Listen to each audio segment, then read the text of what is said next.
stay earthbound when prosperity awaits you in the stars? Come to Halcyon, the only colony on the edge of the frontier, owned and operated by corporations. A trip of 10 short years will feel like mere minutes, thanks to the comfort and safety of your very own hibernation chamber.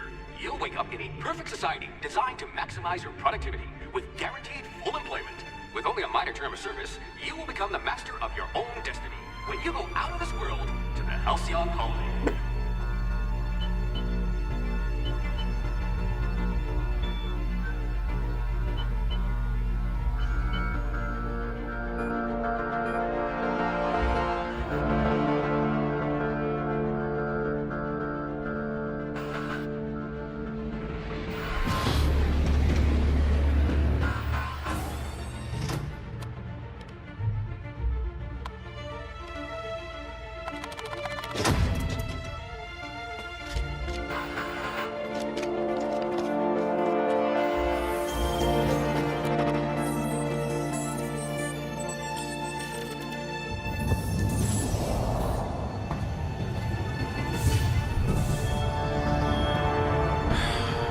Hundreds of thousands of colonists left adrift out here forever, just to keep from damaging the board's bottom line. Disgraceful.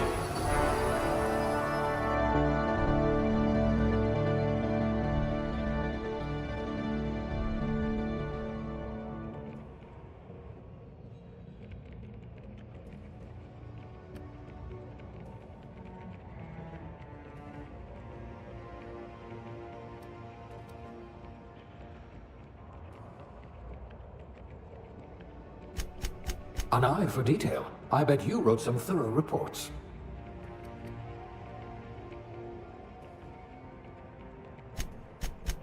Unflappable. You could have captained this very ship.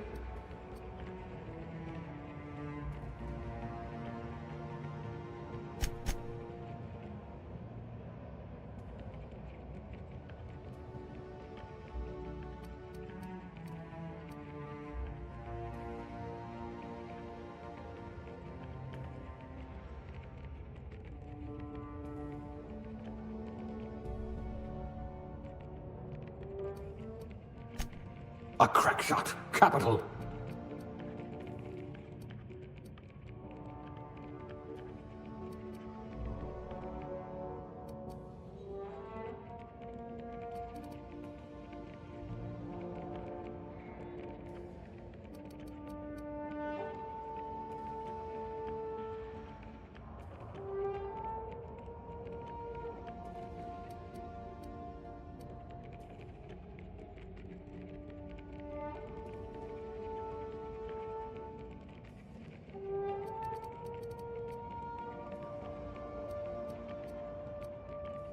You could make a vicar doubt the law.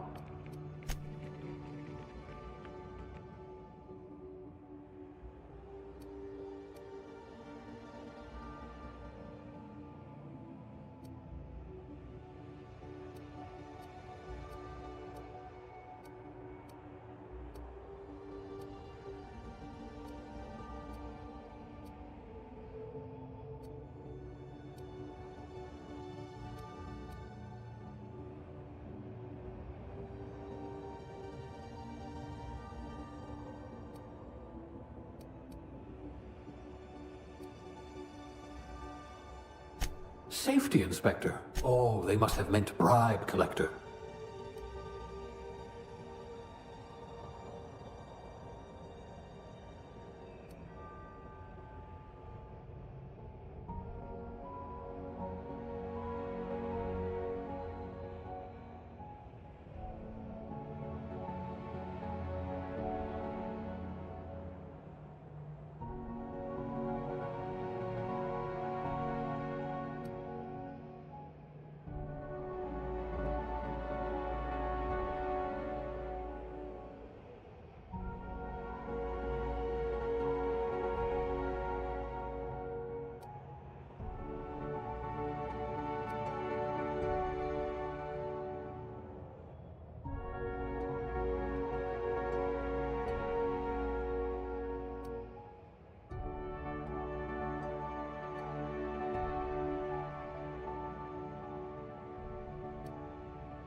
Looks to be your lucky day, my friend.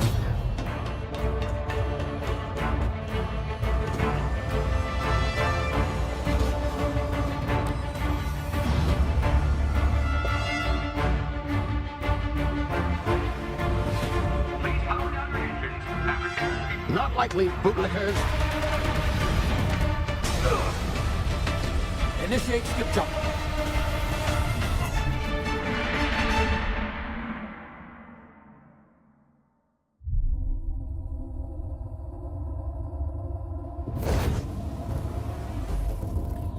Status.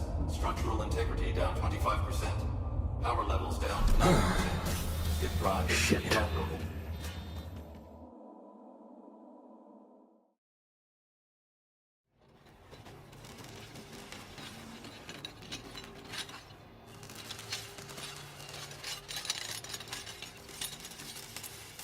Ah, there you are. Wondering what's going on, eh? A bit of bad news there, I'm afraid. Your colony ship was inexplicably knocked out of skip space and forced to complete its journey at sublight speeds. This means that you and every other colonist on Hope have been in suspended animation for 70 years, give or take. Normally, reviving someone after so long leads to some quite horrifying results. It's called explosive cell death, but it's really more of a liquefaction. Something wrong? Oh, yes, well, not to worry. I've pumped your body full of a special concoction I devised to keep you from dying so horrifically. Hopefully at all, but I guess we'll see, yes? Unfortunately, I used the last of my chemical supplies saving you. I know it's a lot to ask, but I must have your help securing more if we're to save the rest of your fellow colonists. I'd see it done myself, of course, but the board has a sizable bounty on my head. Now, my ship is inoperative, but I've managed to hire a smuggler to help you out. He'll be... Oh, I see we're in position. Good luck!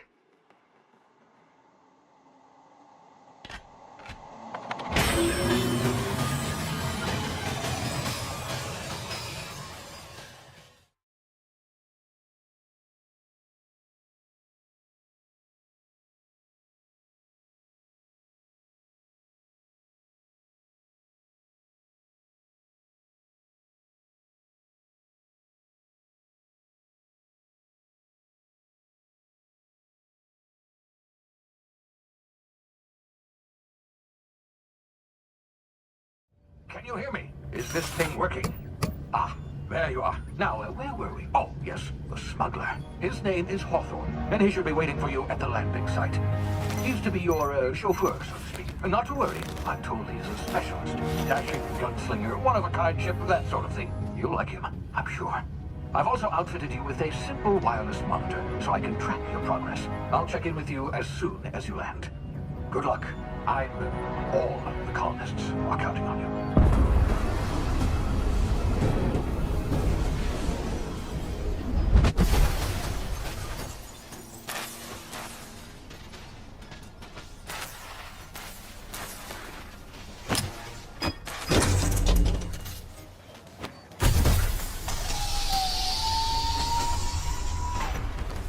Ah, you've landed. Good. Hawthorne should be close by. What in Law's name? Is that him? Oh, that idiot. I told him to plant the beacon and move away, not stand there holding it.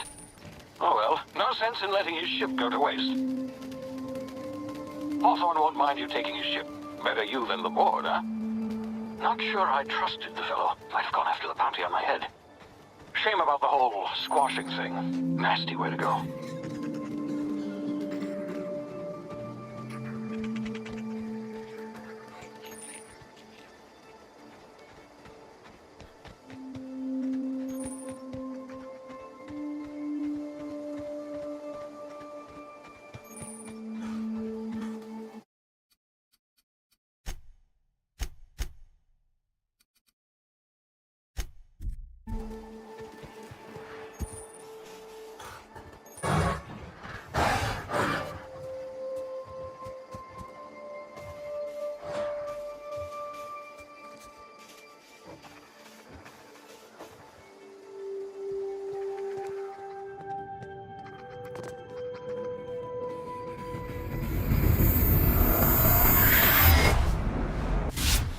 Now, you've been frozen for a while. There's bound to be unforeseen side effects.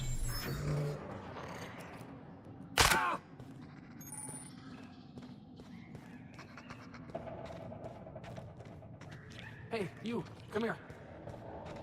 You've tried the best now. Now try the rest. Spacer's choice. Oh, wow, that stinks. Looks like the bleeding stopped. I owe you one. Hope you don't mind me omitting this little exchange from my report. Spacer's choice doesn't like us accepting outside help.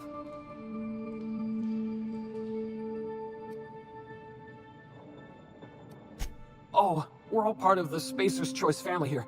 Not that I deserve to be. Can't even deliver a company slogan. We were out on patrol. I saw a marauder camp up in the hills. Thought I could take him. Then my gun misfired. Right through my side. I mean, what are the odds of that, right? Just barely scraped by with my life. Crawled in here and blocked off the exit with those canisters.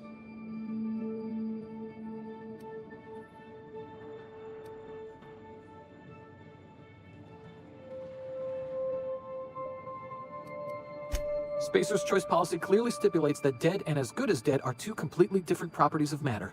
Unless I'm dead, I'm contractually obligated to attend to my post. I will report that illegally grounded spacecraft if it is the last thing I do.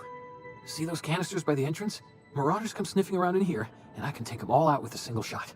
Not bad, huh?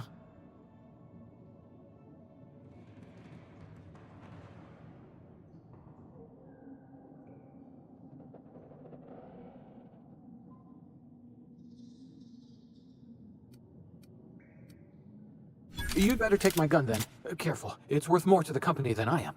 Here, you can have my saber too, for patching me up and all. All Spacer's Choice weapons are now 30% less likely to malfunction. You've tried the best, now try the rest. Spacer's Choice. Yes, nailed it that time.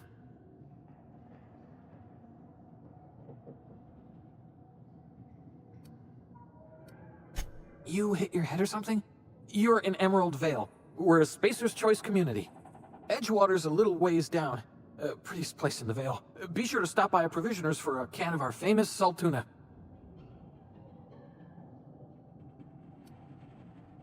The Hope? Is that some sort of fancy new drug? Are you with Auntie Cleo or something? Don't take this the wrong way or nothing, but I'm not allowed to fraternize with Cleo workers. Company policy.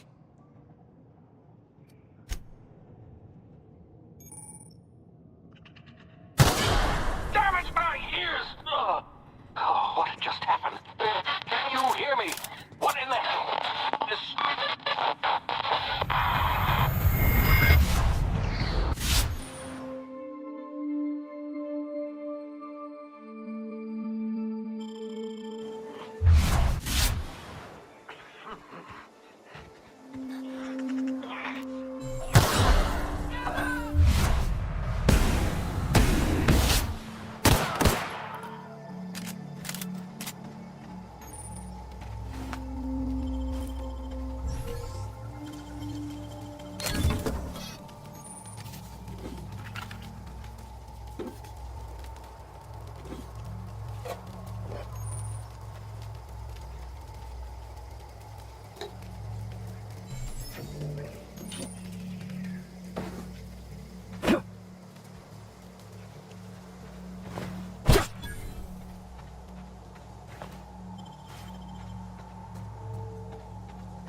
Get over here before you get yourself killed. Don't know where you came from, stranger, but you best keep your head down. There's marauders hereabouts, and worse, landing violators. Call on that rung leech. Landing in the Vale without using an official Spacer's Choice landing pad. I'd slap him with a fine if it weren't for all these marauders shambling about.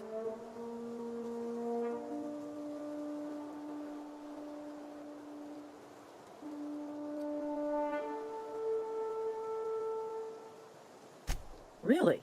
How is he? Shouldn't have done that.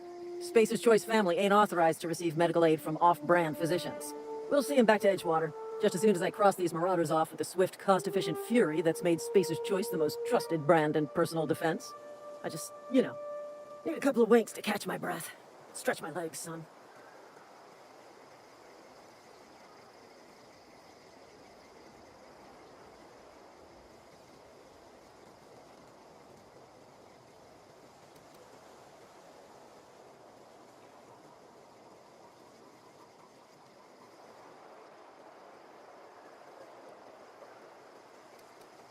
Well, sometimes.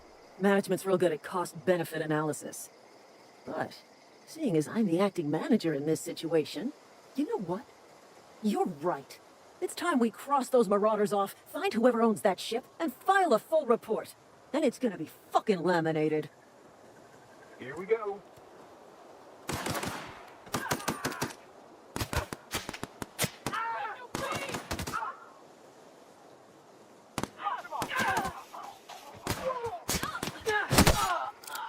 I just earned a fine bonus.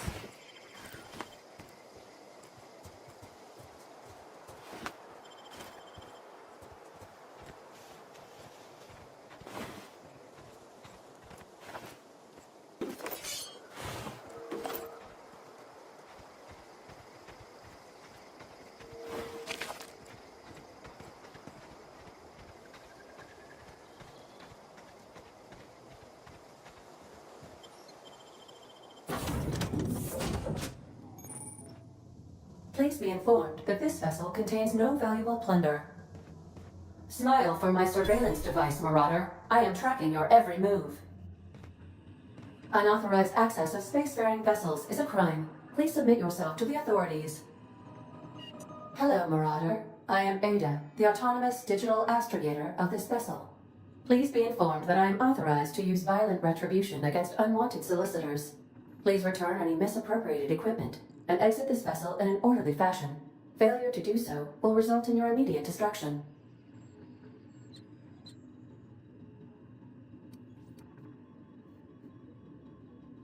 Genesis procedures initiated.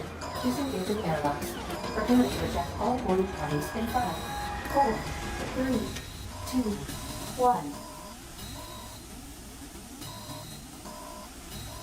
1. You are still here. My deception protocols have failed. I have been programmed to express disappointment. I am incapable of accepting orders from anyone other than Captain Alex Hawthorne.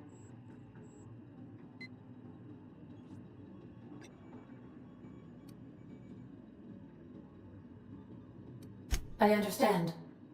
I will require some time to process this information. Thank you for your patience and for your honesty. I am programmed to take orders exclusively from Captain Hawthorne. If I accept your orders, then you must be Captain Hawthorne. Do you understand?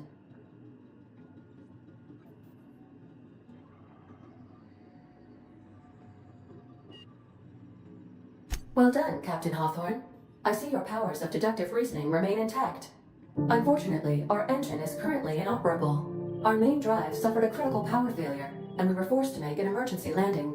The main drive's power regulator has been irreparably damaged and must be replaced.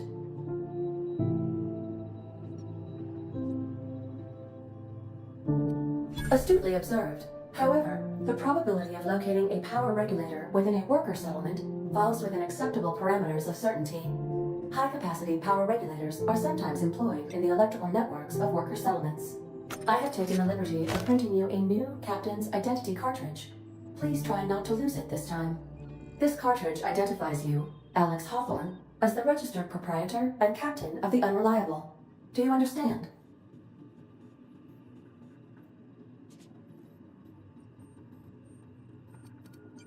It is difficult for me to do so.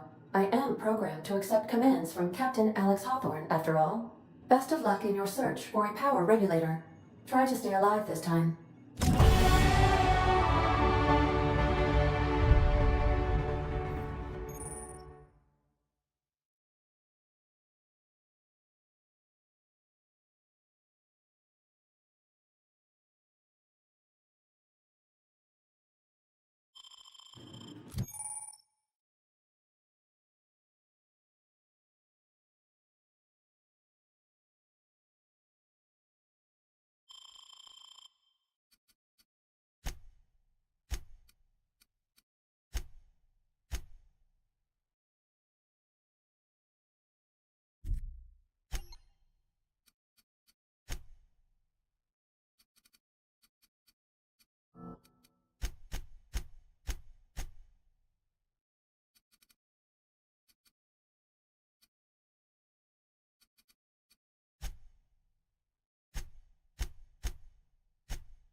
Say, this wouldn't happen to be your ship, would it?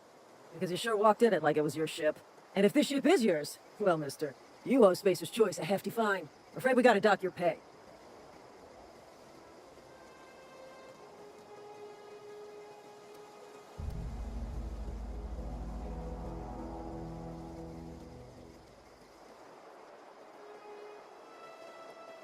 Oh, my God. I'm so sorry. I had no idea we had an inspector coming. If you'd like to speak with my manager, I report to Constable Reyes in Edgewater. Edgewater's not too far. Just follow the road east of here, over past the cemetery. Now, if you'll excuse me, I need to inspect the crime scene before I make my report.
Whoa, hey, where'd you come from?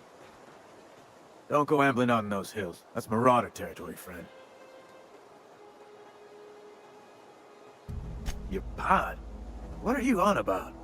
You take a bruise to the cranium? Ain't safe out here. You'd best head into town. Avail yourself of Edgewater's high walls. And low prices.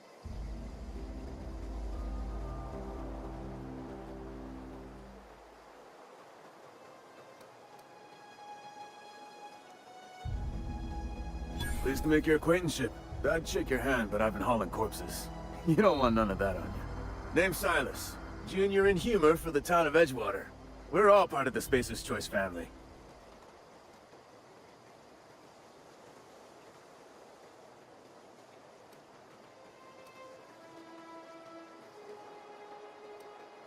Hey, I earned that fancy title.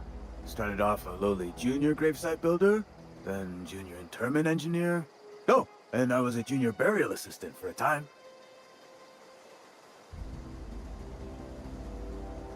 The rate I've been working, I'm bound to earn a promotion.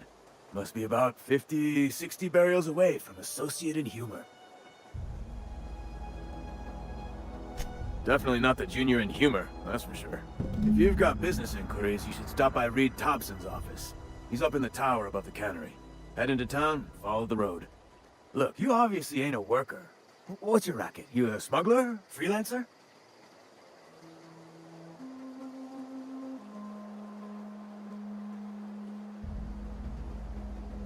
Edgewater is a company town, board-owned and operated. That includes the cemetery. None of us own our gravesites, we rent them from the company. Renting means money. Money means paperwork. Paperwork means signatures. Some of our families become a mite delinquent in paying their dues, you see?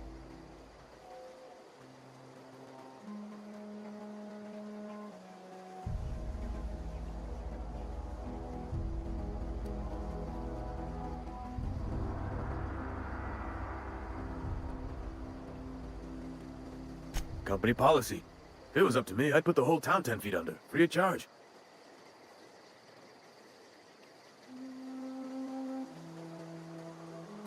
Quotas, mostly. Got a backlog of graves to fill. Bodies won't bury themselves, you know? 4 workers still haven't paid up. Phyllis, Conrad, Ludwig, and Martin Abernathy. He's a special case. You may want to twist his arm a little.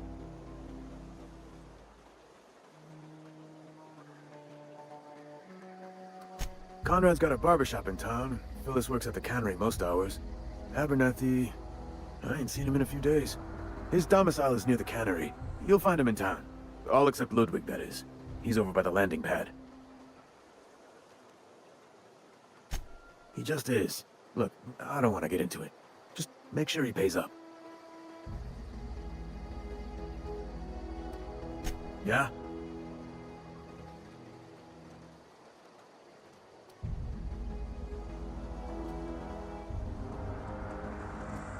Former people, yeah. Marauder's been raiding my graves, you see. Hence the armed guards.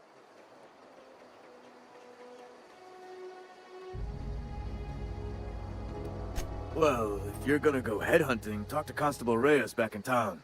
She pays for marauders by the finger.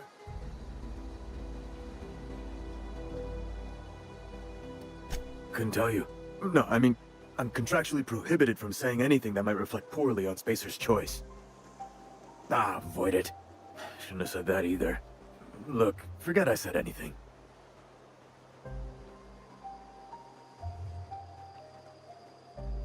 You could look at it that way, I suppose. You could look at us and say, those Edgewater saps lost near every soul to plague. But you'd be wrong. We're survivors. Loyal company folk, brave in the wilds.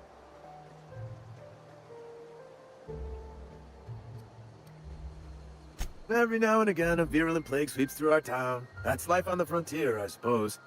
A body grows accustomed.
The grease monkey, Argo?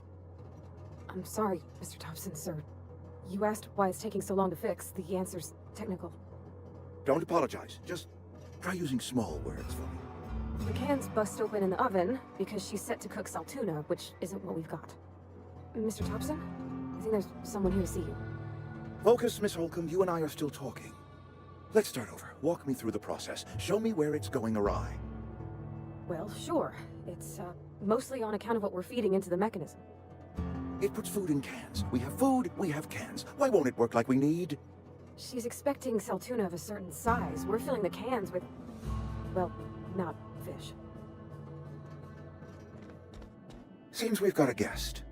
Really now, Parvati, I do wish you'd spoken up. I do apologize. I was given no forewarning of your arrival, or I might have welcomed you at the gates myself.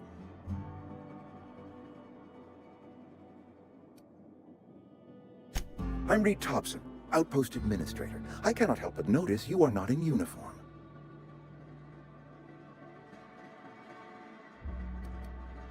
Of course not. I don't have that kind of luck. Seems I allowed my excitement to run away with my wits. Been a few seasons since we've had a visitor pass through.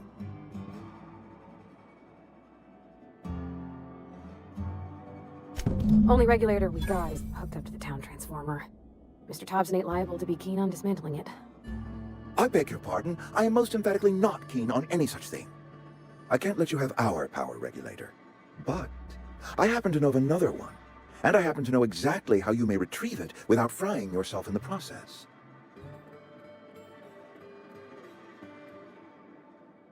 There's a power regulator in the old botanical lab. It's mostly abandoned, so all that power is being squandered. Go down to the geothermal plant. Reroute power from the botanical district over to us. Once their power's shut down, you can have their regulator and be along on your way.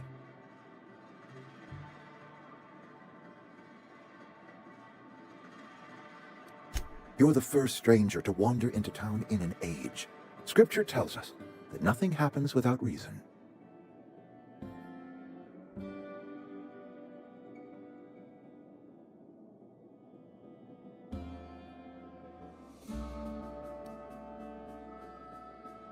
The geothermal plant was built by our owners, Spacer's Choice. Lit up the whole Vale once upon a time. Most of the Vale is now abandoned. All that power is going to waste.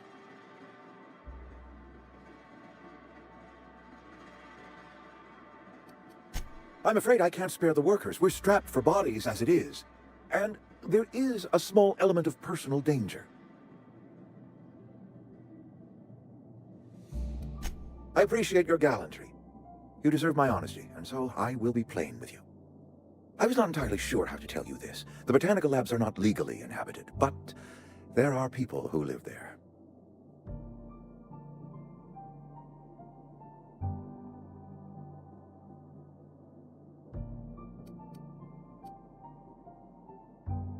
The people living in the botanical labs, they're deserters, former workers. I need them back at their posts. I need them to come home.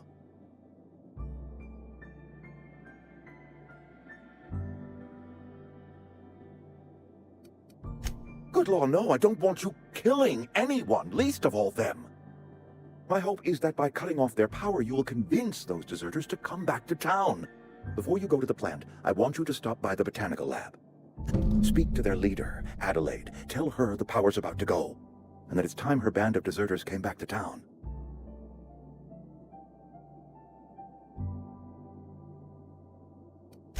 Adelaide's older than the other deserters. She's dignified, kindly. From what I understand, her camp looks to her for leadership.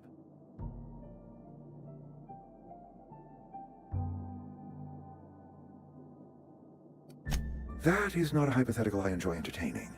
We need Adelaide back. Nonetheless, I will settle for the return of her followers. We belong to one community, the Spacer's Choice family. If we dissolve into factions, then we will all perish separately. Adelaide will understand that.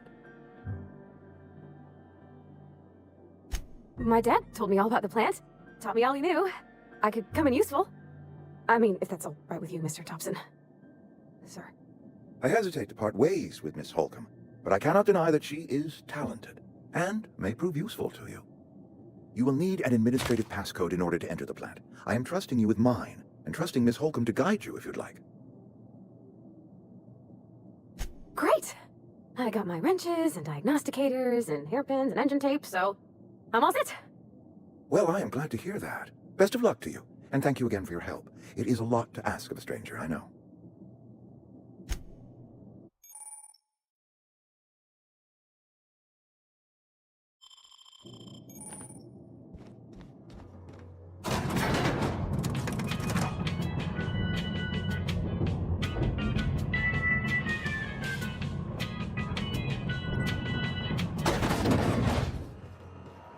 Mister, can we talk?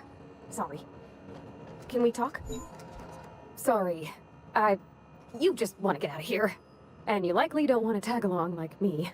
It's just, Mr. Thompson has his own view on matters, on account of it's his job and what all, but that's not the only side of the tale.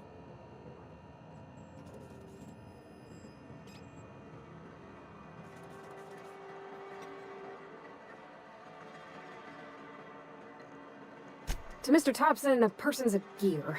It does its job quiet-like. If it squeaks or stutters, it gets replaced. The deserters are decent folk. I knew some of them before they left.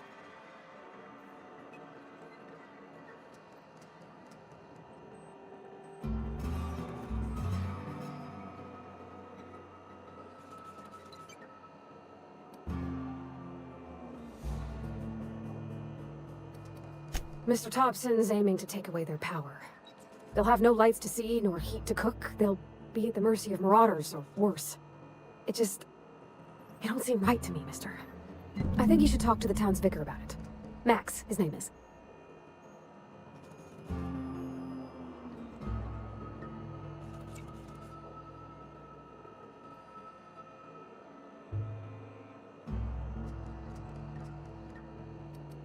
The mission's on the east side of town.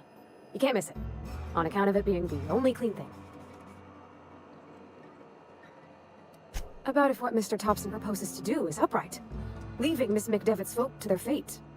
They're neighbors. Kin. And maybe he can think of something else to try. Something we ain't. He used to go walking outside town. Maybe he found something that'll help. It's just an idea. That's all. Thanks, mister.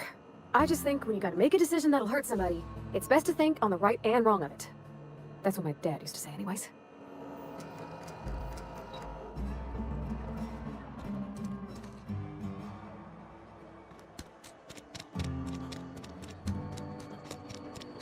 I'm sorry. I'll just be a minute.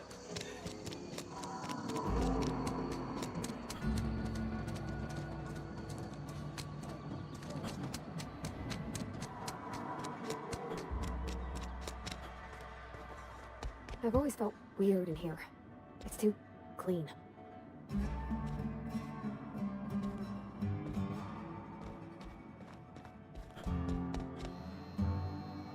Yes, what is it? You're an outsider. Fantastic. Vicar Maximilian de Soto at your service.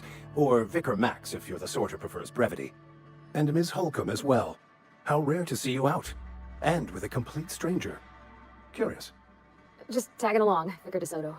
Don't mind me. I so rarely get new people to talk to. Name your poison, anything at all. Spiritual counseling, this season's tossball predictions, the quickest way out of town.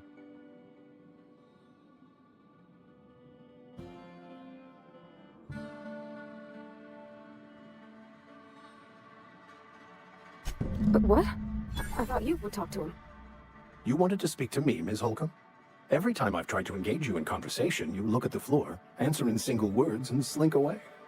I can't imagine what would be so grave as to drive her to my mission. What has Mr. Thompson asked you to do?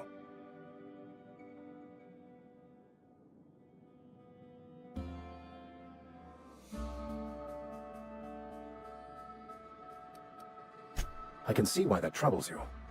Miss Holcomb has a soft heart. Always has, if you believe the talk.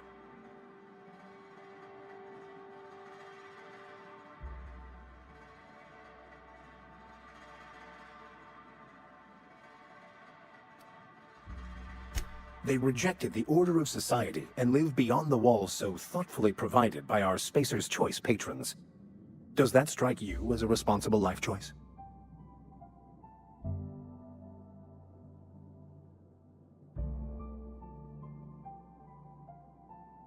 Astute. But I am here, not in the deserter camp, so that's not a variable I can account for. Assuming your goal is to save as many as possible, then you should bring everyone together. Send the power to Edgewater and convince the deserters to return to the fold.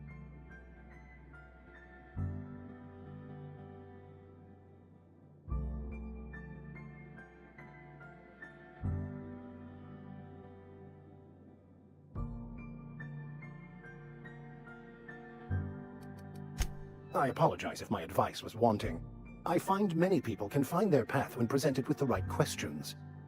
To divine a true path out of the aether takes time. There are calculations to be done, variables to consider. But there is something I'd like to ask if you're venturing outside.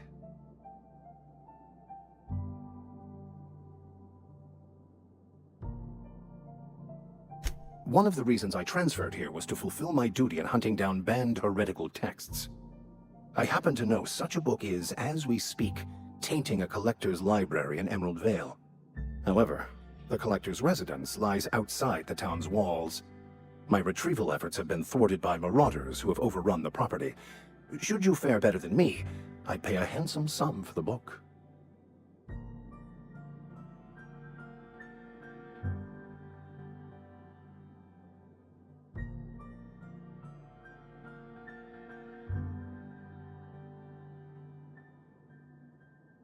It's a handwritten journal, a faded blue cover with the name Mbakonu handwritten in the lower corner. I'll mark where I saw it on your map. Assuming you're serious?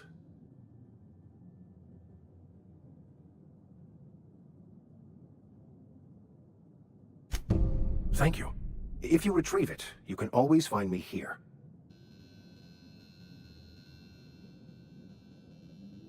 Something you need?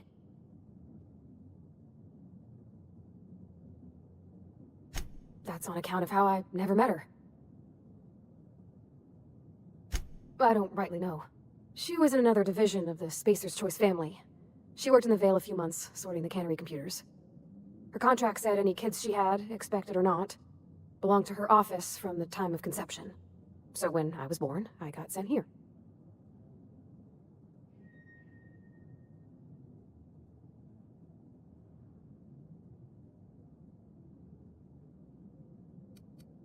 Could be. Reckon I'll never know.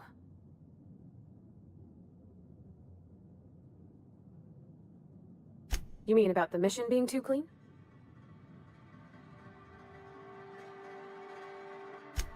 I know, but Vicker says the universe is a machine, that it runs by law. Real machines have gunked up oil, scratches, and worn bits.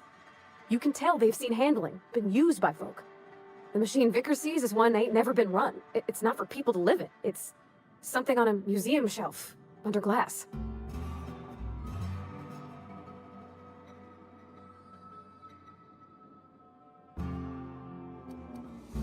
I think there's something higher and greater than us. But I don't feel it when I'm in the mission.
Where are we headed?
Hey, you hear about Wilson? Heard Marauder's gone in. Just between us, Wilson deserted. Lost his nerve. Ran off in the thick of night. You kidding me? Damn. Always thought he was made of sterner stuff. I think he was plagued. Guess he didn't want to die in the sick house. Plague? Ah, shit. I had some of the salt tuna. You moron.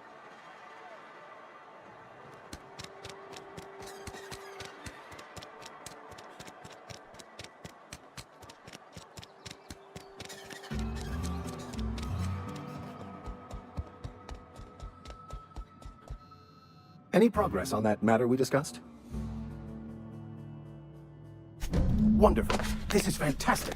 Well worth all the sacrifices I... Wait. What the fuck is this? Is this French? I can't fucking read French. It's a law-forsaken joke is what it is.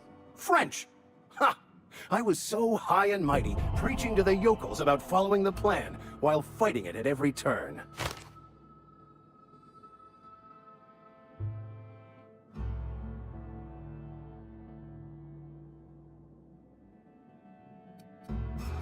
I've spent my life searching for the keys to unlocking the secrets of the universal equation that underlies the plan. I had hoped this book held some of those answers. I became so desperate, I even got myself assigned to this plague-ridden backwater to find the damn thing. All the time and suffering I've spent. Wasted.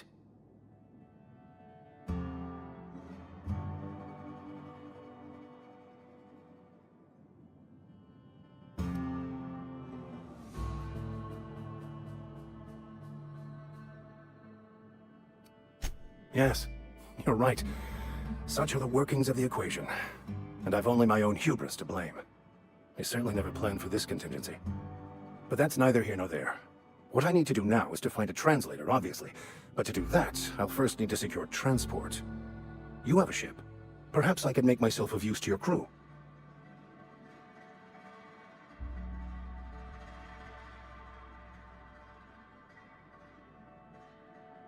Certainly.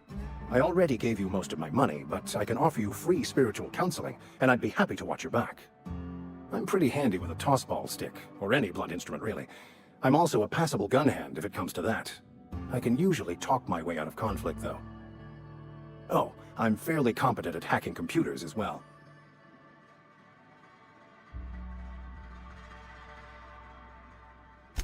Fantastic. Let me get my things in order and I'll catch up with you. Edgewater's gonna miss you. Folk here always had good things to say about their vicar. Thank you, Miss Holcomb. I'll be glad for the change of scenery, and to leave this place behind. I shall see you on the ship, Captain, whenever you're ready to leave Emerald Vale.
Move along, stranger. We don't want any trouble. I don't know you. Whatever you're looking for, it ain't here. Move along. Armed strangers wandering into my camp for one. Some of my camp wandering out for another.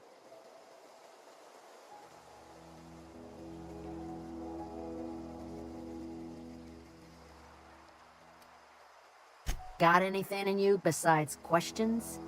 No, I'm sorry. That was unworthy of me. Lady named Zoe went missing some nights ago. Just up and vanished without a trace. Now I'm pacing around wondering if marauders got to her. I go looking for Zoe, I leave the camp undefended, seeing as I'm the only one of us who knows her way around a gun. Hence my dilemma.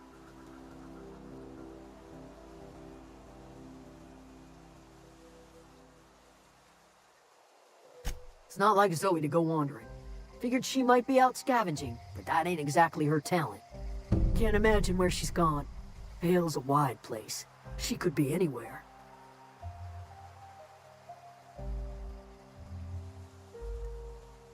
Could do without the gallows humor.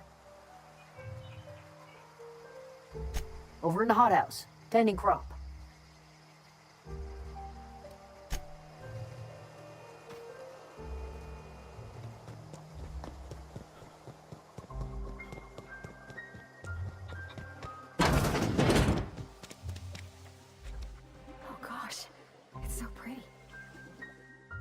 If you're hungry, there's meat turning on the spit outside. If you're bearing illness, find a place to lay your head down and I'll fetch you a poultice. Whatever your troubles with Edgewater, leave them at the gates and be welcomed here. Any questions, dear?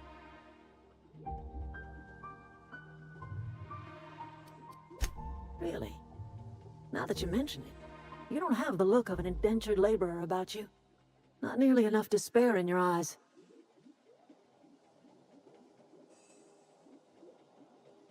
Hi, Miss McDevitt. Parvati, are you still in the custom of collecting flowers? You're welcome to take your pick. I do apologize for visiting upon your intentions. You and yours are welcome here. Are you staying long?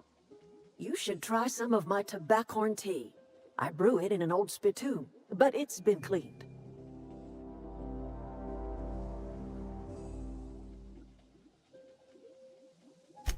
Reed Thompson. You here on behalf of that cold-eyed reptile? Let's hear it.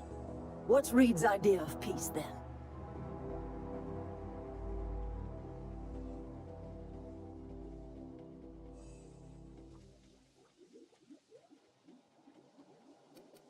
I can't say I blame you. Reed is positively soporific. Like everything else that comes out of Edgewater, that peace offering is canned. I and my own are living just fine out here by ourselves.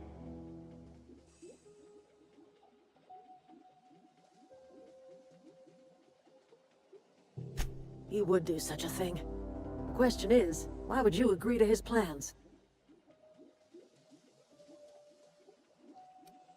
If you're going down to the plant, you should divert power away from Edgewater and toward our end of the grid. Think about it. You'd be liberating an entire town from a lifetime of service to that odious cannery. Seems the sort of thing a hero would do.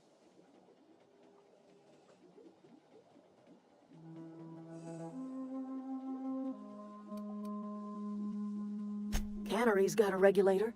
You want ship parts, you ought to rip them out of the cannery's guts and leave us be.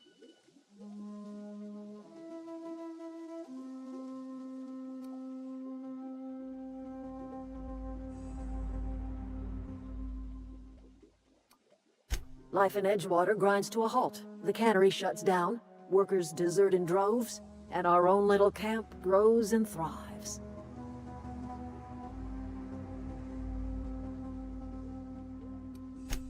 You bring power to Reed's town and you'll be killing us. Reed knows it. He's counting on it.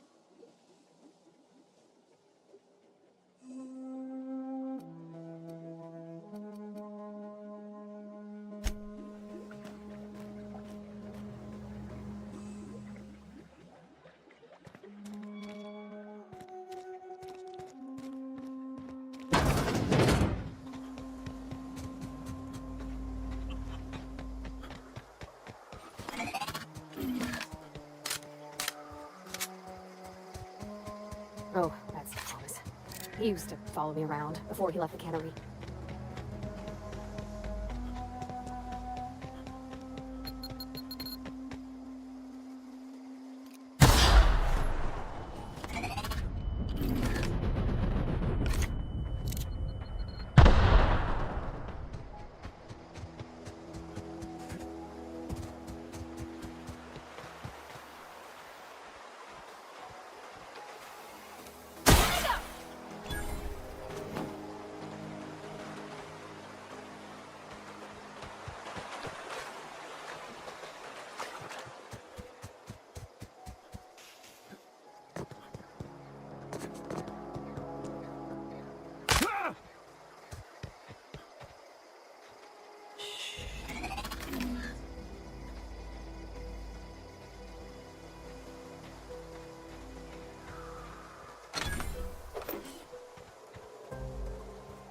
I wanted to poke around in here.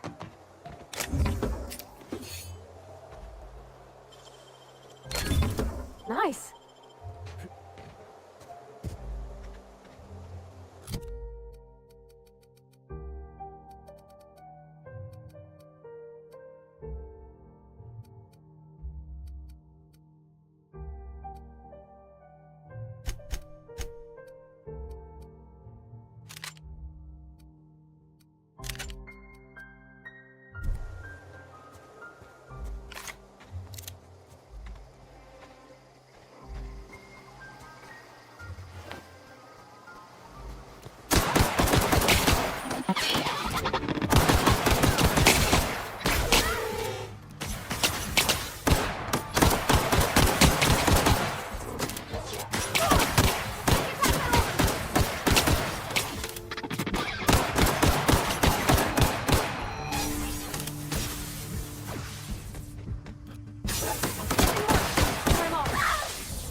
The control room should be off to the right.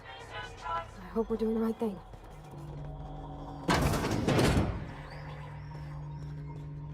Processing.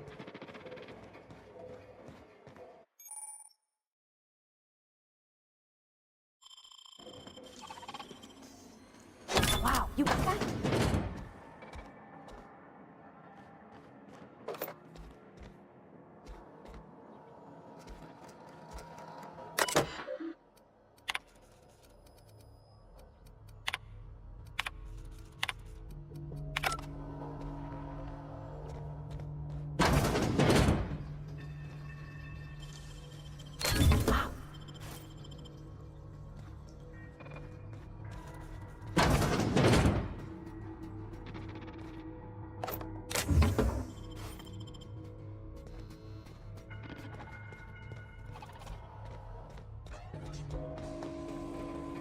System alert.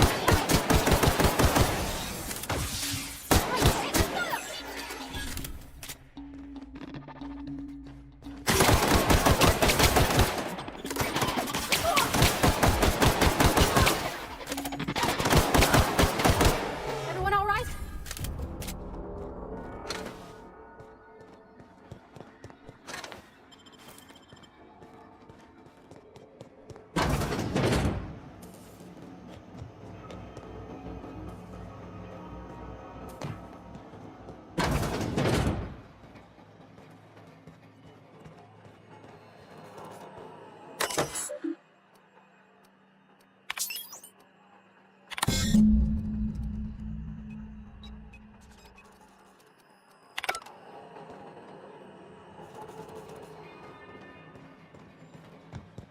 3 switches.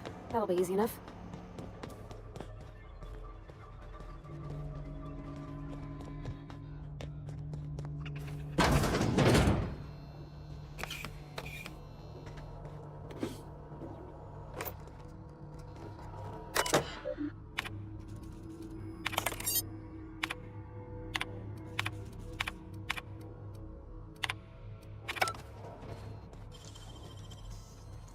Hey, that's impressive.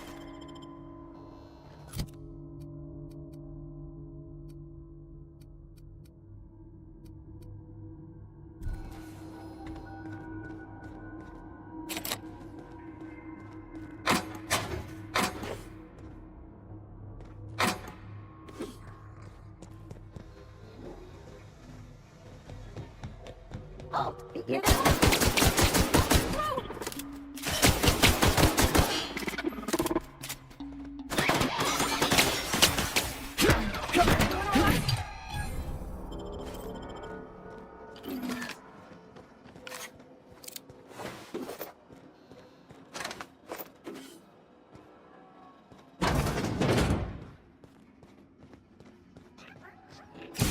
Just 2 more.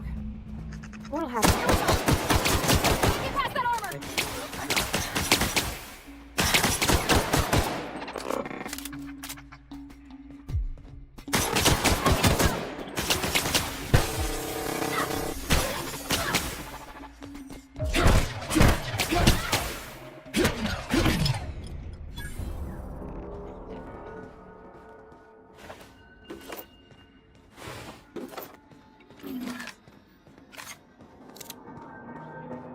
No, just leave me alone!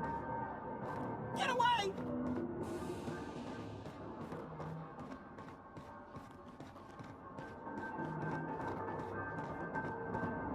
You're not real. You're... No, just leave me alone!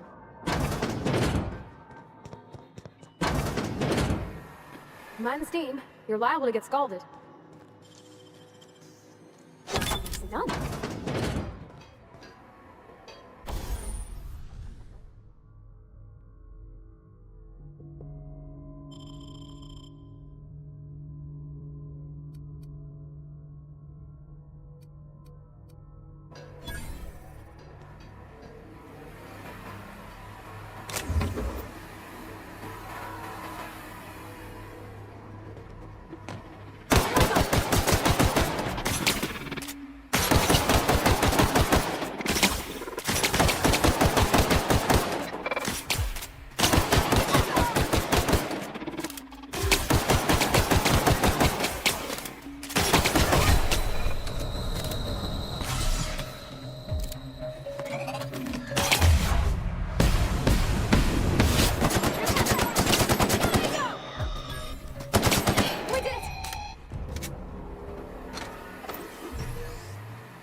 The power to Miss McDevitt, what happens to the veil?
I'm not sure what the ride is. All I know is the decision's final. Yeah, huh?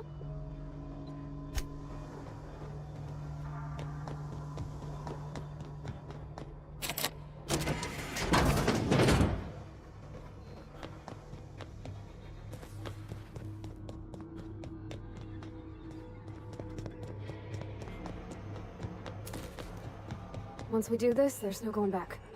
Hey, mister? Look, I know you want your power regulator and all, but I just gotta ask you.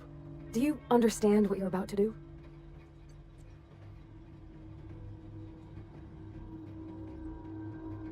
I don't think you should cut off Edgewater's power. I think it would be cruel. I'm sorry. That just sort of came out all at once. Edgewater's hurting. We've been losing workers year after year, and corporate hardly ever sends replacements. There's barely enough Saltuna to fill our bellies anymore. But the town's got some good people in it. Decent, hard-working folk just living their lives the only way they know how. They don't deserve to be punished.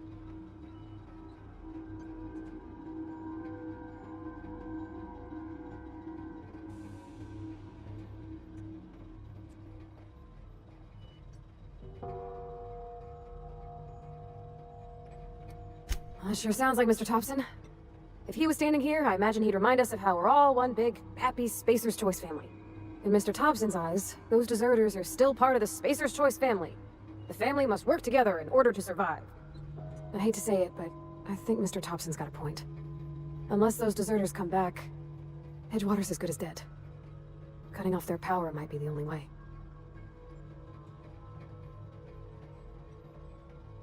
Sorry, I didn't mean to babble on like that. I felt like I had to say something.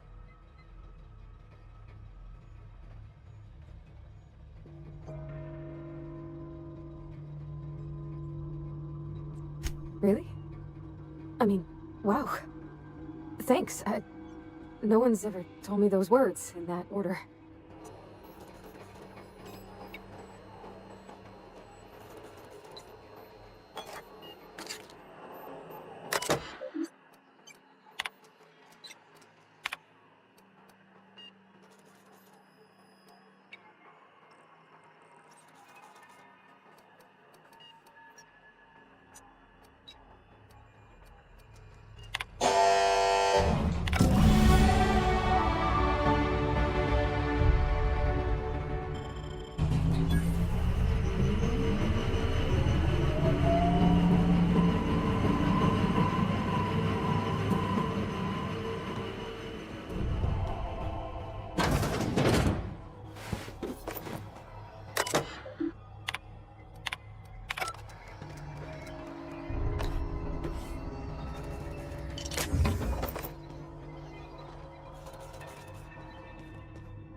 Hope Adelaide's okay.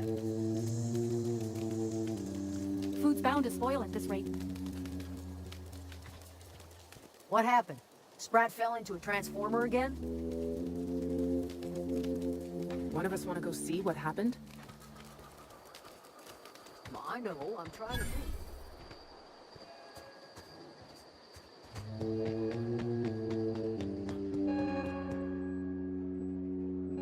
That's the thing about growing old.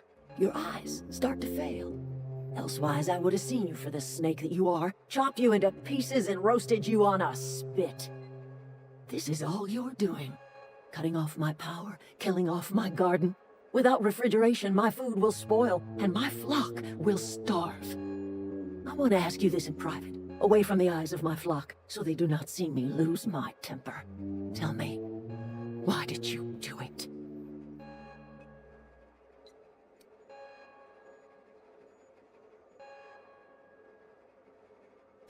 You killed my garden, destroyed my community, sentenced my flock to a lifetime of slavery in Edgewater for a power regulator.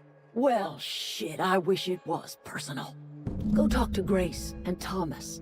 Look them in the eye and tell them their life here is over, and the only thing left to do is go back to Edgewater. This is now your responsibility. And you tell Reed Thompson that I will never return to Edgewater. I would rather die among my flowers than live under his management.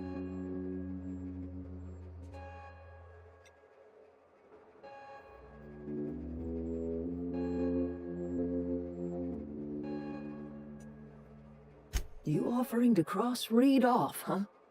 This some sort of twisted reparation for what you've done? Or you just looking for a chance to sow some chaos? Kill Reed if you must, or talk him into leaving if you can. He and I are not sharing the same four walls together.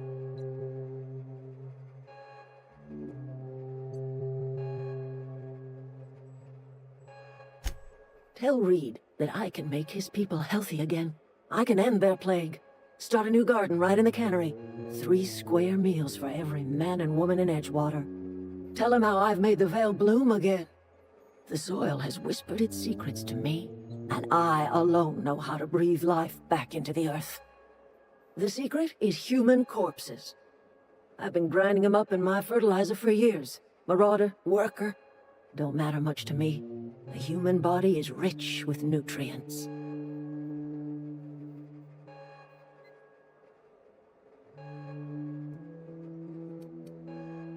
Edgewater Cemetery's got corpses aplenty, enough for a generation's worth of crops.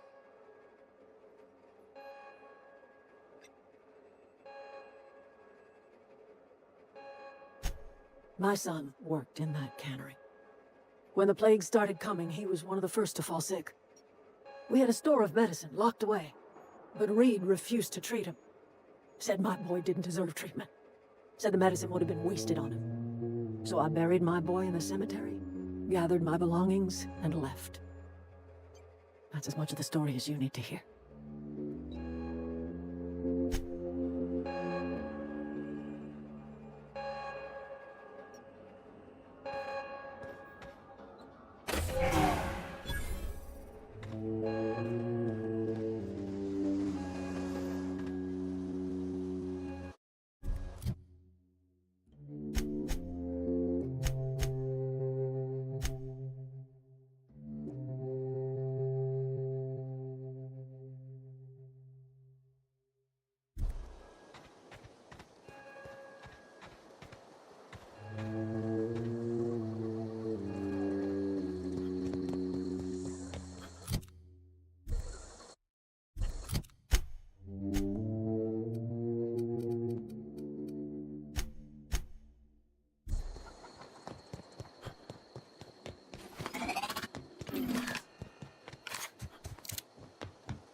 beat for me.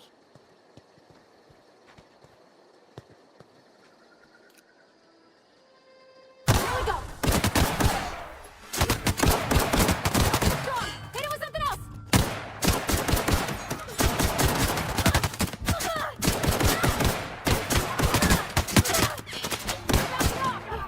That's the last of them!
You just killed him.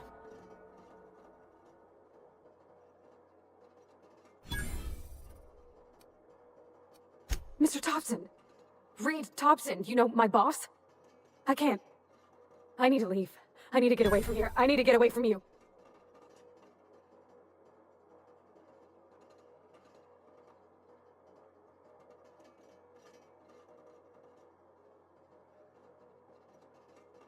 You killed Mr. Thompson for talking down his nose at me?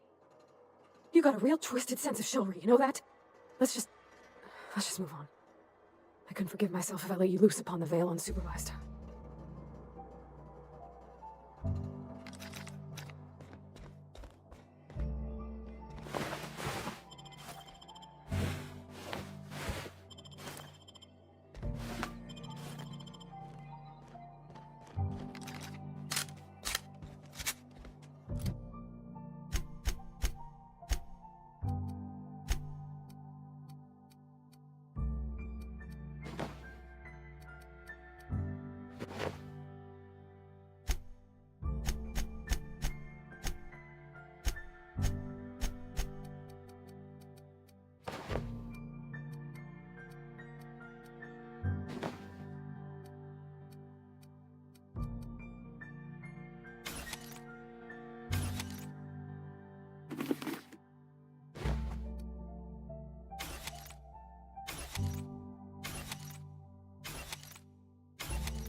Look at that. The snake's come back. You have a peculiar comfort with violence. Killing off my garden, gunning down Reed Thompson. Suppose it's time our flock made our way back to Edgewater. We must tend to what remains of the town and carry on with our lives as best we may. You're vexing to me, you know? Injuring us with one hand, helping us with the other. Here, I'm giving you something to leave us be. It's a ransom, you understand, not a reward.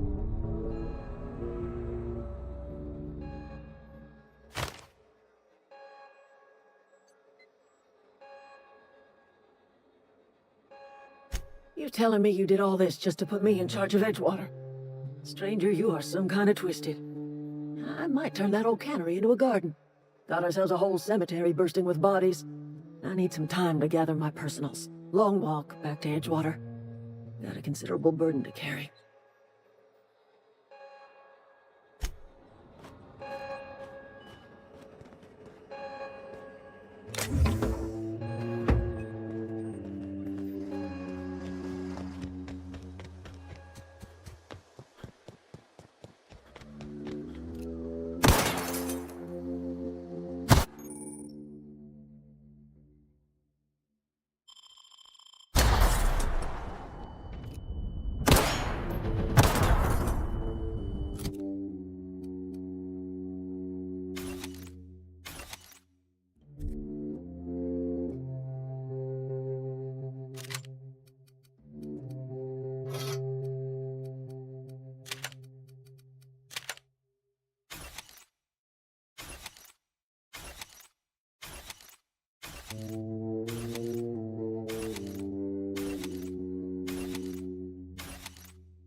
Here they come!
Is this your ship?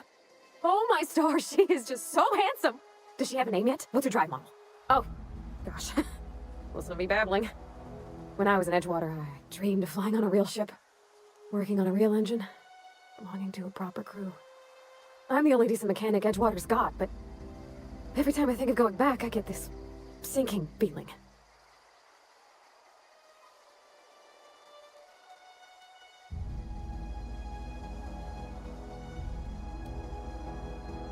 I've worked on the occasional supply coach in need of repairs. Once I built a little model craft out of spare parts, but Mr. Thompson found out and I had to take it apart. I want to ask you something, and you can say no. But can I come with you? I could tend to your engine. I know my G-valves for my catalyzers, and I can keep your ship singing. And if you ever need a pair of eyes watching your back, I can do that too. What do you think?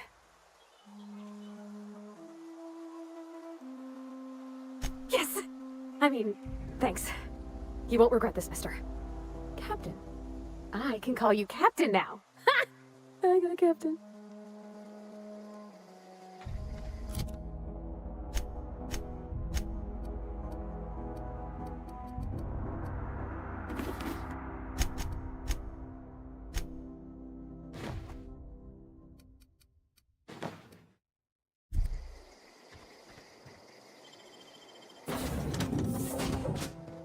Well, I certainly am looking forward to flying on a ship named the Unreliable. I'll just head upstairs and claim a room.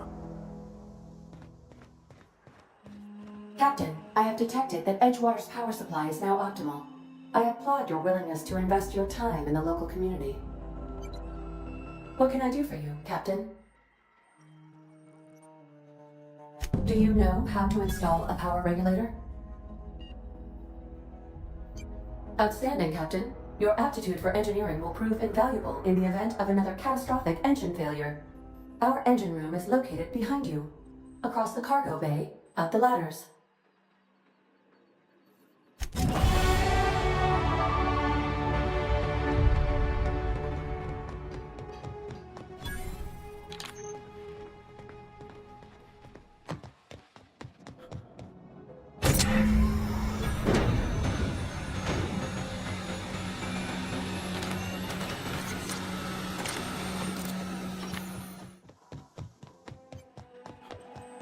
What can I do for you, Captain? All systems are operating within acceptable parameters. I am prepared to bring the Unreliable into low-altitude orbit. This should prove an adequate test of our flight capabilities.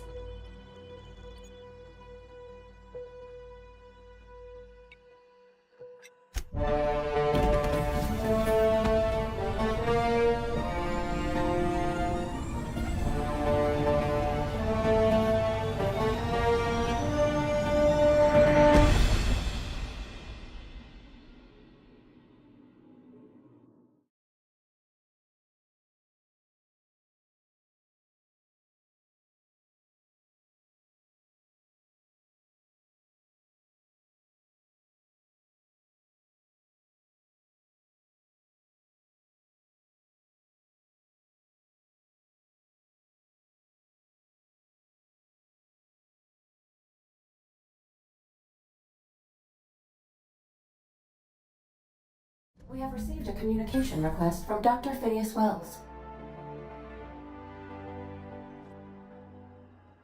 Ah, there you are, hale and hearty, and captain of your own ship.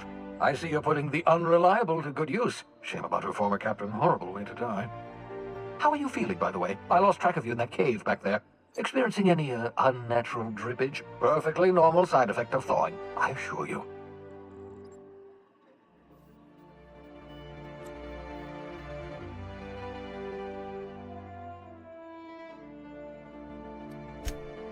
Oh, that, yes, that's probably permanent. I wouldn't worry about it, though. I'm sure you're fine. What you saw in Emerald Vale is happening all across the colony. Food shortages, lack of supplies, and basic necessities. We're dying. The chairman, the minister, and all their lackeys on the board are to blame. The Hope has some of the brightest minds Earth ever sent us. If we can revive the Hope's colonists, they can help us undo the board's mistakes. They can help us set things right. You need to get to Stellar Bay on Monarch. I have contacts there. They'll help me, help us, find the chemicals to revive your fellow colonists. Gladys Kilkelly, lovely woman, runs a cozy little black marketing outfit on the Groundbreaker. She can get you a nav key to land on Stellar Bay.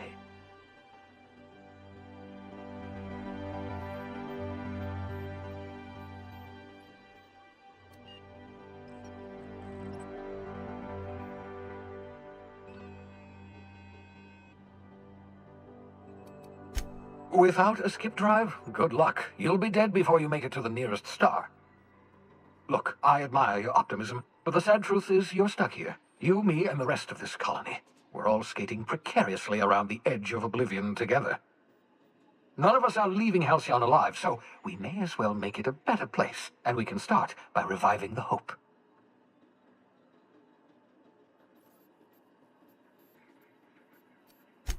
Captains don't fly their own ships, you see. Your navigation terminal handles the, navigation.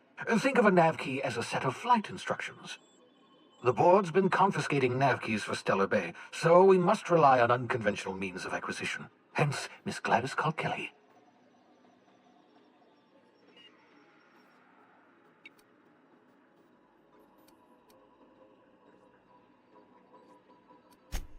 In theory, I suppose you could land your ship in Cascadia, and in theory, I suppose you might survive the experience. Cascadia is utterly seething with dangerous, highly aggressive creatures, more than capable of tearing you limb from limb. You'd have to be a lunatic to land in Cascadia, and I'm reasonably certain I tested your brain for incipient signs of insanity. Trust me, talk to Gladys Kilkelly. Excellent. I'll send her a wireless. Let her know you're coming. By the way, I gave Captain Hawthorne a disguise apparatus of my own design, cutting-edge technology, years ahead of its time. I call it the Holographic Shroud. I'm sure it will prove remarkably useful to you. You'll find it in the captain's quarters.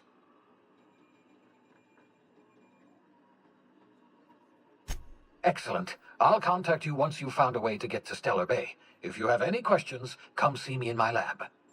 And remember, don't trust the board. They'll try to win you over with promises of wealth and power, but it's a lie. The board's only interested in filling their own pockets. If we don't put a stop to them, they're going to run this colony to the ground. Transmission ended. If you are ready to depart, please select a destination on your navigation terminal.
Welcome back, Captain.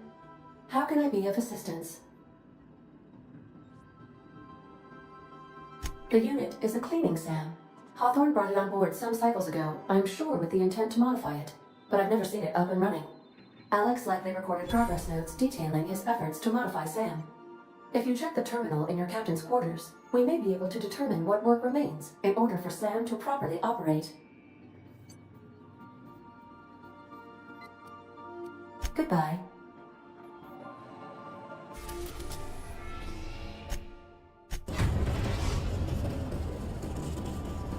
We've arrived at the Groundbreaker. Can we talk? Hey, Captain. I heard that Groundbreaker's got a real good engineer. A lady named Junlei Tennyson? If I had to fix a station this big, I'd be spending all my time trying to figure out what needs doing now and what can wait. I was thinking that maybe I ought to meet her. If you got time to swing us by, I mean. I don't got much experience fixing actual spaceships.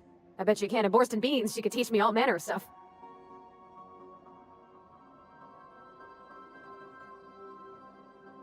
Thanks, Captain. I'll be sure to make it worth your time. Did you want to talk about something else?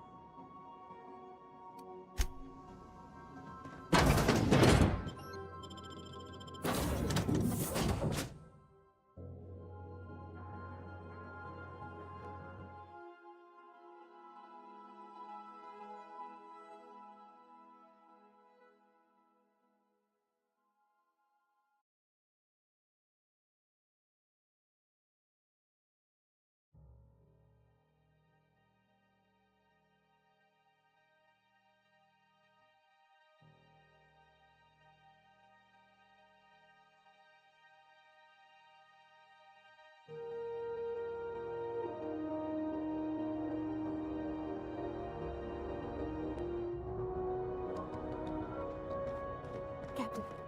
Hey, Captain. I'm in space. I never thought I'd be able to say that. That's not the point. These halfwits just knocked out one of my...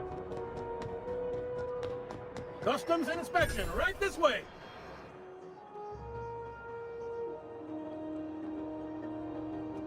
Identification, please. You've got a ship, but you've never visited Groundbreaker. You must have just dusted off from one of those dirt-side outposts. Sure did. And now we're in space. Well, welcome to Groundbreaker. I'm sorry to tell you this, but I'm about to ruin your day. According to your ship's record, you've been flagged by the board. Your ship will be impounded until such a time as they see fit to lift it. Well, isn't this wonderful? The captain's done something to get on the board's bad side. Now, hold on. This isn't the end of the world. Probably. Not stuck, per se. You could always throw yourself out the airlock. Of course, then you'd find yourself with an exciting new problem.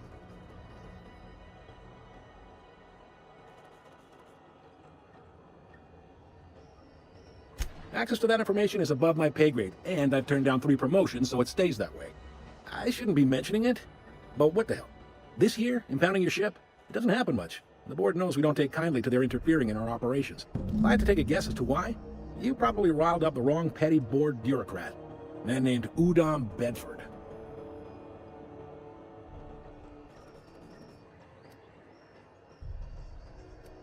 You take the starch out of him, well, you won't hear any complaints from me. Oh, and if you're headed that way, would you mind doing me a favor?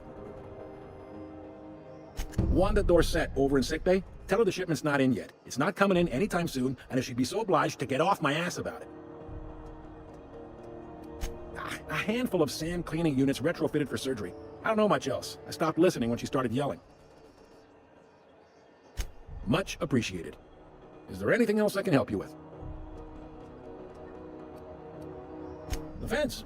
You'll find her in the rest and go, on your left when you enter the promenade. Make sure you bring an empty belly.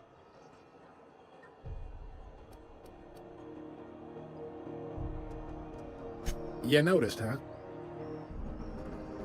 What can I say? We're passionate folks, and the board can't abide that independent spirit, especially not when it might impact their bottom line. All their interstellar freighters come through us, and we skim a few bits off the top and manifest processing fees with every one. Folks around here will bluster that the board hates our freedom, but really, they know we can stop their out-system shipments anytime we like, and that terrifies them.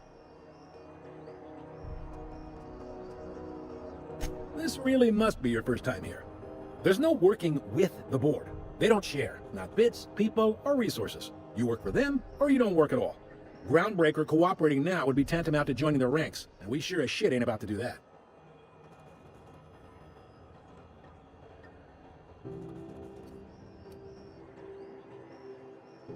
It's a delicate balance, right?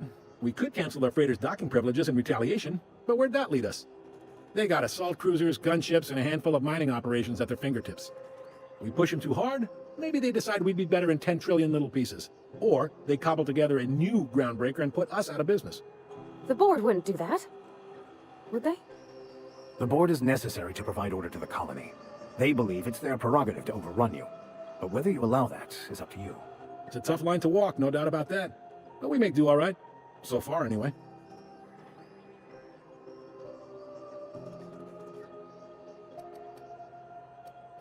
Sure thing.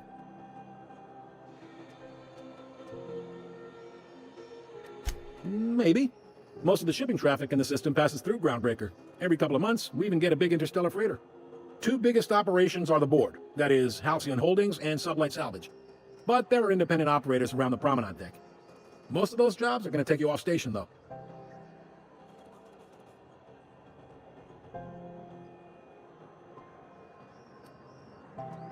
All right. Be seeing you.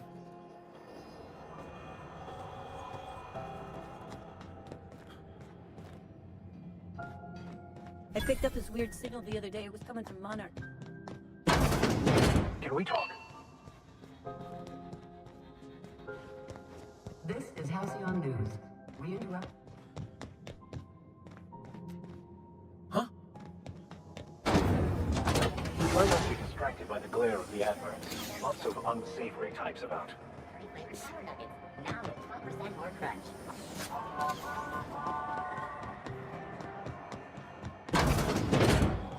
Ooh, can we rent an upstairs room? Bless my heart.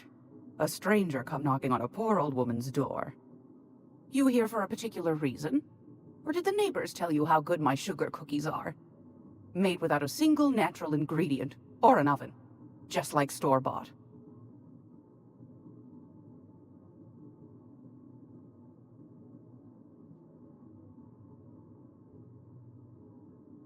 Those have been the height of illegality since Stellar Bay turned their noses up at the board. You and I could be thrown to the void just for discussing such a transaction. Lucky for us, Groundbreaker's a free port. We're outside of the board's control. For the time being, at least. Now, I only have the one nav key, and they're hard to come by these days. It won't be cheap. If you find yourself lacking in the bits, I might have an opportunity you'd be interested in.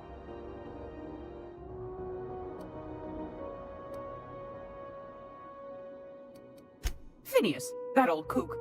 He was quite the dancer back in his prime, did he tell you? Real light on his feet. Real light in the wallet, too. He still owes me a small fortune. Laws. Maybe I should charge you double. Well, I find I'm in need of a ship captain with a little moral flexibility. Might be this could help out the Groundbreaker, as well as earn some bits. But if you've got qualms...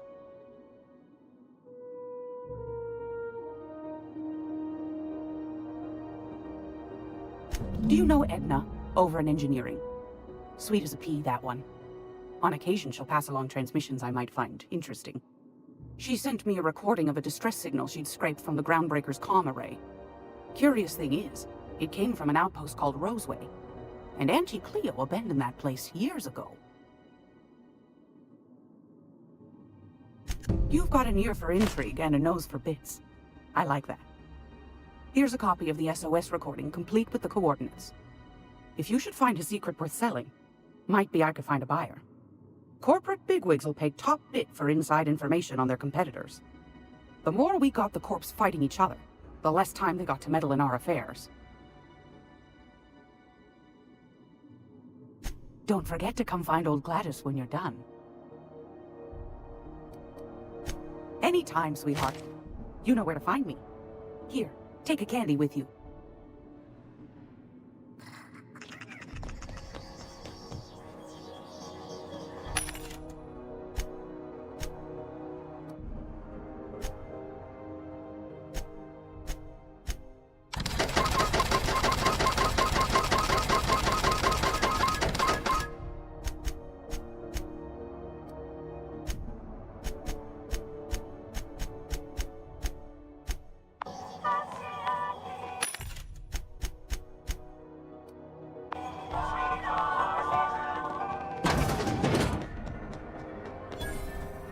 I know she's in there.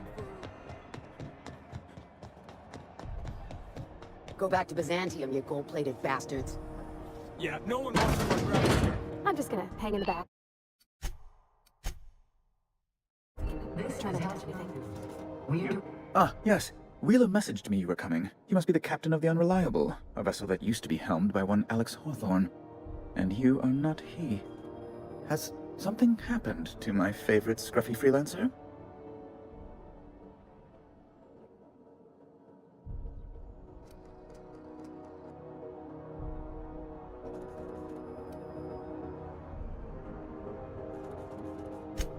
There's no need for hysterics. This is all a hilarious misunderstanding. Right. You're going important places, I'm sure. Big, exciting, important places. There, I've removed the flag from your ship.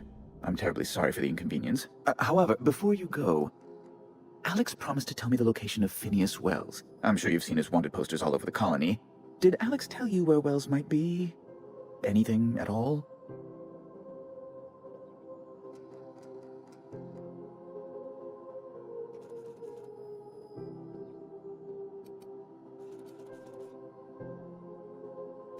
Well, Alex knew, or he said he did. And you have his ship. Maybe he kept some records around, or a conveniently placed note on his bedside table?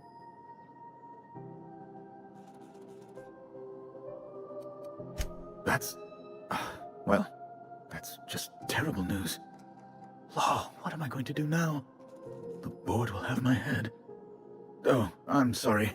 This is terribly unprofessional of me. Is there anything else I might help you with?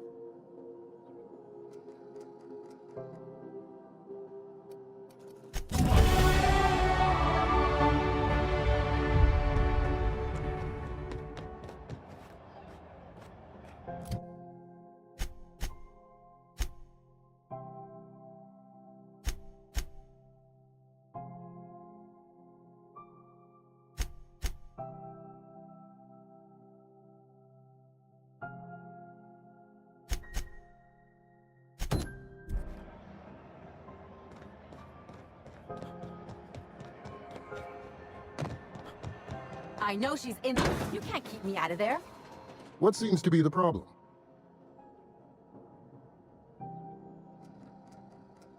Not without dispensation from Chief Junlei, I fear.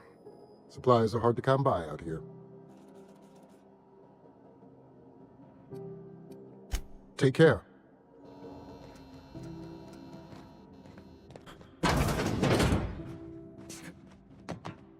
Can't say I've seen you before. I take it you're a freighter captain? If you're here to better yourself, you'll have to wait. We're having a spot of trouble with our delivery service.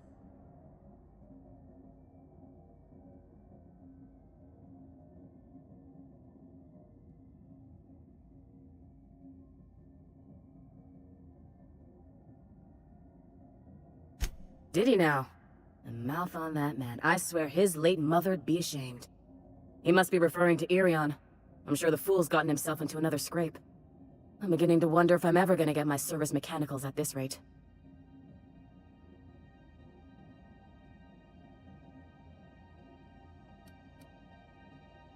I'd be grateful if you'd spare the time. We need his delivery soon as yesterday. Last he told me, he was taking a shortcut by Scylla, an asteroid in the Charybdis cluster. That's where I'd start, were I the adventuring type. You look out, though. The place is probably crawling with outlaws.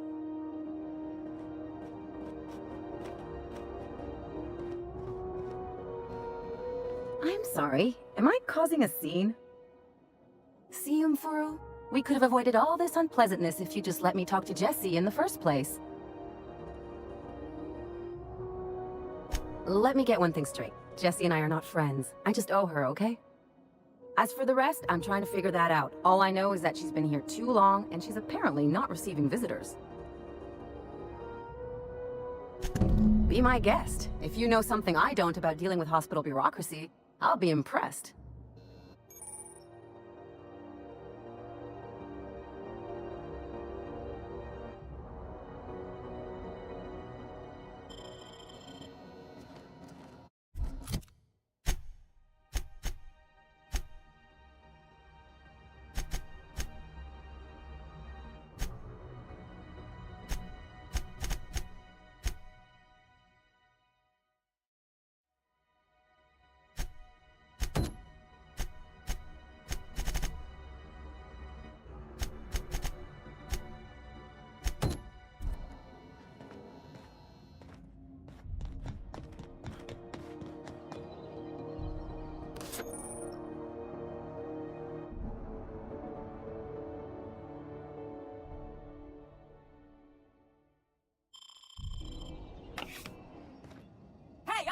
that! What do you think you're doing?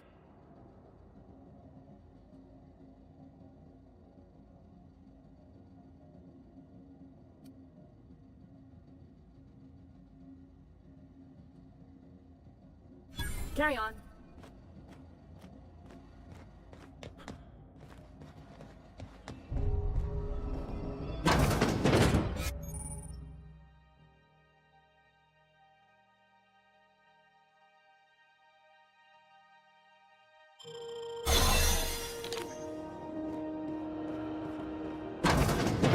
You're sure this is perfectly safe?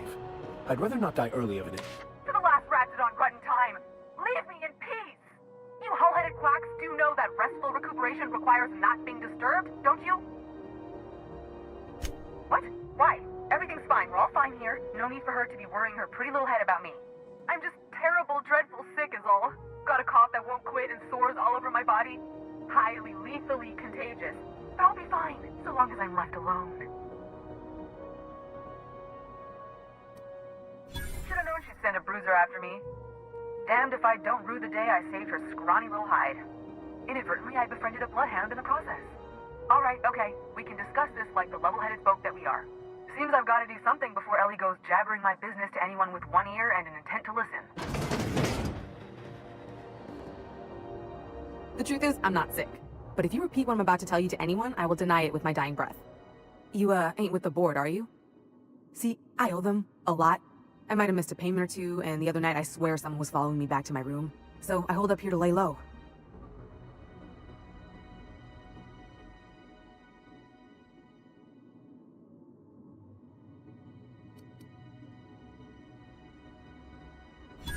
Oh, laws. Wait, don't gut me and skin me yet.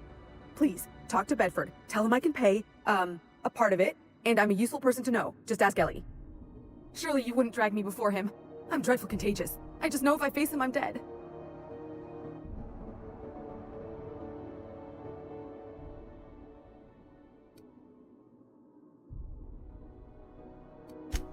What? No, I didn't do anything. I'm a law-abiding denizen of the ship, I swear.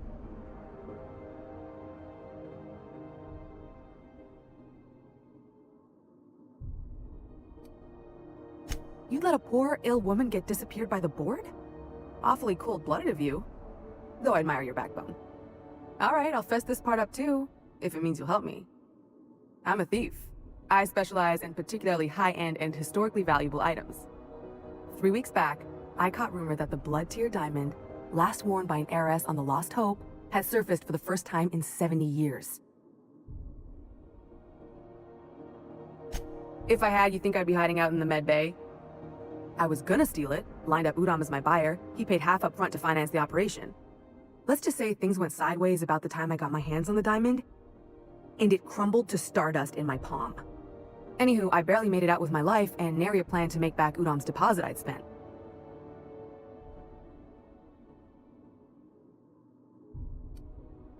Thanks for helping me with the board. You're a real pal. Or I guess I should say, Ellie is one, huh? Captain, could I have a moment of your time? Captain, if I could trouble you for a moment of your time, while we're on the groundbreaker, I may have an idea for how we could find a translator. I've been thinking on that. There's a former infamous philosopher scholar who fled Terra 2 some years ago. He's an expert on Bakono. He's also who told me of the journal's presence in Emerald Vale. If anyone in this colony could translate that book, it would be him. That's a good question.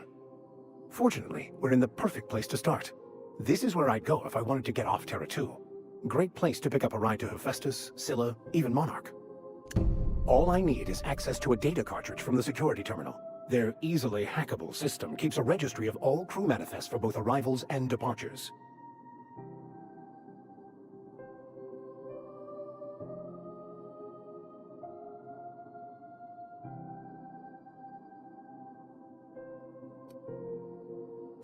Before I transferred to Edgewater, I had a wealth of time to develop certain, secular skills during my years serving a particular penitentiary flock. I meditated, led sermons, provided guidance to the inmates as needed, of course. I also played prison yard tossball and taught myself a bit about computronic security systems. Thank you, Captain.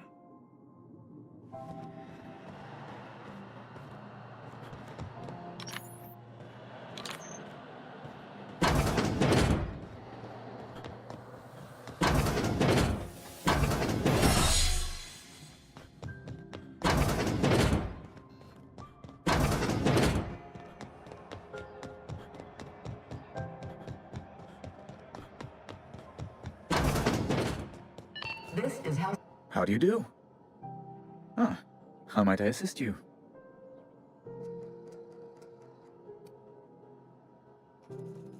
Miss Doyle owes the board a significant sum. Alas, the only collateral she has is her organs. Compulsory donation is quite legal in such cases.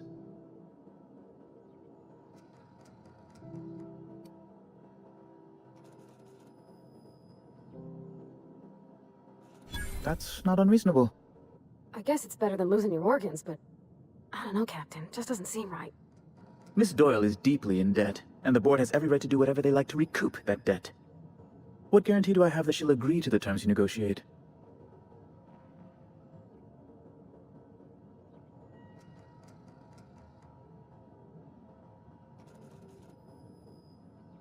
You might be surprised, but we'll proceed on the assumption she'll be reasonable. I will recall my collection agent. Tell Miss Doyle to report to me promptly for her first assignment. Now, is there anything else you need, or can I return to my work?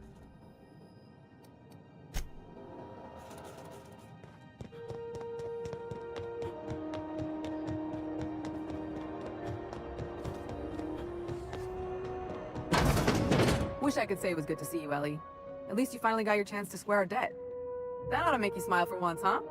Nothing makes me happier than being even. Except being right. That's nice too. Got word from Udam, from the hitman who trailed me the other night. Seems I'm indentured to the board now. I ain't too elated about going exclusive, but it's better than winding up dead. You sure saved my skin, stranger. All debts between me and Ellie are cleared.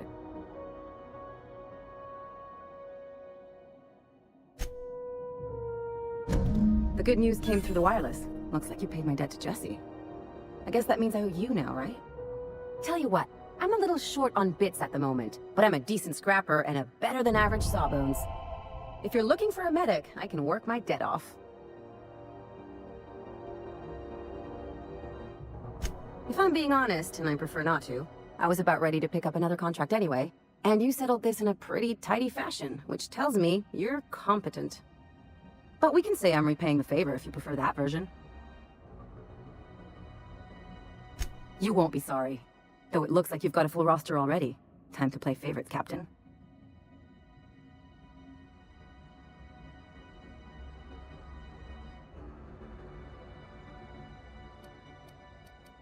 Traveling in style, are we? I'll be sure to nab a cabin with a view. Dr. Fenhill, glad you opted to join us. It'll be good to have a Sawbones on the crew.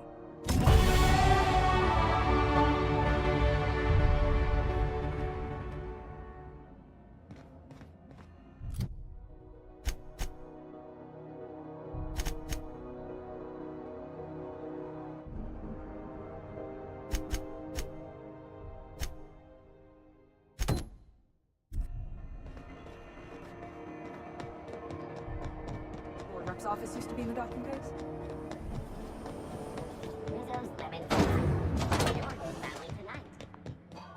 This is it. Security. I can check the departures registry to find out. Hey there!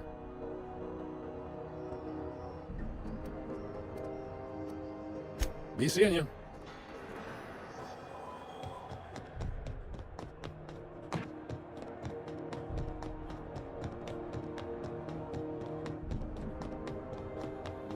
Hey, you got a second? Hey, we don't know each other yet, but I'm Felix Millstone. I was in the middle of a little discussion with the local authorities when you passed me by.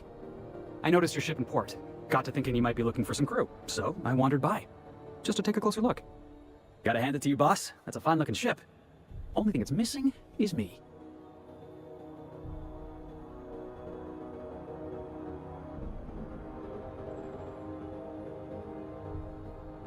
Yes, I absolutely am.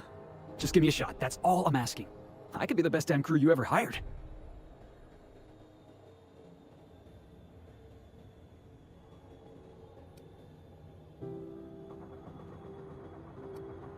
Sure, an interview. That sounds fair. I mean, first time for everything, right? Ask me anything you like. Are you kidding? I love a good fight. One time, I took an autoloader's head clean off its servos with one swing of a tossball stick. You can count on me in a scrap, boss. That's a promise.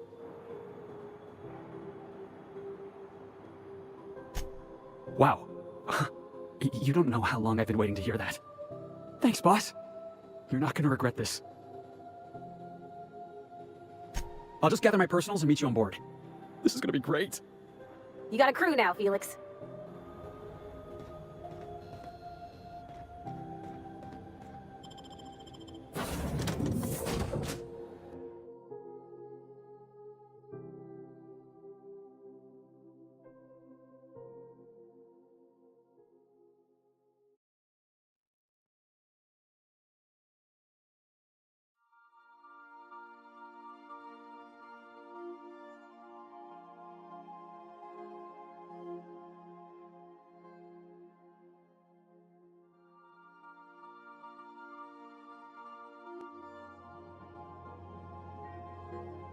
Hail, Captain. Your return time is within 14% of the expected value. Welcome back, Captain. How can I be of assistance? Yes, Captain. Beginning playback now. There's viscera and death everywhere. Gunfire, gnashing teeth. The unemployed. For law's sake, if anyone's receiving this, please send help. What? No! Captain, we are now capable of accessing the Roseway landing pad. Also, corporate protocol requires that all distress signals include a list of key personnel for retrieval. The embedded names are Anton Crane, Vaughn Cortez, and Orson Shaw.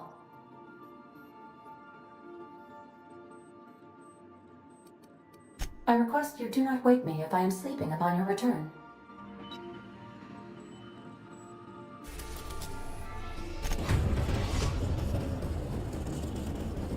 We are now in orbit above Edgewater, Captain. We're now in orbit above Roseway, Captain. A word, Captain? This Roseway business smells. Something tells me things didn't end well for the guy who made the distress call. And whoever or whatever got him will be waiting for us.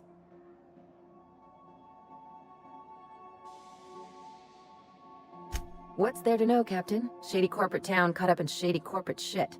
Tough luck for them, but maybe an opportunity for us.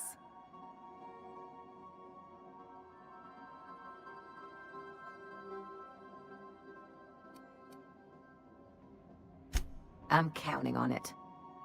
Anyway, we might as well take a look out there, see if we can get the jump on whoever's waiting for us.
Don't they have anybody with pre-arrivals?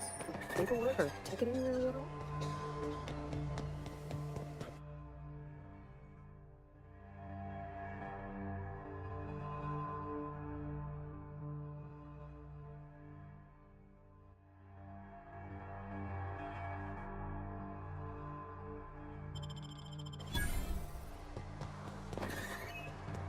Shoot up and spit out.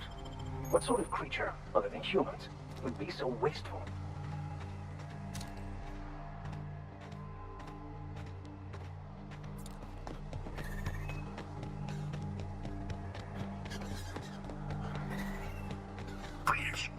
Clear the roadway.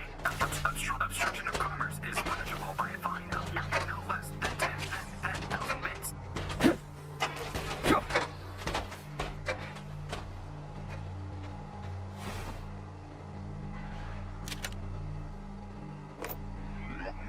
Warning. Nothing obstruction.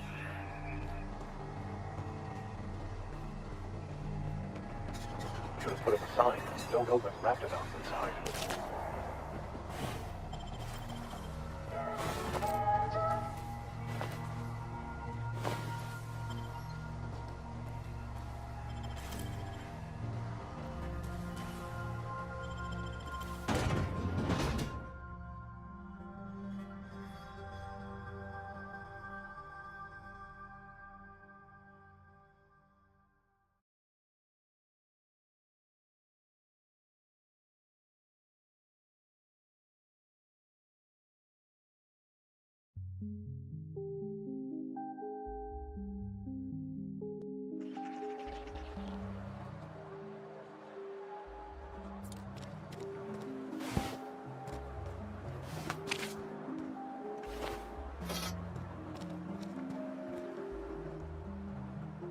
I done had enough of this shit.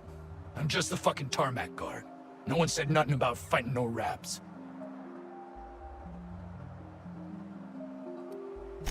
Distress call? From here?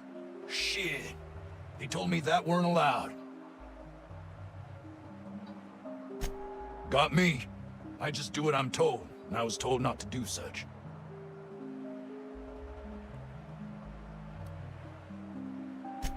Scientist, name of Anton Crane. Someone said he's panicking inside the comm center.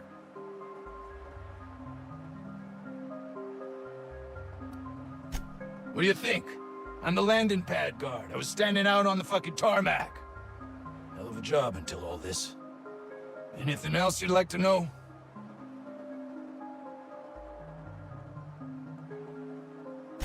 Alarms went off, raps broke loose, and I hightailed it in here to get a wall between me and them beasts.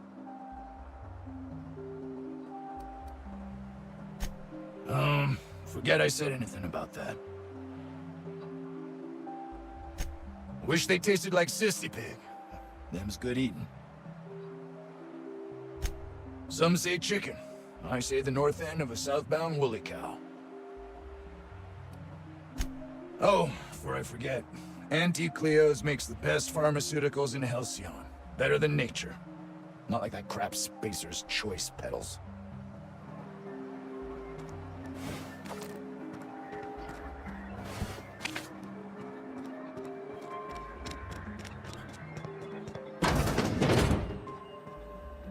If you've come to end my life, let's be on with it. Oh, not actually one of them, are you? Yes. Anton Crane, lead scientist here. I must apologize if my call diverted you. I may have panicked. Everything's under control now, though, truth be told.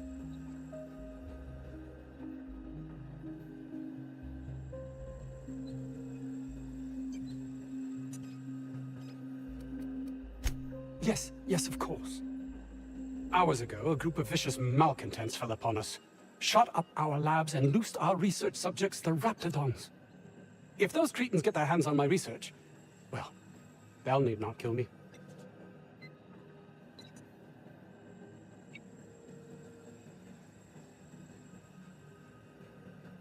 You have a point there. It most decidedly cannot make the situation any worse. All right. We were tasked with formulating a new and improved dental gel. One cannot exaggerate the benefits of good dental hygiene. May I continue?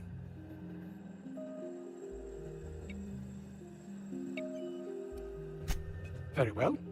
We'd formulated the world's most effective appetite-suppressant toothpaste.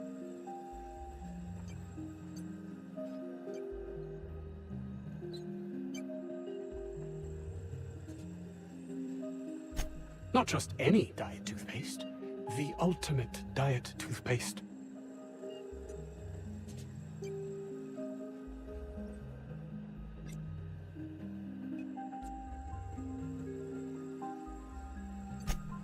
Oh, I'm certain it could be made into that as well, with only a few changes to its molecular composition. But you're missing the point. Let's focus for a moment, shall we? Even if you disregard the obvious value of Auntie Cleo's Appazap Diet toothpaste in and of itself, we're talking about my career here as well.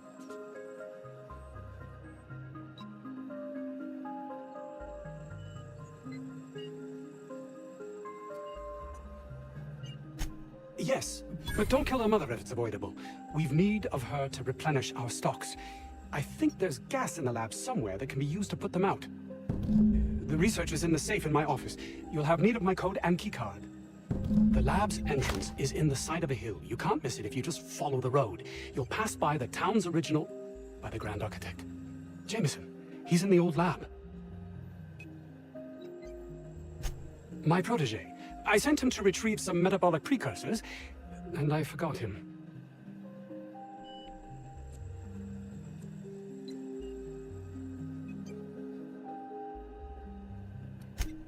You don't understand. He was my responsibility. All of the people stationed here are, regardless of their thinking on the matter. If he has died, too many have been lost. Too many black marks against my name, and far too much paperwork.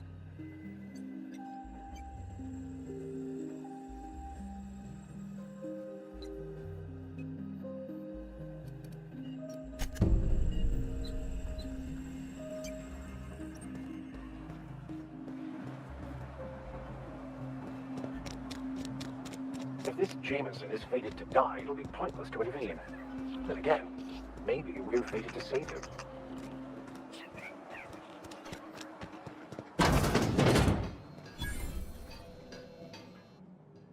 Ah, outlaws, I assume. Do me a favor and let me finish this, will you? And then make it quick, please.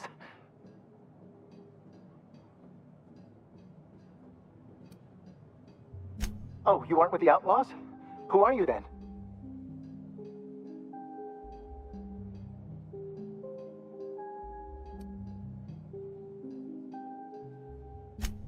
Oh, well, good luck. Now, if you got the carbon in here, it's just a matter of... Orson, you idiot. Just put it... of course, because I didn't... It's gotta put it in the power of 12, and of course, that's... We're gonna get this solved.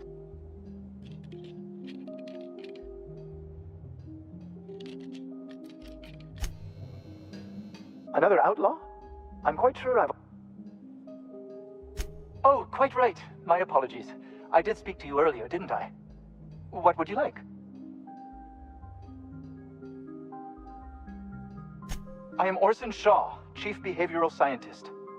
I was brought in to study the Raptidons. I was to ensure that, should a problem arise, our team is adequately equipped to deal with them.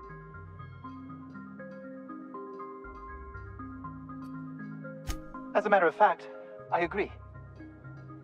They are insatiably hungry, absolutely impossible to control in any fashion, and indeed appear to be powered entirely by hate.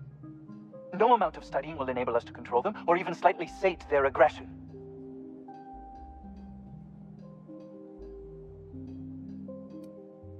Indeed. Now that you fully grasp the gravity of the situation, I wonder if you might do me a favor.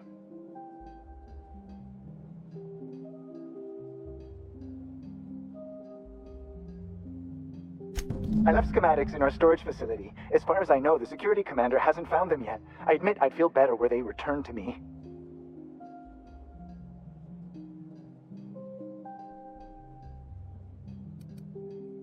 Out the south gate. Follow the road. It'll be on the left, past the old lab.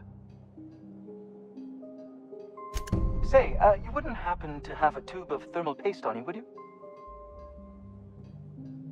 Blast. Well, good luck. I hope I see you back here in one piece.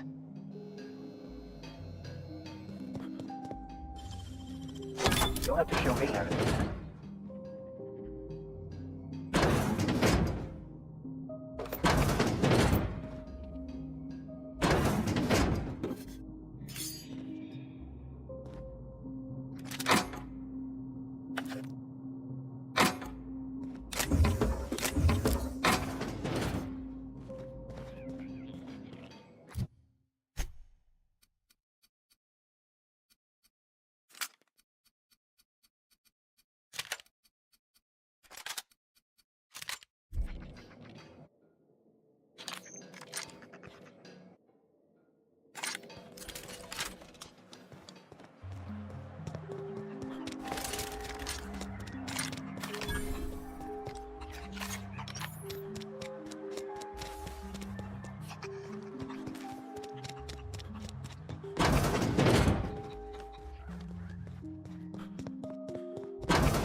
You picked a hell of a day to visit. I'm Vaughn. Vaughn Cortez. Dr. Vaughn Cortez. But just Vaughn's fine, really. Over in the main labs. I rabbited back here when I realized I was hearing gunshots, not blown fuses. We've been cooped up in here, I don't know, hours? Too long. I have to get back to work.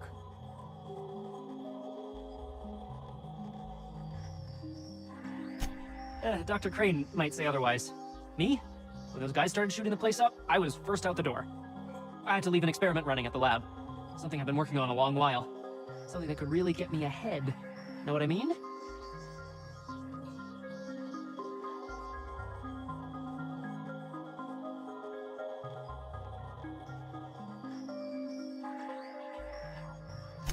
I've been extracting organic compounds from raptidons. Compounds that have, benefits. Benefits? In certain social situations. Personal situations. Where you might want to, enhance your charisma. Seriously. Captain, I believe he's making enraptured. It's an aphrodisiac. Wrapped musk is the main ingredient. What? No? I mean, yes, I'm getting the musk. With Monarch embargo, the price is sky high, but I'm not making the drug.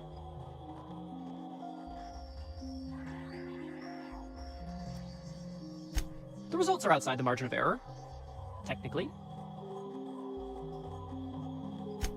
Sure. Of course. Our lab's south of here, down the road. Not the old public lab, the one past that, built into the mountainside.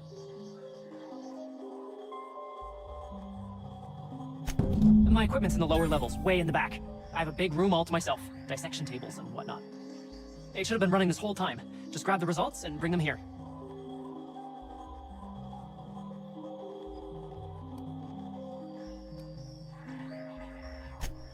No, I mean... In fact, don't mention this to Dr. Crane. At all.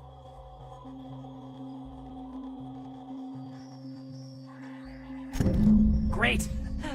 This is really gonna save my ass.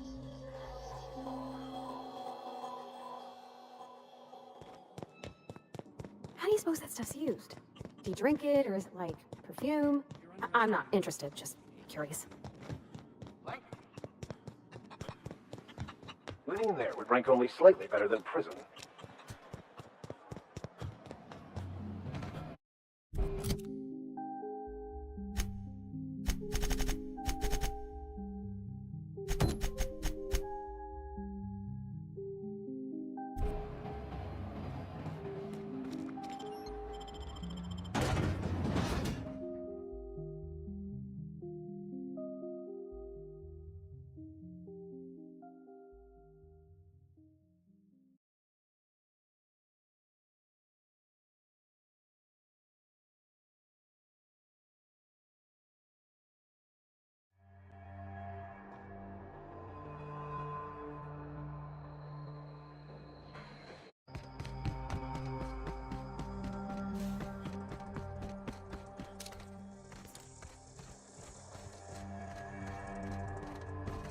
Antibiotics is going up in smoke. Marauders must have hit it. Oh.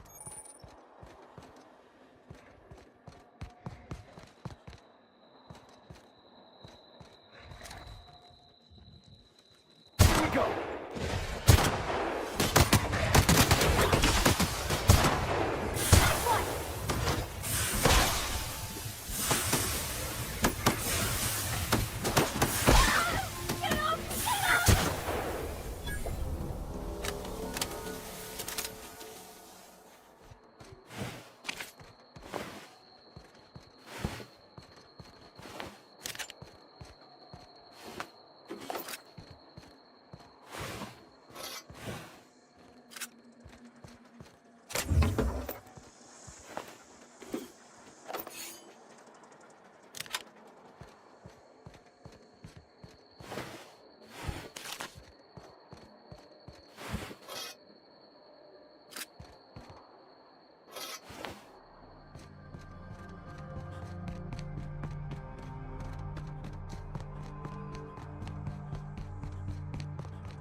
The most beautiful person. They must have cleared this place out in a hurry to have abandoned such a valuable piece of machinery.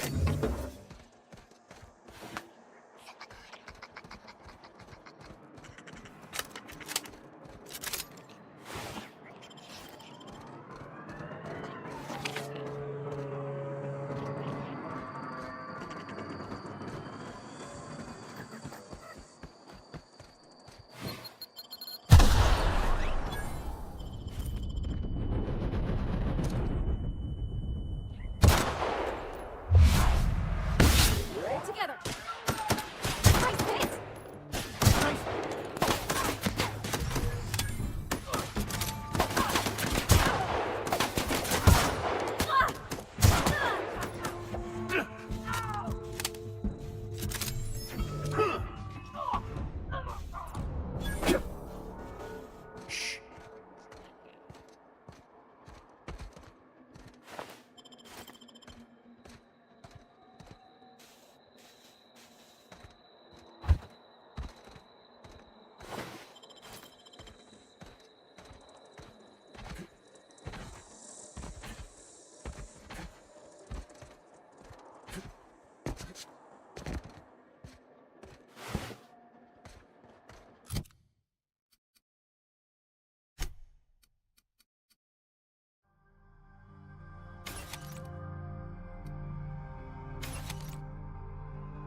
Go!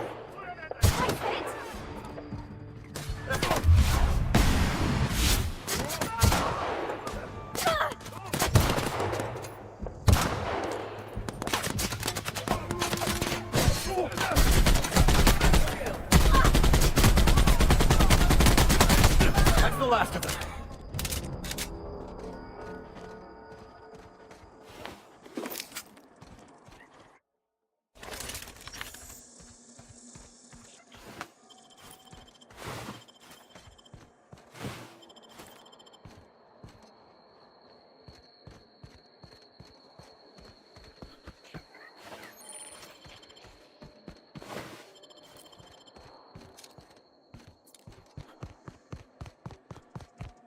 Nice of them to put up a sign.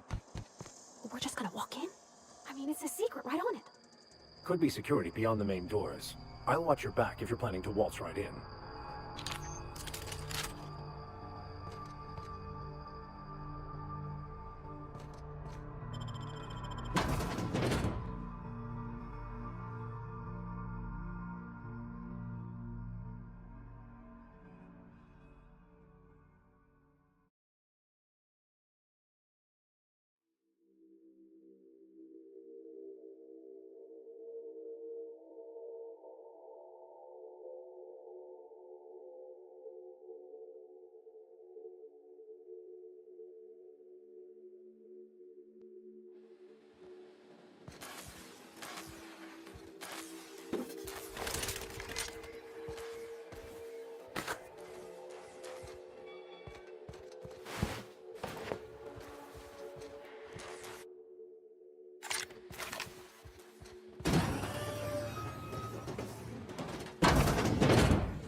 Who you?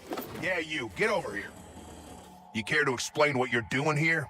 Did you miss the big sign outside?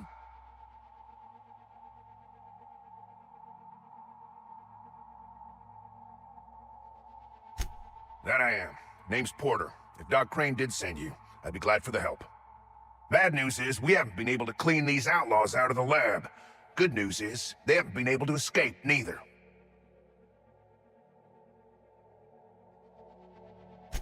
For now, I reckon they got no backup. On the other hand, we don't neither.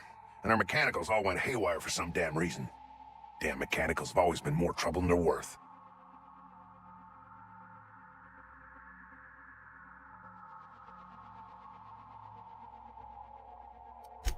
Who, me? Or you mean the lab in general? Soap or something? I don't know.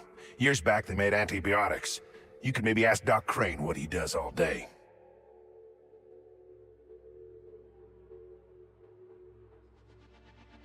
Oh, the pay ain't much, but it's never been about the bits.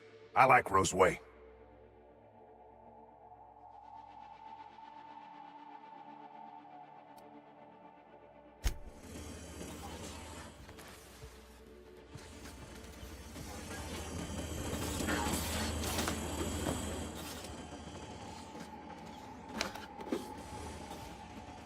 Carry on.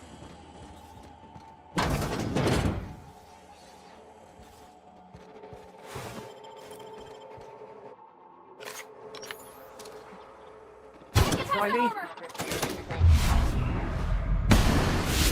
Firearm safety.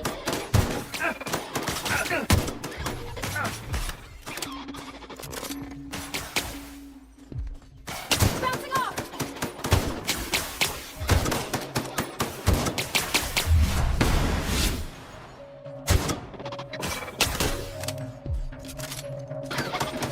Get past that armor!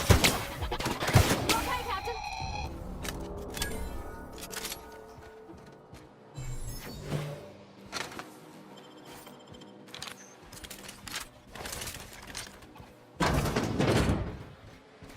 Super for me. Here they come.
Hey!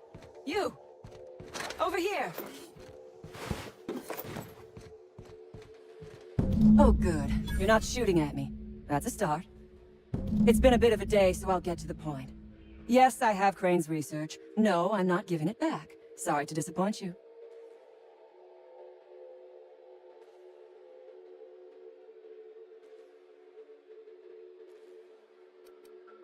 I suppose it does not matter. Either Crane sent you, or you are some scavenger come to rob me in my moment of weakness. Let's make a deal. I'd like to go on living. You'd probably like to make some money. Help me get out of here, and I will pay you for your trouble.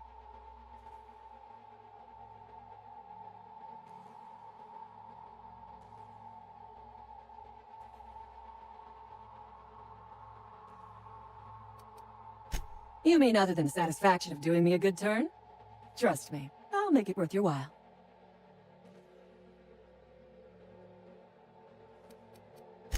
Think it over.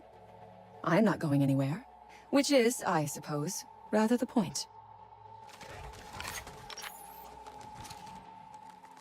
When you're ready for a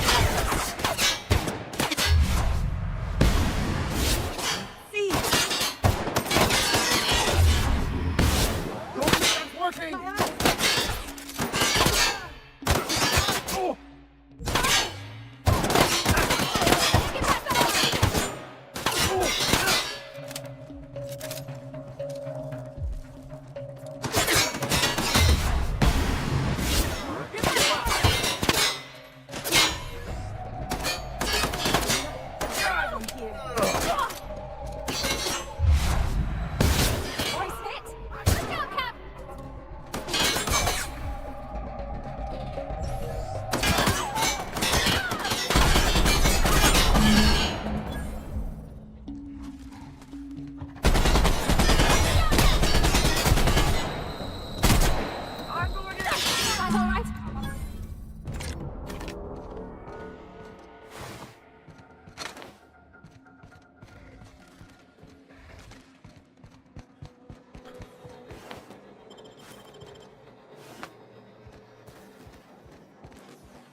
Skills are unrivaled.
Here they come!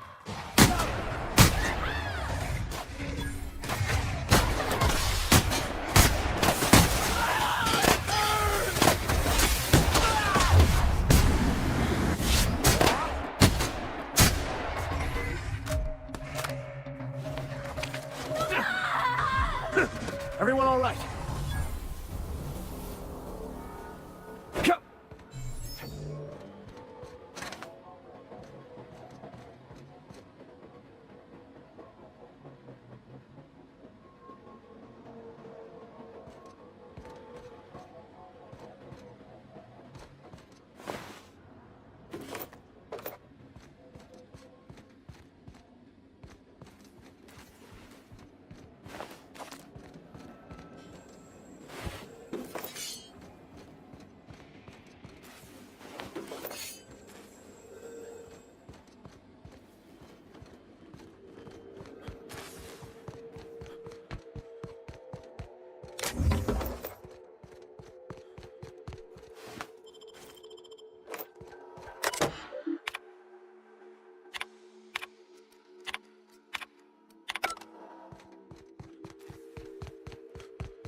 I think you could jimmy that one proper, Captain. Doesn't look too tough.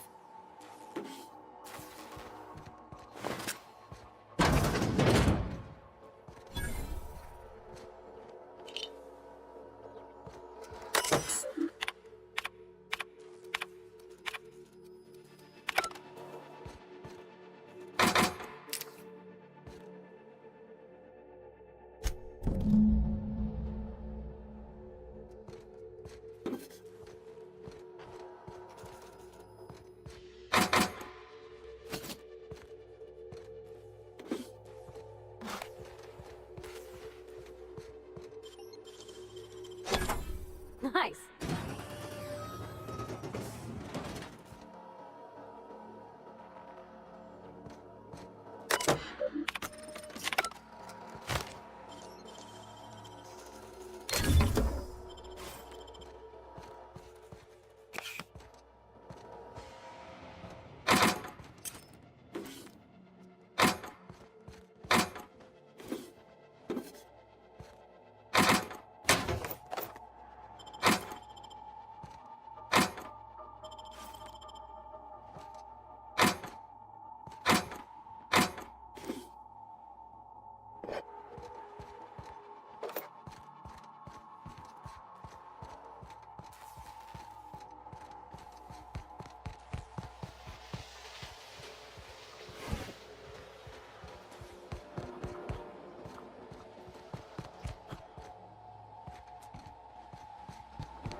You done a job of work.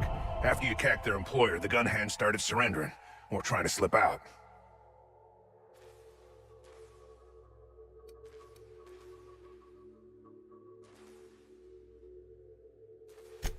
I'm having a hell of a time keeping my people from shooting their prisoners, and I'm not even sure I should stop them.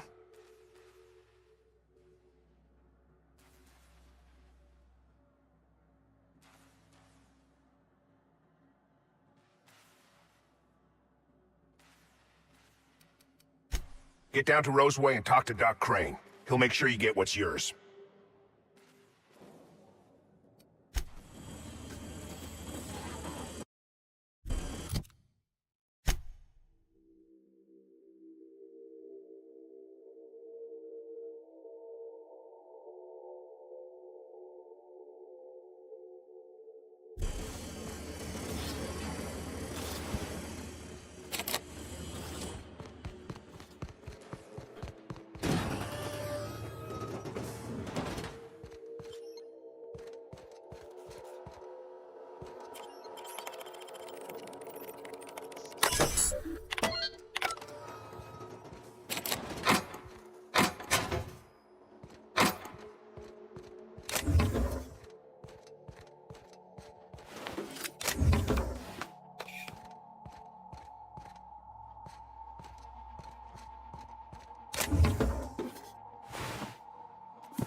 Incoming! That's the last of them!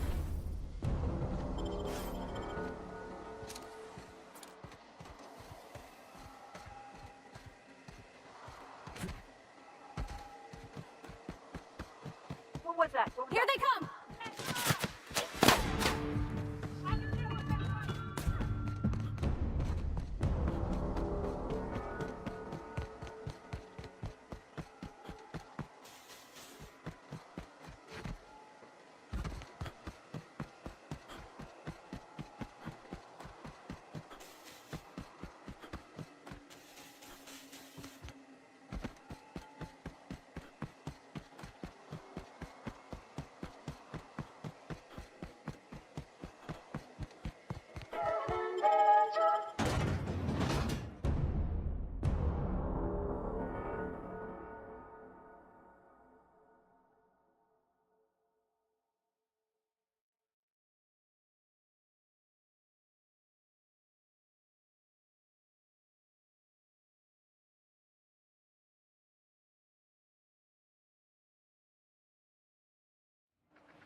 Oh, it's you.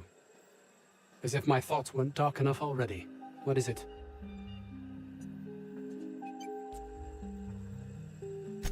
My research? Please tell me you've recovered it.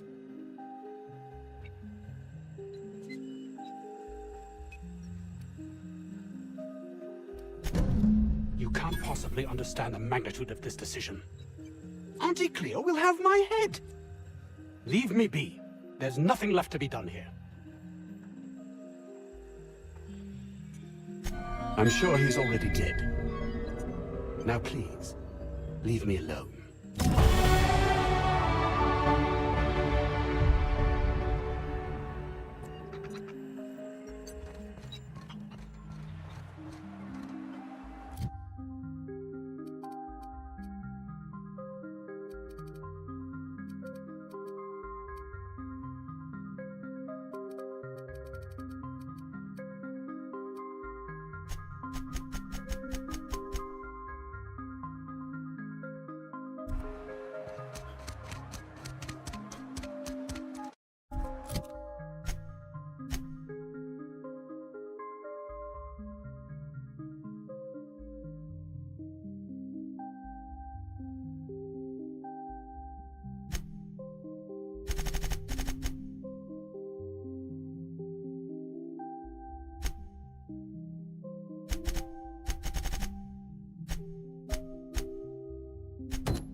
Cleanliness isn't much of a priority, I take it.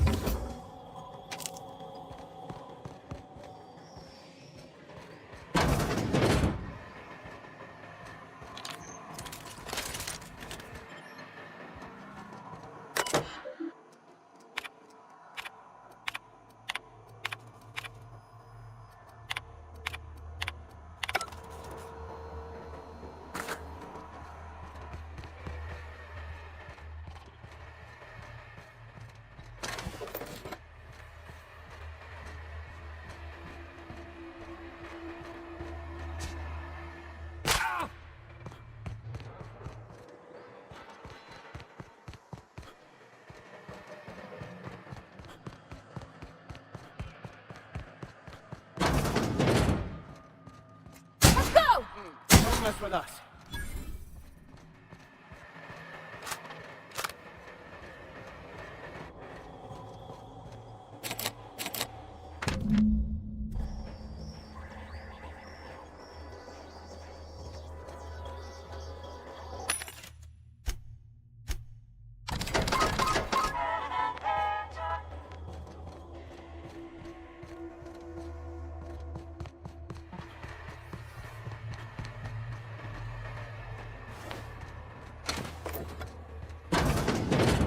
Broke searching.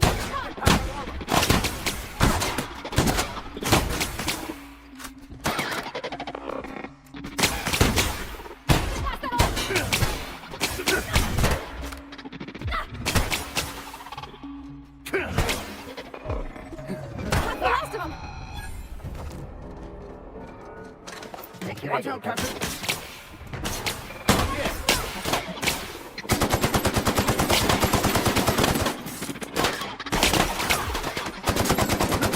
Let's get past that armor.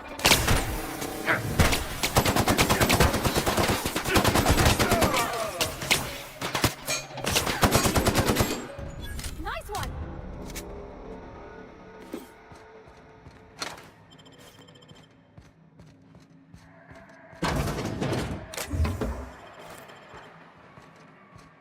All this space, and this is all they get to sleep in?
It's got to be in here.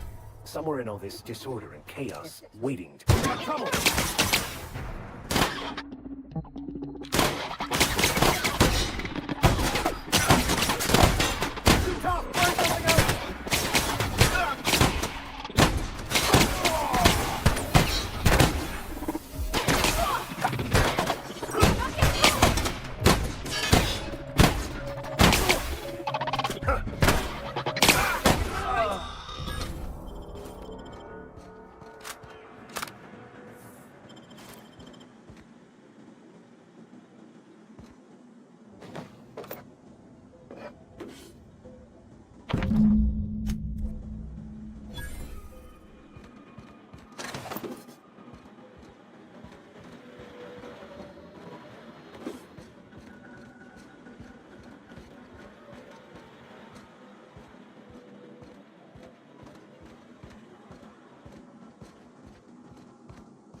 to die first.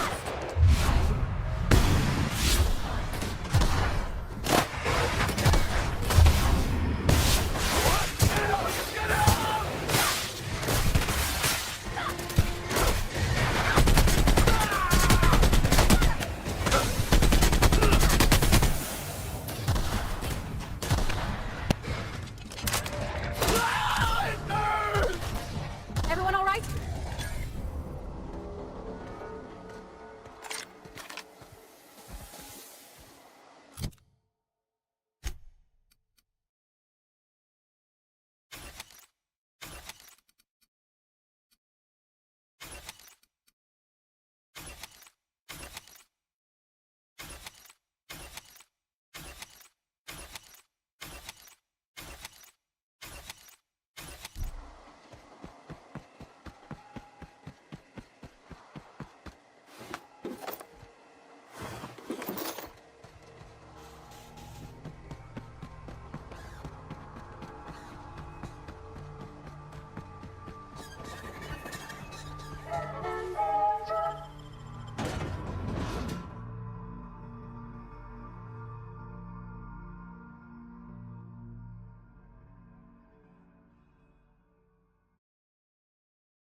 Oh, hello. Why do you seem familiar? Have we met?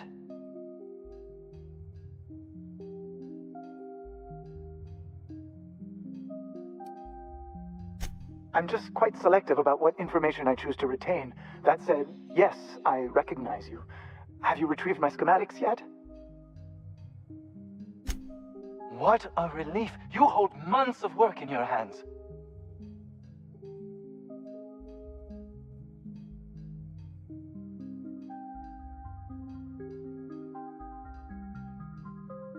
Anton would have just given them to Porter without a second thought.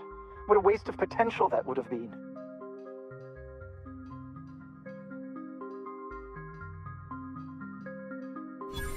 I see. A proper shakedown. I might have known not to trust a common thug. So be it. I'll buy them off of you. Much obliged. Here are your bits. Now, let's see here. Attach this, twist that, apply a little pressure, and voila! I can finally call this little side project complete. Thank the law. Oh. I can't be caught with this. You take it. If R&D buys the schematics from me, perhaps I'll get you the first model, hot off the presses. I'll, call you? Yes, I'll call you.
Any news?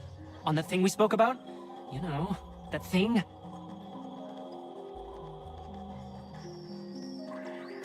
Don't keep me in suspense. Did you get my stuff? I mean, not mine. It's for other parties. Buyers. This is gonna make me so popular. I mean with the people who buy it, not by using it. Because I'm not. Only for testing purposes. Quality control. You would, right? Take this. You earned it. If you run into me again after all this is over, maybe I'll have more. Pleasure doing business with you.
Why was I built to feel on me?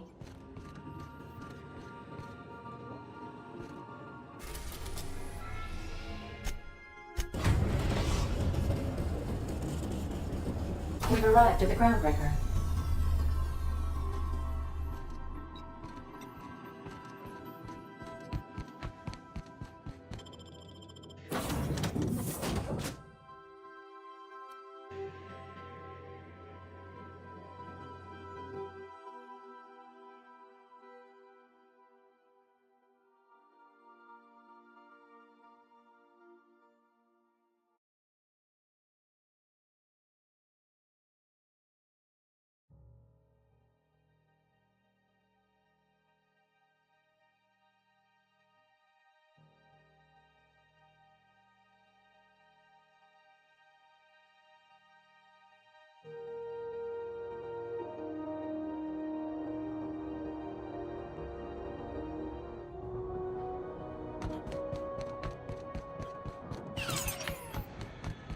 Hey, be careful with those crates, huh?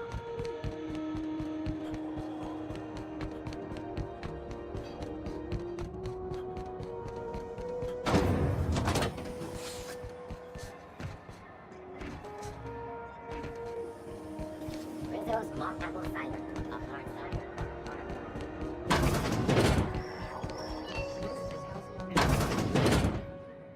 Have you had a moment to look into that little opportunity I told you about on Roseway?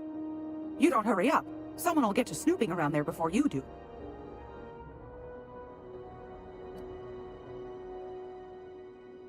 What's that? Speak up now.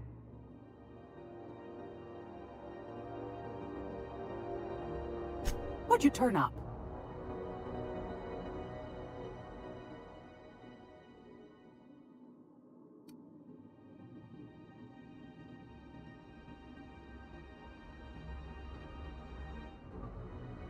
My stars, what a find. Fine picking like this deserves an equally fine payout. Go on, dearie, and don't spend it all in one place.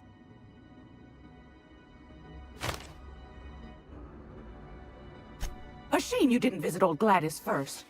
That would have fetched a good price. I may have thrown in a batch of my famous sugar cookies just to sweeten the deal. If Auntie Cleo's exporting wraps from Monarch, golly me, someone's going to be in the soup when they get caught.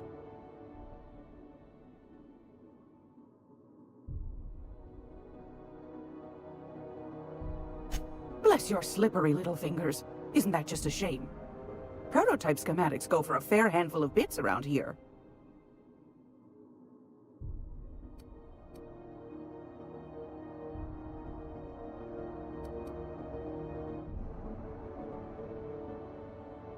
Are you positive? Honest to goodness? Can't say I wasn't hoping for more, but I suppose it can't be helped. Law bless you for doing the legwork, sweetie. Don't forget your pal Gladys now. You can come visit anytime.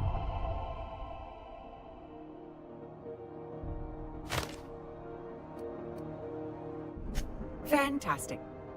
Do be careful with it, dear, as these keys tend to be a tad hard to acquire.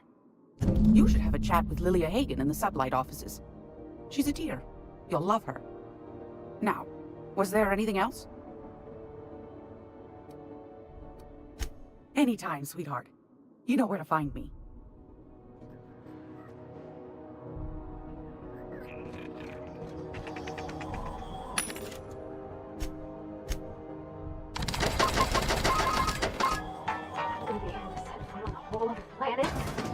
I know Monarch's a moon. I think it counts anyhow. Monarch is a wretched hive of terrorism and anarchy. We'd best top off our ammo stock before we leave.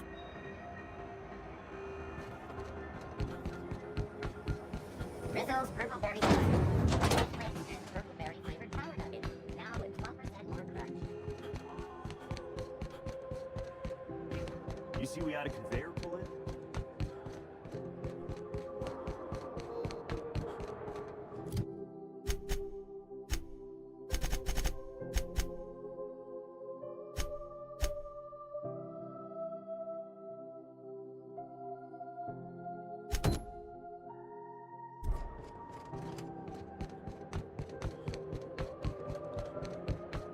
Hey, that pad down.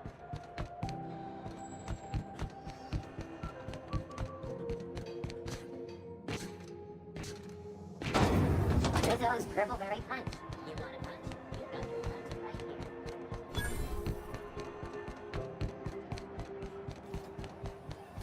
C&B Borsted Baked Beans. When you need to eat and run, Borsted Baked Beans is the only one.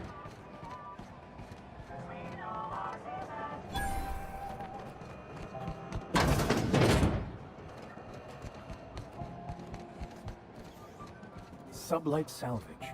Their front looks surprisingly on the up and up. You reckon we can shop here, or is it all spoke for?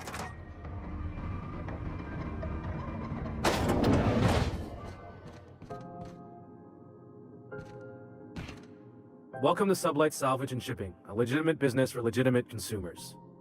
You the one flying the unreliable?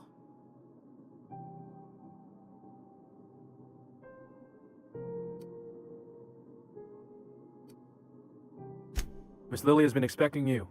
I'll unlock the door. Sure am. A few years back, they got me started on simple acquisitions.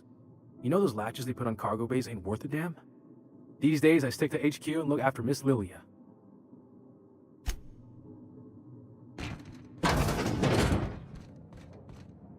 So you're the new captain in town. I was hoping you'd make your way to my office. Saves me the work of hunting you down. Lilia Hagen, CEO and Executive Director of Aggressive Operations. I'm guessing you already know about Sublight, otherwise you wouldn't have come.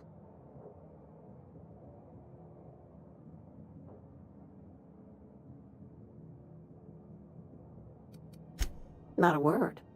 Pity. My guy in marketing is about to lose his other thumb. It's nice to see the Unreliable again. Useful ship. Hawthorne was my contractor. I'd recognize that leaky boat of his anywhere.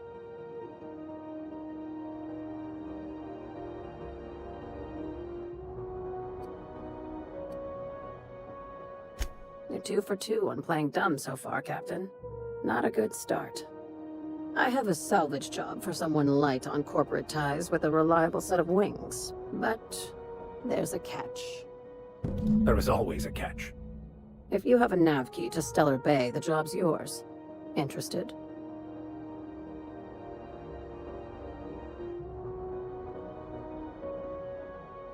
One of my guys in Stellar Bay has a lead on some high-grade salvage, but he went dark before he could spill the goods. We arranged a drop at the Saltuna warehouse's loading dock. Find whatever he left there and take it to Fallbrook. My gal Catherine will be expecting you.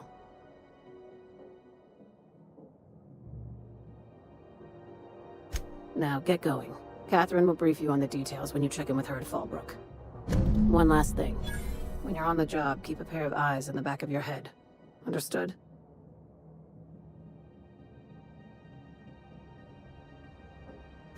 You'll do fine. Probably nothing to worry about. Probably. Well, that set me at ease. Let us take heed that we are not caught bending the law. I am not keen on another long-term penitentiary assignment.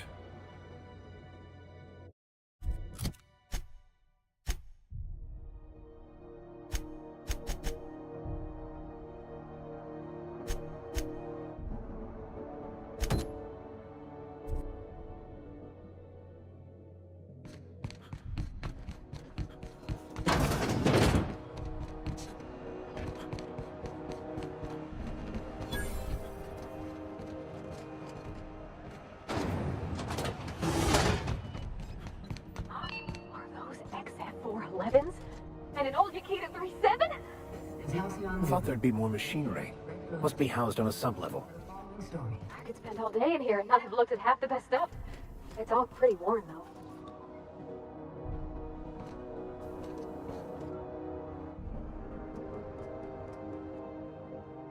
Junlei Tennyson. I'm captain around here, but chief to my friends. Hope you don't mind the formal introduction. Groundbreaker doesn't see many visitors.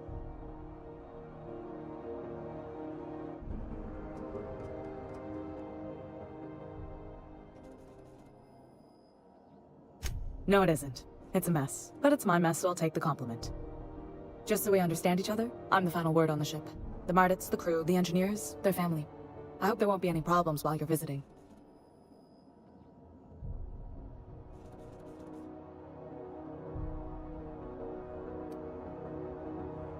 Ain't that always the way? So what brings you to Groundbreaker? I'm curious, even though 9 times out of 10 the answer's just passing through.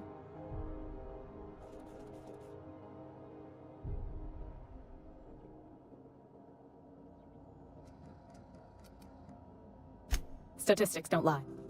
We see a lot of the same faces coming and going, most of them board spies and corporate sprats. Makes it hard to trust outsiders. You seem different, so welcome aboard.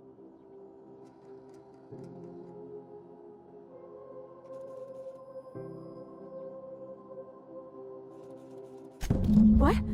I didn't think you just... Parvati, is it? That's a lovely name. What can I do for you? I was just thinking, I haven't got much experience working with actual, real spaceships, Miss Junlei. Chief Junlei. Junlei is fine.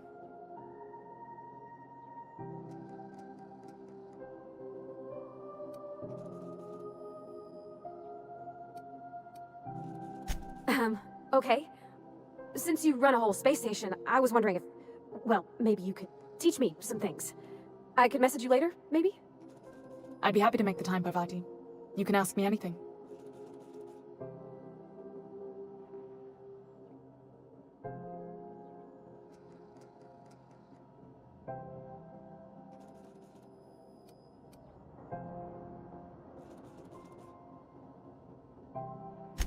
Right. In person. Sure thing, Captain. Wow, great. I'll do that then. Messages.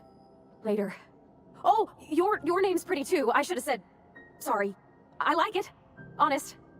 Sorry.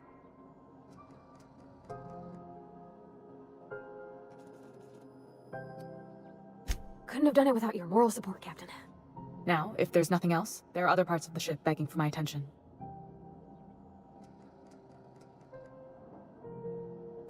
Groundbreaker's radiators need replacement parts. They're dumping superheated air into my ship.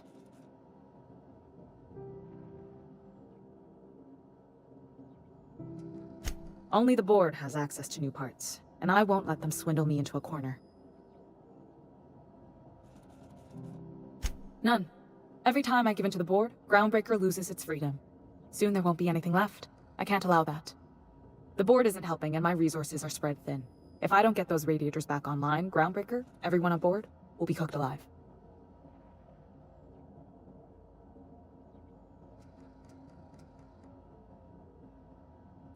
Reasonable, huh? That's the best news I've heard all day. According to my grandmother's old schematics, the parts we need should be in the back bays.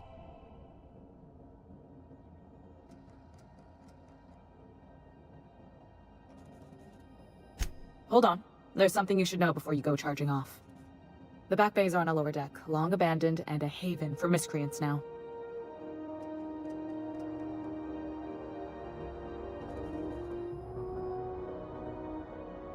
Good. Once you've obtained the parts, we can proceed to the next phase of repairs.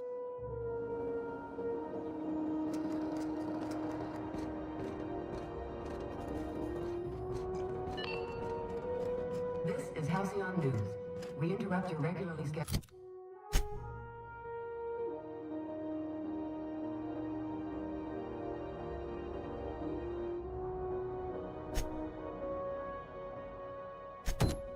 advertisement for the following story.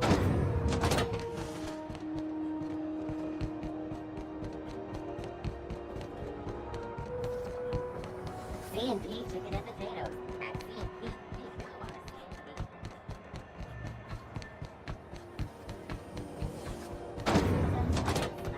Who wants to play an impromptu tossball match? No one? Me?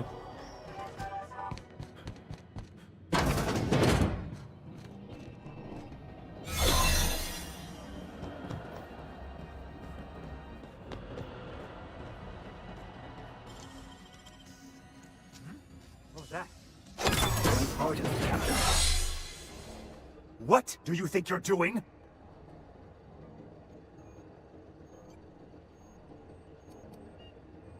Just don't complicate my job, okay?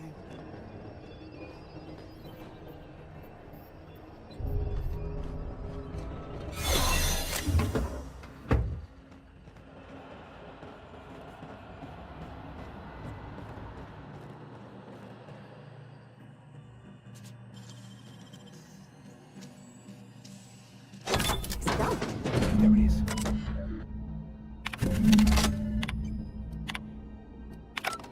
Now that we have the gate cartridge, I can finally find out where that scholar I'm looking for ended up. Got it. His name is Reginald Cheney, and he joined a sublight salvage crew. Only he's not listed on the return manifest. Must have made landfall somewhere he wasn't supposed to. Ah, yes. Here. There's a domicile on Monarch in Fallbrook, rented to the same bit card he used to buy his seat on the salvage ship. I should have guessed. What better place to lay low if you wish to avoid the authorities?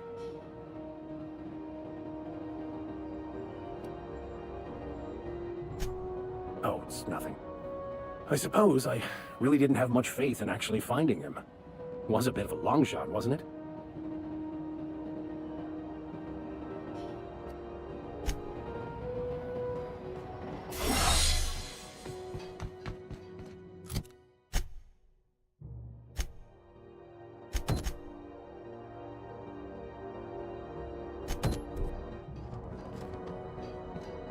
Where are we headed?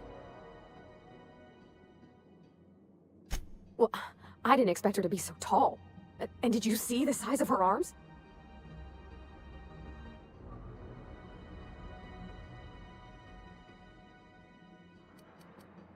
What? No. Maybe? I don't... It's like somebody reached into my head and pulled out what I didn't know I wanted. You know how hard it is to find anybody who likes working with tools in a little town like Edgewater?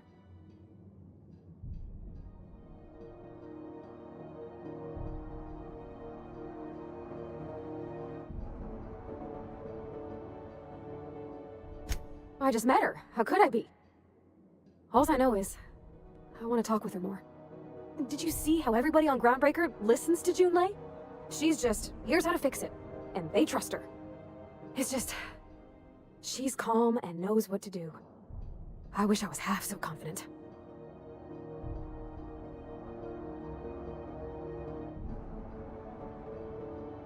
He seems like a nice boy to me. I'm glad you gave him a shot.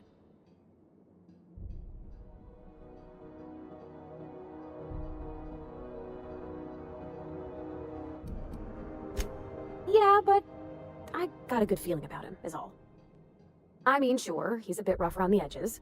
I bet he just needs somebody to show him a better path.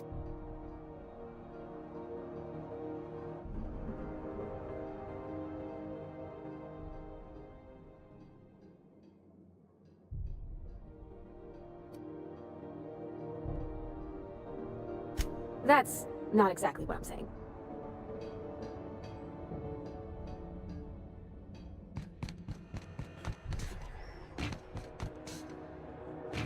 Have either of the assault cruisers ever put in?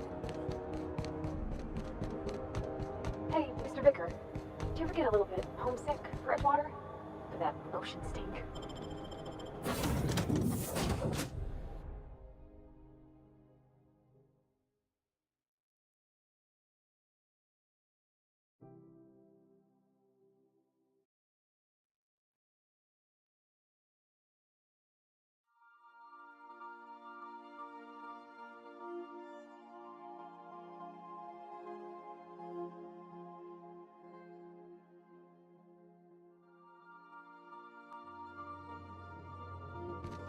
Captain, Felix and the Vicar are arguing again.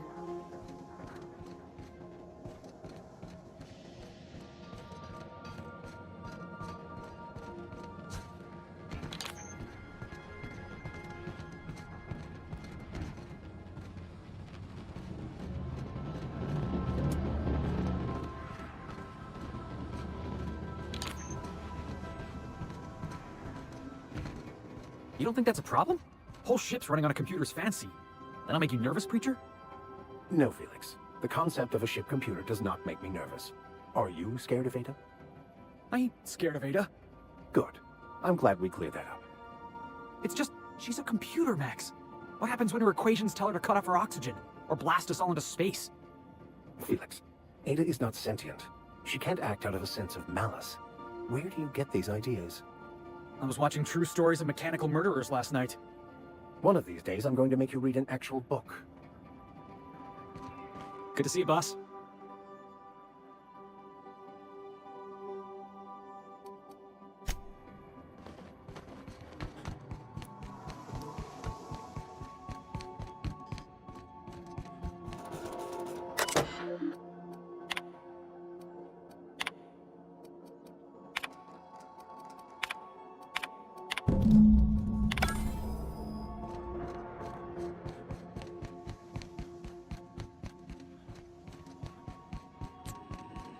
Welcome back, Captain.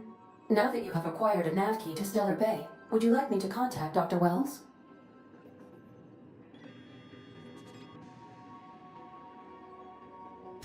Well done. You'll love Monarch. Exotic climate, violent native species, fascinating culture, really.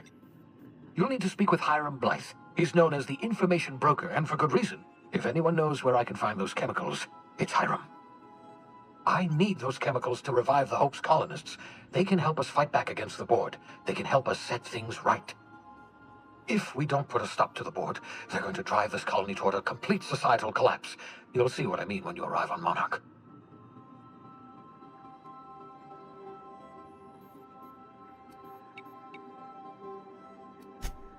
Oh, I've tried. I haven't been able to get through to him at all. Silence from the system's own information broker? Not a good sign.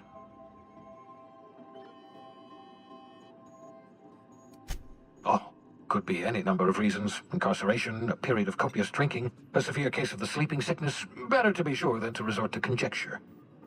You'll want to hire the services of a skilled guide. I recommend a hunter by the name of Nyoka. Frequents the drinking establishments of Stellar Bay. Very hard to miss. Once you have everything you need, make your way to Hiram Blythe's compound. Best of luck. Everyone on the Hope is counting on you.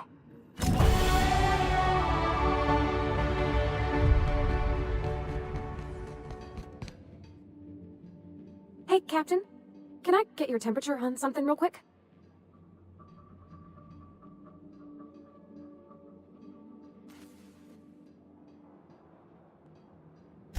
So, Junlei and I have been talking some. Through messages, I got him here on my datapad, and well, she sent me a poem. One she wrote her own self, I'm pretty sure. I don't know if I should read into it. Because poems are all symbolic and such, right? It's not so good. But real sweet.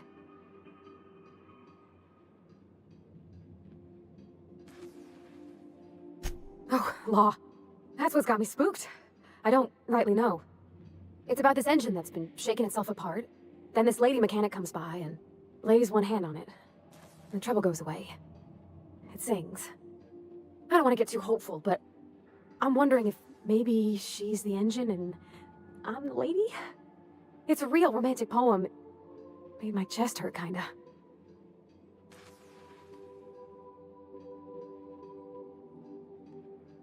I don't know where it's leading yet, or if I'm misinterpreting.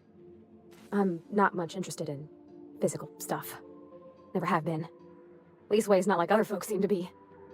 It's not that I can't, I just don't care for it. It's been a problem in the past. The folk who wanted to be with me back in the Vale, they said I was cold.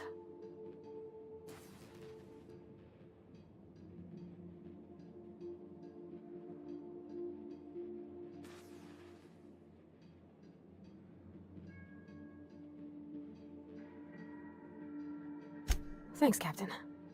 That makes me feel a touch better. I actually had another message from Junlei. I just couldn't work up the courage to open it. But I'm gonna change that. Right now. Okay, here we go. Let's see here. Talking about old friends, got to thinking... Isabel? Who's Isabel?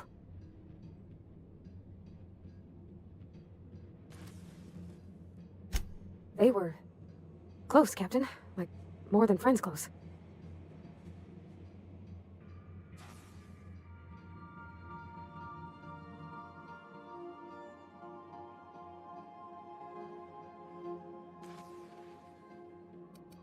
No. I mean, I don't know. I haven't asked her out all formal-like. I thought, well, Captain, I'm feeling all mixed up right now. Could we maybe head to the Groundbreaker? Get some drinks at that bar there? The Lost Hope?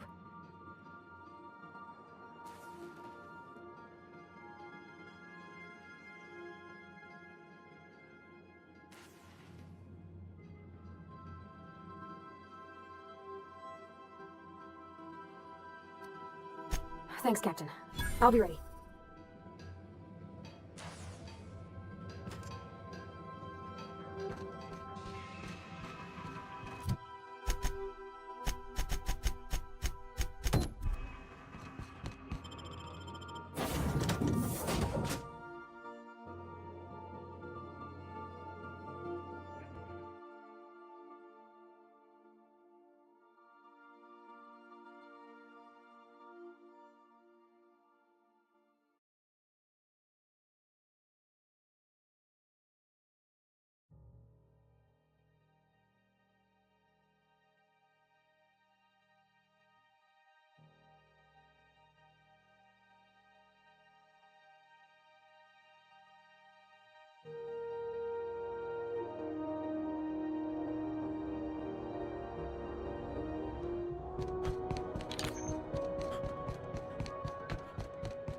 Heard from the lasses down in 26.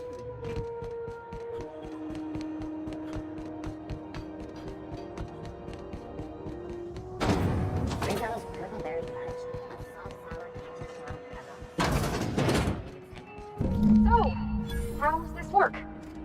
Do we get a table? Stand in a corner? We interrupt a regularly scheduled advertisement for the following story. The board would like to remind spacers and other travelers that passage to Monarch is restricted for local traffic. Okay, so what are we drinking? You're the expert? Oh, and don't worry on the price. I got this. Let's just do it proper.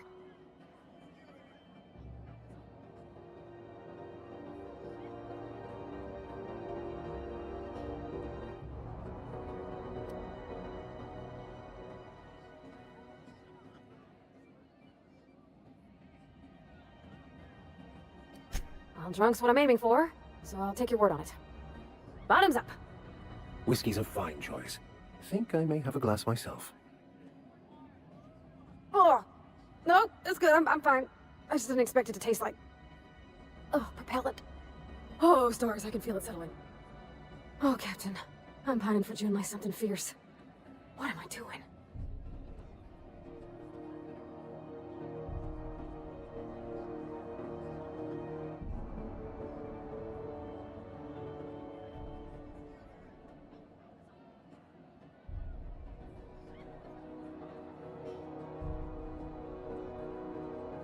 Specifically. Definitely specifically. Oh, why did I drink that? I mean, just with Junlei. I don't know what to do about us.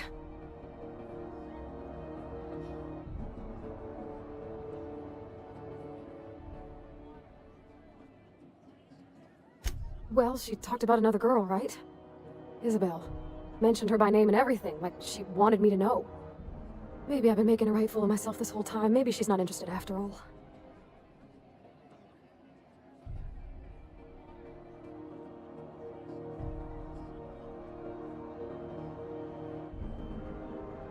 It was real long and rambly. She was telling me a story about her dad, how a lady named Isabel did all sorts of things to try to win his favor.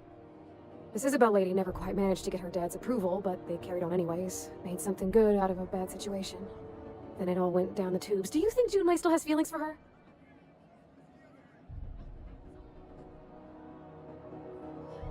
I just got a lot of feelings, Captain, and they're all climbing up my throat.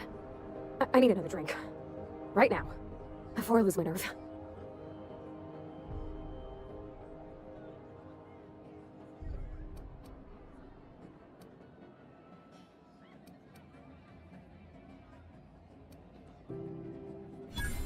Water's for cowards! Okay, maybe you're right, I am a little woozy. Hydration, here I come. Good call. It's best to proceed with a light hand the first time. Shush you. Oh, Captain, I want to talk to Junlei all the time. Even about silly things, but I'm so scared.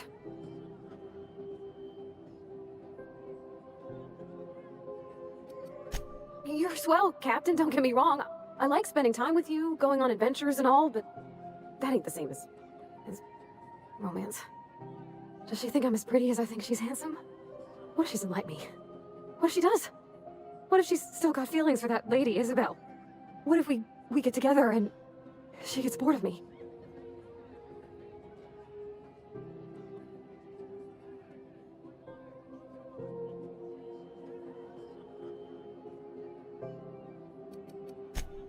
Well, thank you for the conversating, Captain. I got a lot to think about now. Not the least of which is how whiskey's the devil. Let's get going then. I'm sure we got lots of important things to do.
Captain, if you're looking for crew members Ellie or Felix, they're sharing a drink upstairs.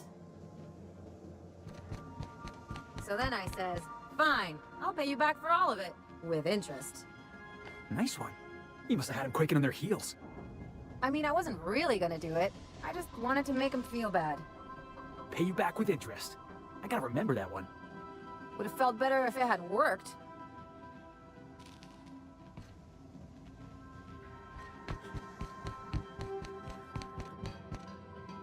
Hey, Captain. I hope I wasn't too much bother at the bar. I did have fun, and I've tried some things I never would have otherwise. Though, that whiskey did give my head aching something fierce. Feels like a primal's chewing on my skull.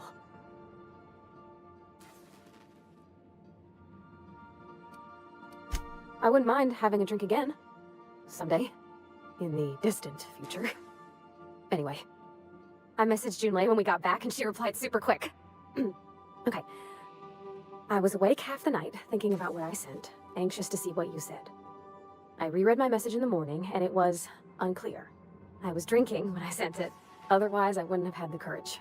Also, sorry for the typos.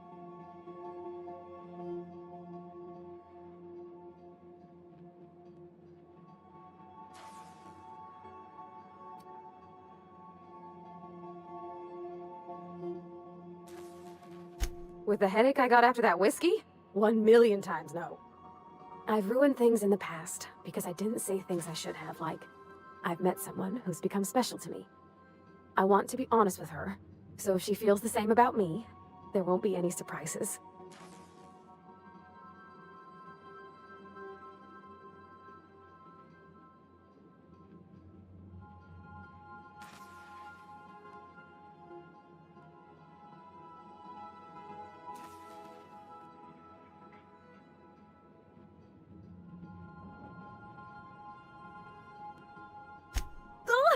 Isn't she sweet? Like one of those two-bit romances where one soul's all stiff and formal and, I should be glad to perhaps take hold of your hand, miss. I ought to go write her back. I mean, I already did. Twice. But anyhow, thanks for taking me out, Captain.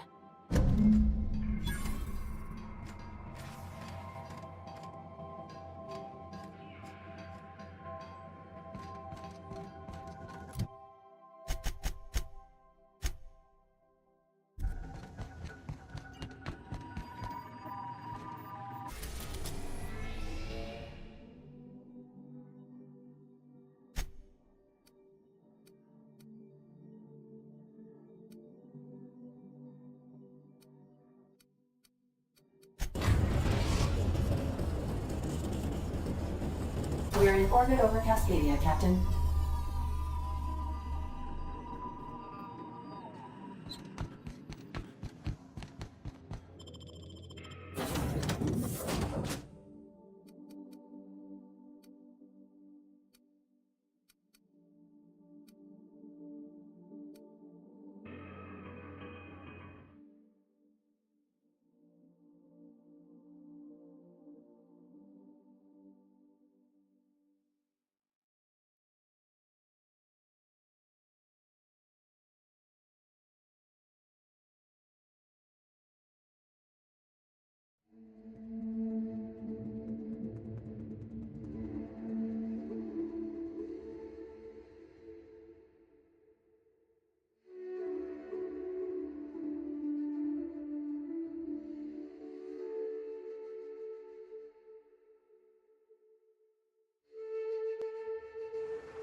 You a fan of the hard way, Captain?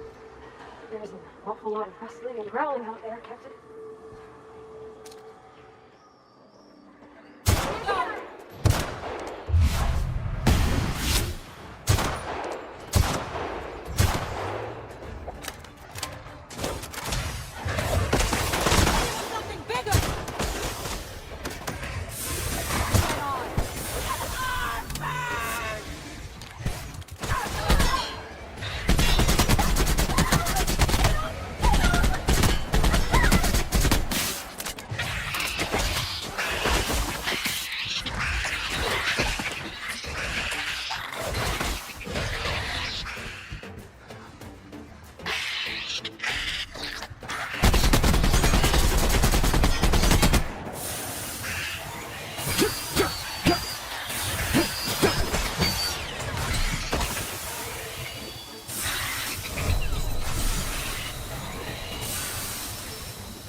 Getting my target practice in today.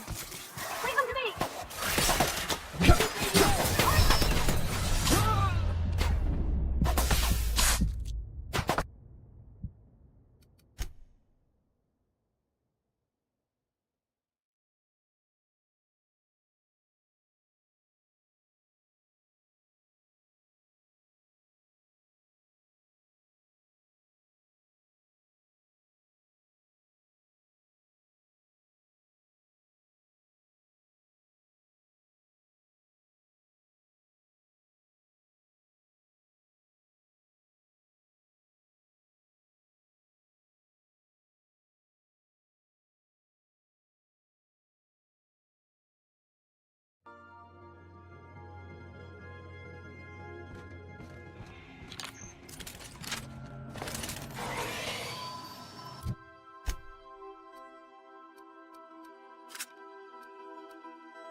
We're now in orbit above Stellar Bay, Captain.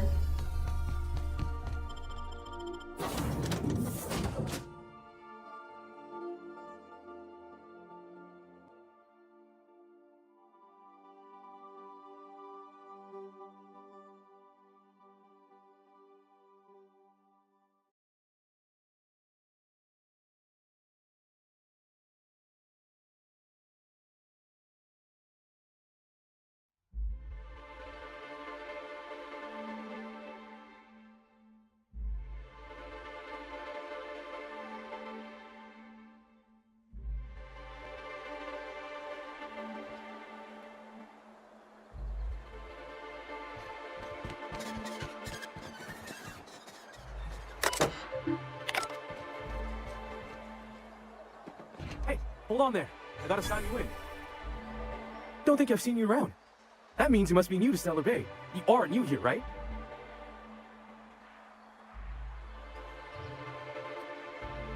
You must have seen those UDL gunships on your way in. There's only 3 of them these days. Still, they tend to scare folk off. You may not have heard, you being new, but Stellar Bay hardly ever gets off-road traffic, us being cut off by the board and all. Which means I never get to do this part, but I've been practicing, so here goes. On behalf of Monarch Stellar Industries, welcome to Stellar Bay, home of the freshest sal tuna in Halcyon. Please state your name for the records.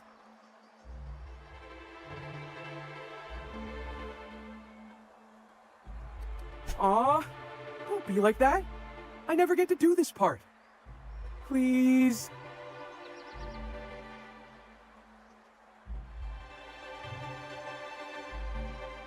Swell. There's one for the logs. I'm even gonna give you your own entry code. I'm not supposed to do that. It's against procedure, but Mr. Sanjar isn't so strict about the rules here. Besides, I got a lot of empty entries to fill.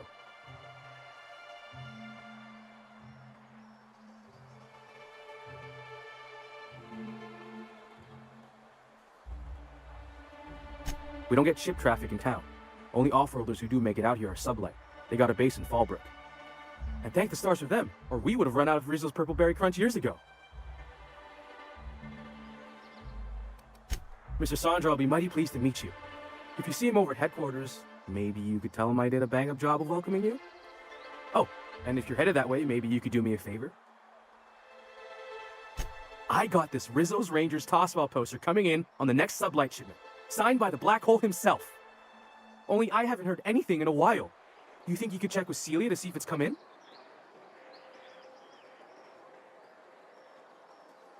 Thanks a bunch. Celia works for Mr. Sanjar in the MSI building next to the bar. She's always there, so you can't miss her.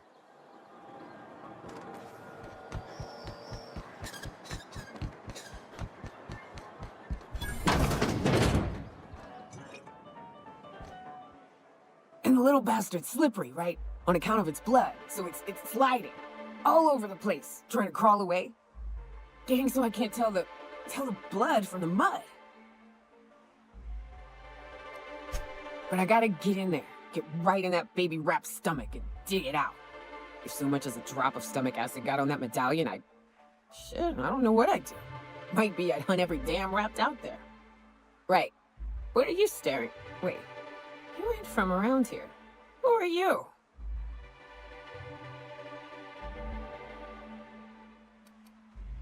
You think this is drunk?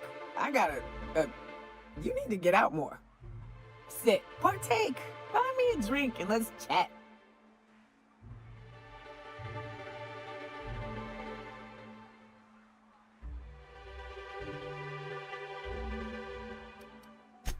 Well. Let's get down to brass nuts then, shall we? Wait, that ain't it. Brass rats? Let's talk business. I'm headed back out there after I sober up. You want a guide sooner than that? You'll have to get me something to clear my head.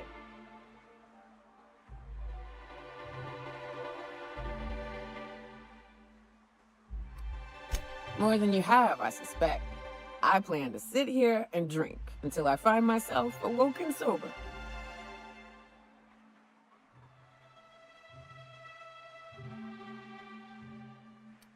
You do what you like, stranger. I'll be here in the meantime.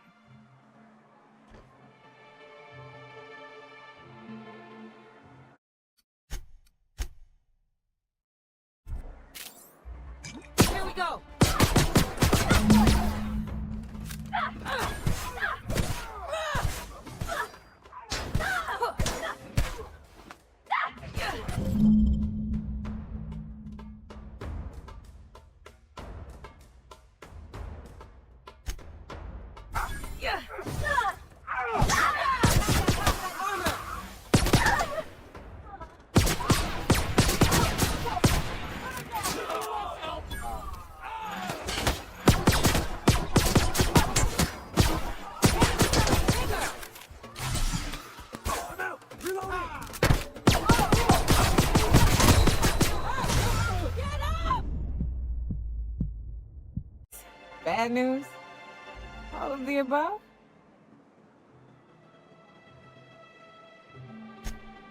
Outstanding!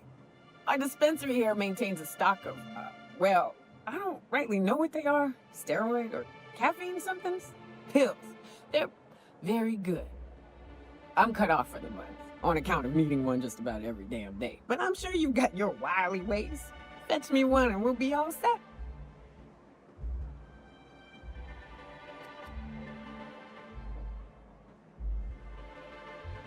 Well, they work. We got a deal or what?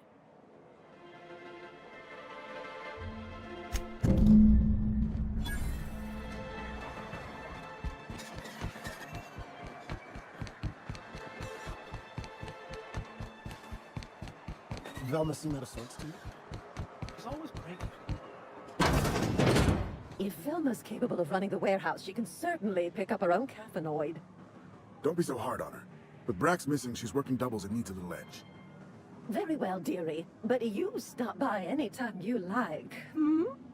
Thanks, I'll keep that in mind. Hello, dearie. Why, I don't believe I've seen you before. And with sweet cheeks like those, I'd remember. Quite the bedside manner, lady. Well, it's so rare I get the pleasure of new company. What can Auntie Abigail do for you? And what a helpful young man you are. Nothing like a little pill to liven up the spirits. Whiskey helps, too. Please leave medical advice to the professionals. Now, dearie, who's this pickup for? I'm so sorry, but with the iconoclasts and the marauder filth chasing away what little trade we get, I'm afraid I have to reserve my supply for Stellar Bay residents. Our reserves have gotten so low, I've even had to start locking the supply room upstairs. Isn't it a shame what some people will do to get a little extra?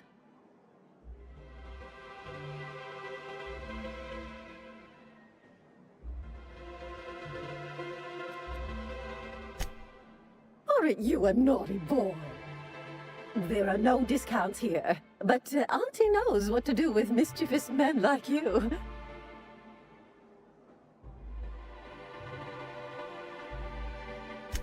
Oh, I'd have to talk to Mr. Nandi about you, of course.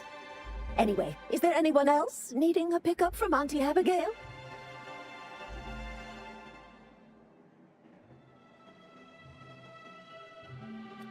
Don't blame me if I puke on your shoes. Aren't you a saucy thing? I may not be a fresh young thing anymore, but with age comes experience, dearie.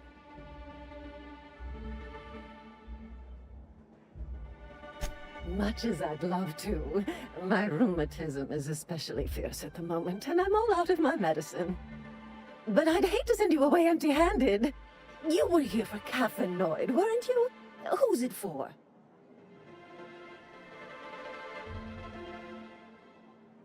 Oh, her. It's none of my business, but I have told her Dr. Williams would bump up her monthly allotment if only she'd join MSI. Contribute like the rest of us. Now I've gone and said too much. And you know me, dearie. I don't like to pry.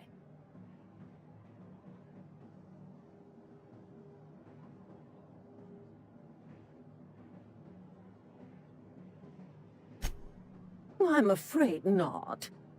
Dr. Williams managed the town's allotments from his terminal upstairs. Even I can't access them.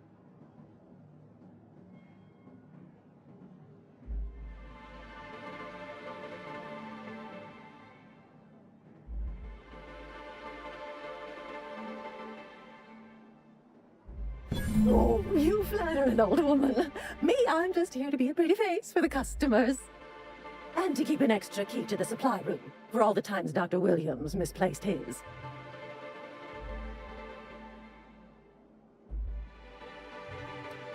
Careless experimentation with medicinal substances does take its toll, eventually. But until then, it's lots of fun. Episodic pharmacological delirium is no laughing matter, young lady.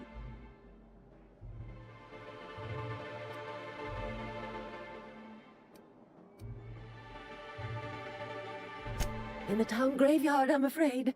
poor man was always searching for the flower of enlightenment. On the way, he tried some rather daring substance combinations. It's a philosophist symbol of some kind, dearie. Never you mind. The graveyard's near the southern ruins.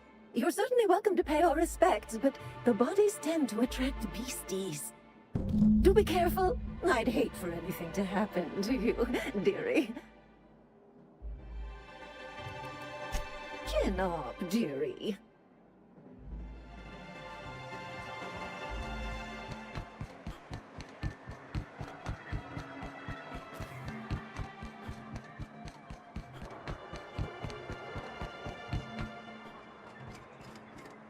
Laws. Can't a man enjoy the smooth menthol flavor of a Stogie Slim in peace? What I am doing, sir, is enjoying the moment. It's so rare that I can seize one apart from the jabbering masses of this wretched place.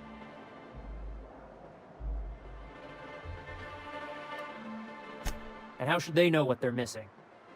I recall when Stellar Bay was a proper board-affiliated town with regular shipments of Auntie Cleo's best and all the cereals, before Sanjar took over MSI and got us all booted.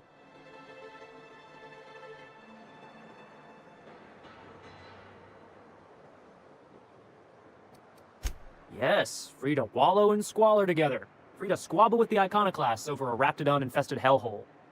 Look, you're making me melancholy. Is there something you wanted?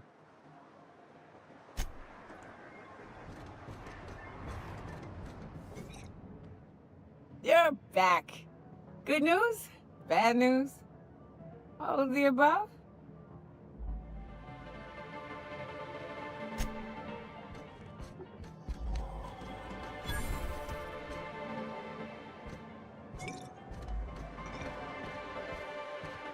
What are the chances of all the times and places we could have been born? Yeah. We're here. Light years from...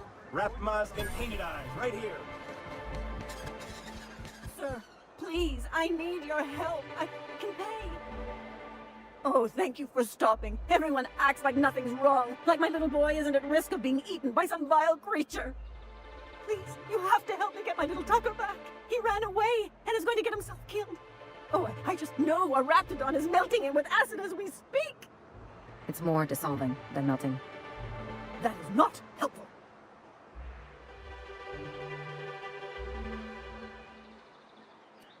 Don't you tell me to calm down. I promised my boy I'd protect him for always. But how can I keep him safe if he's run away? He ran out into the wilderness a few days ago. I warned him about the raptidons, mantisaurs, and marauders, the toxic sulfur pools, and poisonous plants, but he didn't listen.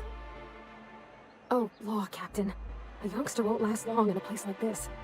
Please, can't we help? Please, won't you go and find my boy?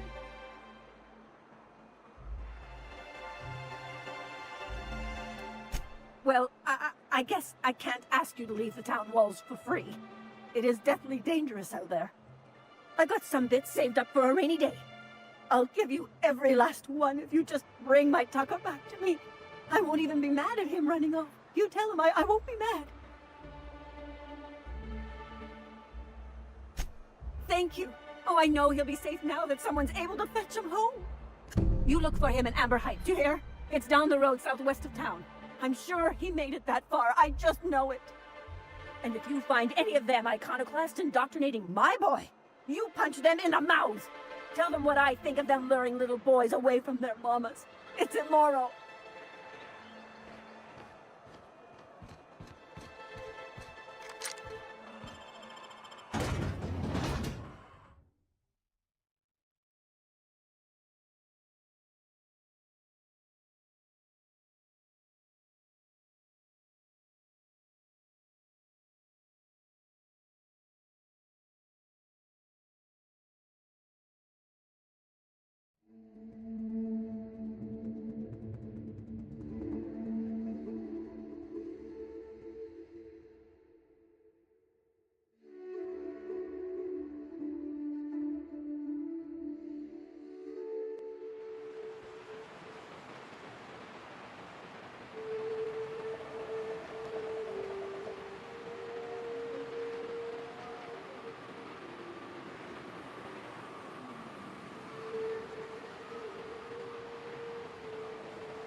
Those old Sundays when we'd unload some tuition.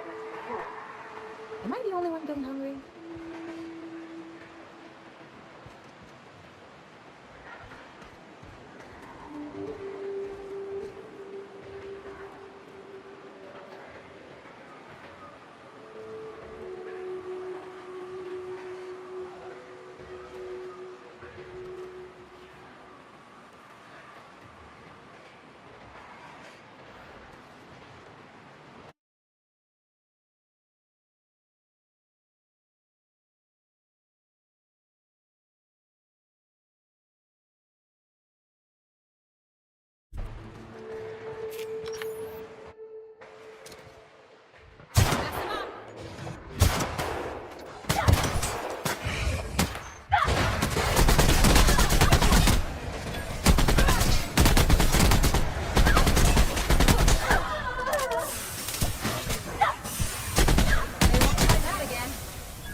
They got the door open. Here they go!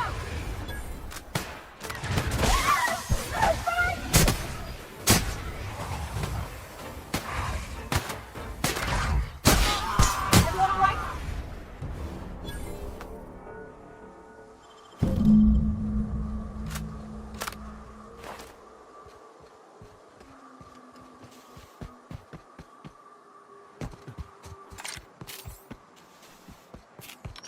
Think they left anything good behind?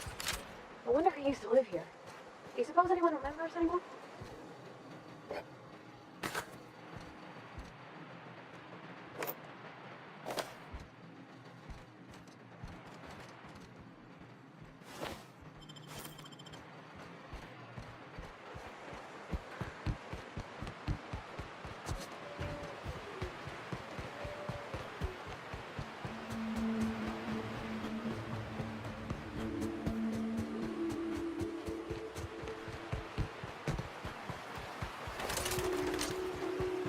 Reminds me of the crew cabin on one of my first ships. You reckon the smell ever goes away? Maybe the wind off the sea helps.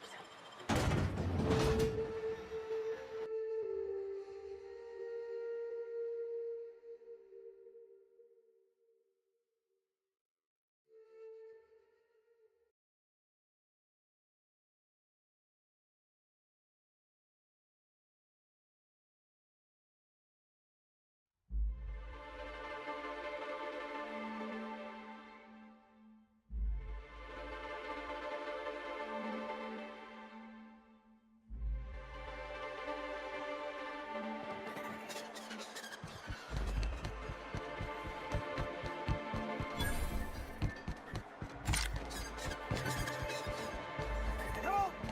Someone's been killed! I think I'm gonna be sick. I clean the apartments while everyone's at work. I've seen all sorts of messes, but this... If you're going into the apartments, do not go into the lower one on the right. That's where the body is. Now, if you'll excuse me, I need to go contemplate a hot shower.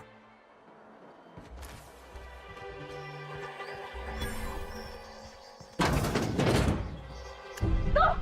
Oh, sorry. Just spooked me, was all. Not much I can do for this guy.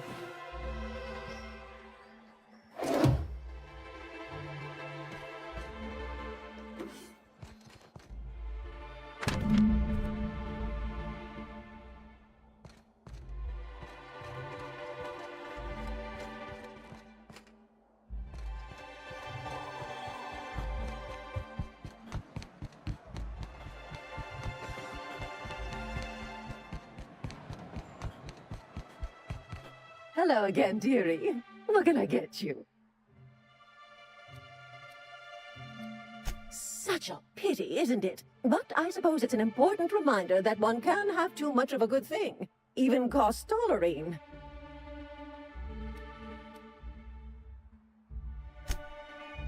Hello again, dearie. And what a helpful young man you are. Nothing like a little pill to liven up the spirits.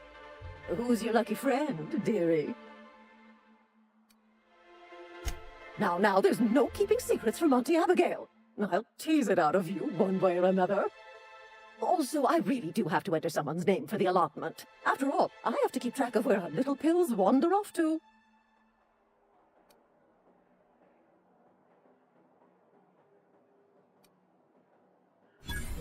Well, I suppose I could use the money to supply our little clinic for the rest of the town. Very well. I'll make an exception for you this one time. But let's keep this between us, dearie.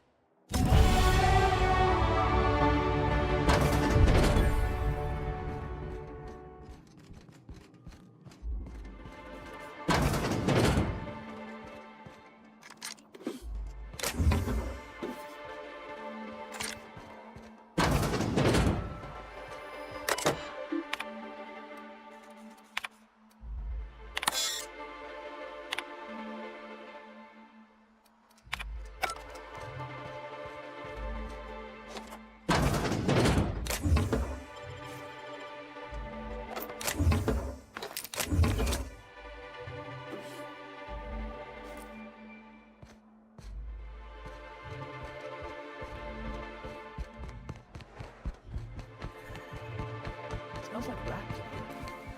Oh, it does work.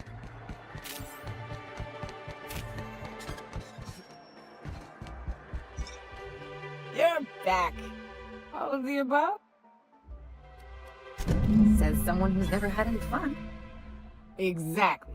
See, I'm glad someone on your crew's got some sensible. Got her head on straight.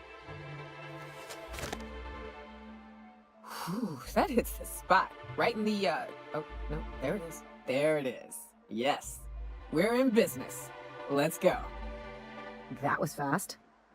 I gotta see about stocking some on the ship. You be careful. The first one's free. After that, they'll offer you gainful employment.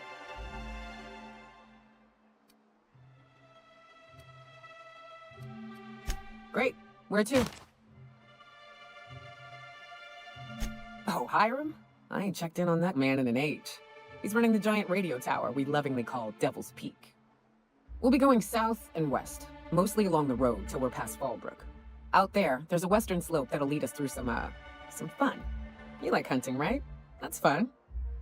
If you're more of a spelunker, Rotting River will take you into the mountain caverns. We can discuss options when we get closer. That said, 3's already a crowd. I don't mind waiting somewhere until you got a spot open.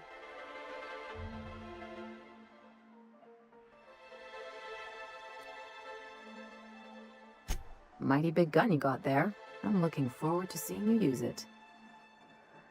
So you keep Monarch safe, huh? That's real honorable work, Miss Nuka. Oh, no. Monarch ain't safe, even with me around. I've just got intimate knowledge of its dangers and an abundance of fortitude. Folks hire me because I know what you can shoot and what you ought to run from. That's a mistake you only get to make once.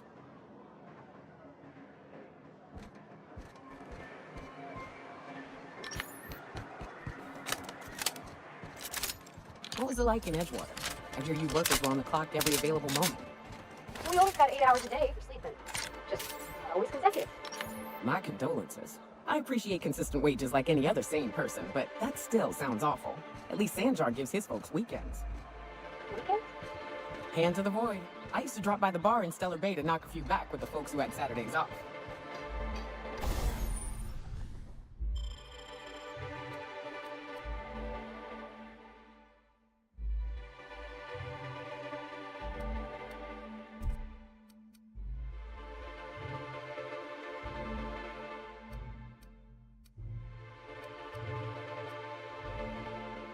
Don't know what I'd have done with that much time.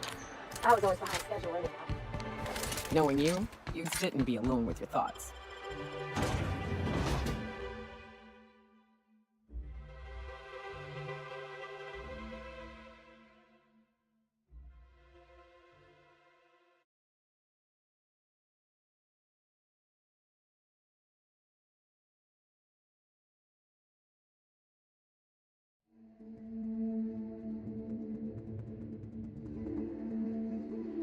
Can we talk?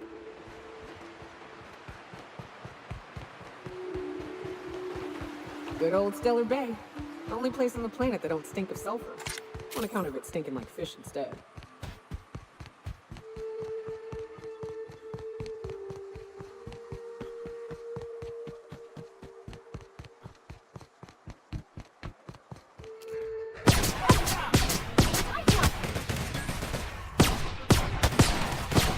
Don't mess with us.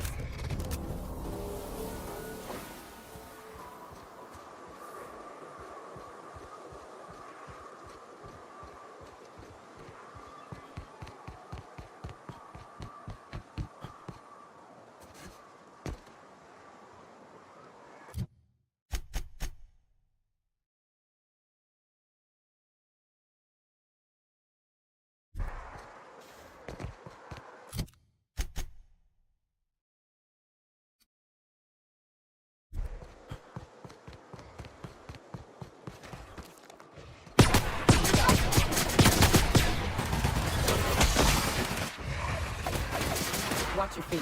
The sulfur pools don't just stink. They'll take a toe off.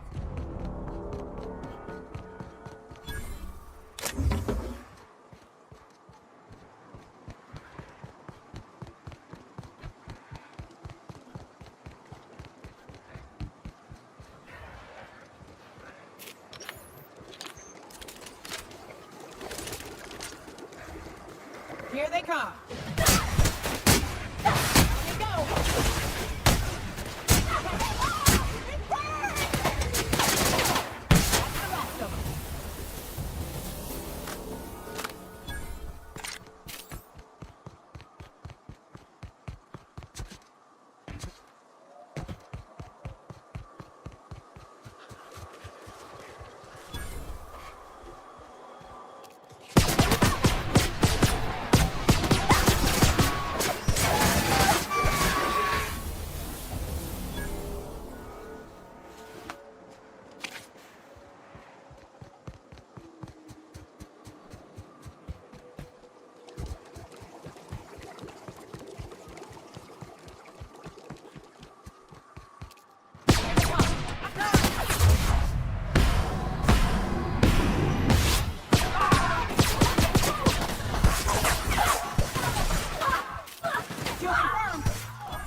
South here. Off the road and down this slope. We've got a decent trek ahead of us.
Hey, got a favor to ask you. Figure while we're out here in the wilderness anyhow, we might stop in on an old friend of mine. Preferably before we get to Hiram's. It's on the way, don't worry. You don't seem the type to run off and get yourself killed, and I could use the help.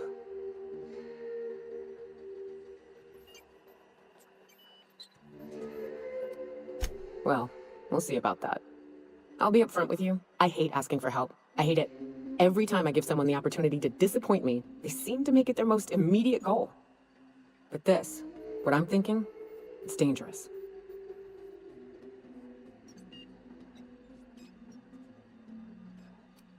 Nothing we can't handle. I used to run with a band of hunters. Friends. 6 of us. We were on Monarch when the corporations pulled out, and we helped a lot of people pick up the pieces. I haven't seen 2 of them in years, and the rest I know to be dead. I'd like to gather their effects and bury them all in the same places, like the family we once were.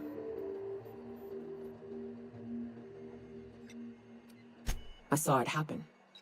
Hell, one of them was in my arms at the time. His name was Hayes, and he's our first stop. I buried him a ways from our encampment. I'll show you where he rests.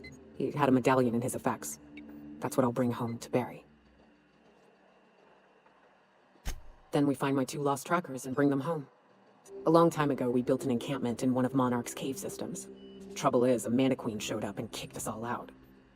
If we can find Rebecca and Anders, they'll know how to lure her out. Then, we kill the bitch, and bury everyone's medallions together. Thanks, Cap.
new. Where the edges are burnt, I guess people did this, not the wild.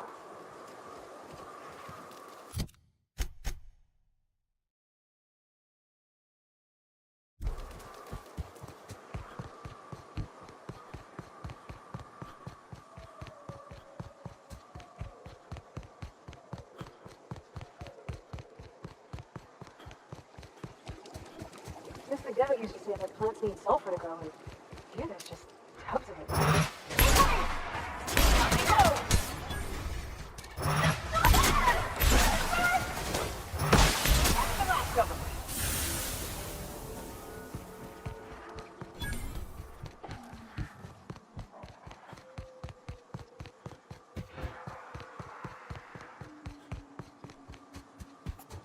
Incoming!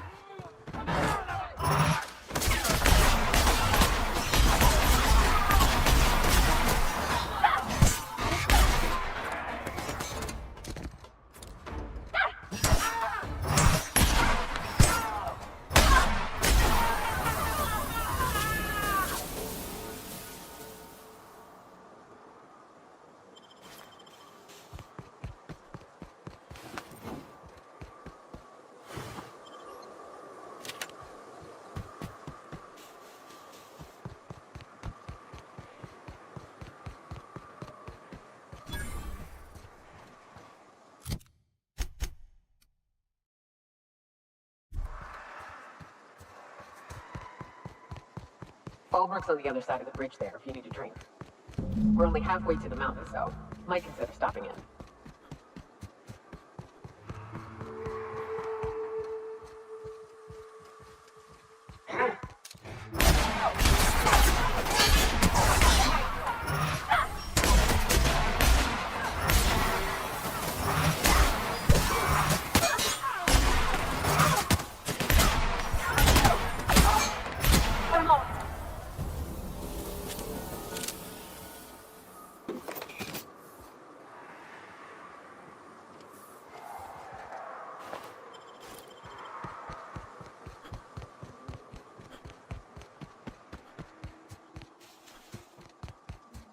Look northwest. That ain't it, but marauders sometimes camp inside the buildings there. Steer clear unless you fancy getting shot. Westbound still. I'll let you know when we can start sensing. Here we go!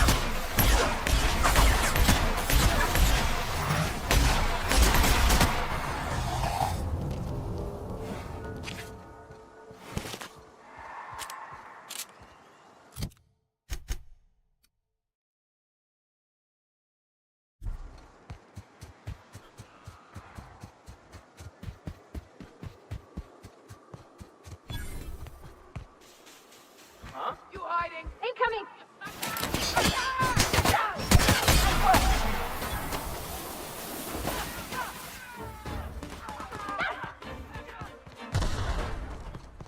I call this Rotting River, on account of all the dead things I've thrown in it over the years. It'll take you into the Devil's Peak Caverns if you follow it under the bridge. That's one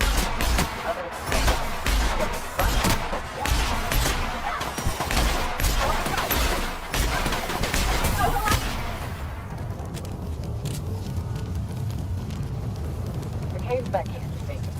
We can head up there if you want to shoot later. Nice to something up.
Rats.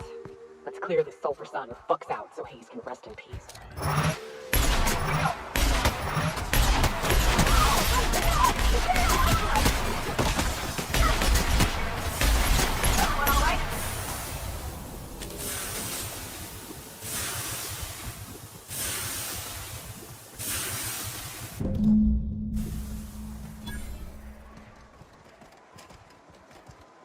Hayes was the best self-sacrificing son of a saint I ever met. Halcyon is worse off without him. Now, if we're gonna lure the Manta Queen out, we'll need to find Rebecca and Anders. They took a UDL contract on Terra too. We never heard from them again. Think it's time I call in a favor with Hiram. If anyone can track them down, it's him. I don't know much about it. It paid well, so they took it. They said they'd be back in a couple of weeks and that maybe we could all use the money to get off Monarch. That was a long time ago.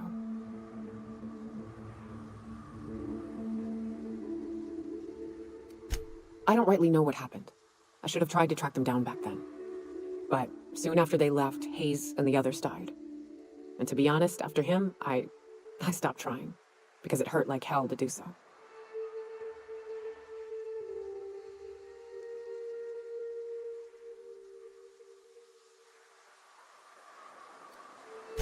I'll admit there's a certain truth to that, but every once in a while, when I realize I've lost track of the number of bottles I've hucked at a tree, I get to wondering. Maybe one night I'll reach for a bottle and find my sidearm instead, and it'll be just as comforting. The thought sobers me right up, and I don't want to be thinking it anymore. Now come on, let's make tracks before Hiram dies of old age.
This mountain, you can see so much more.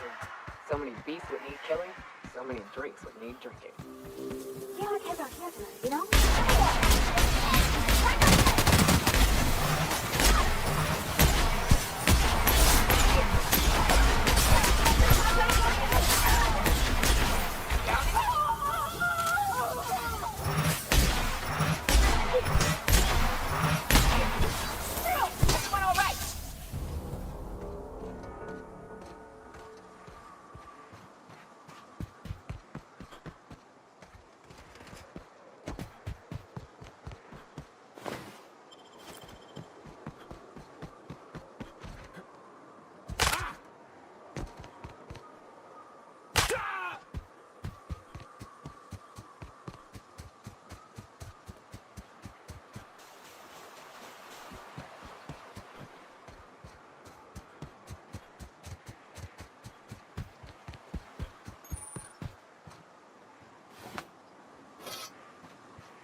Look up.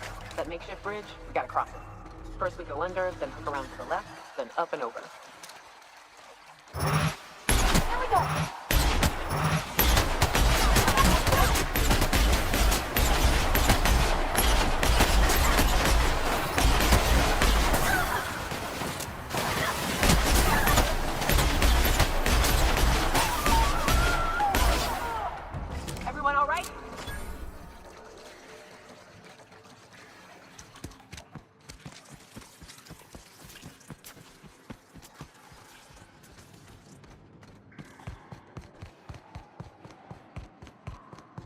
tunnel here.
That assist was a violation of corporate law if I ever saw one.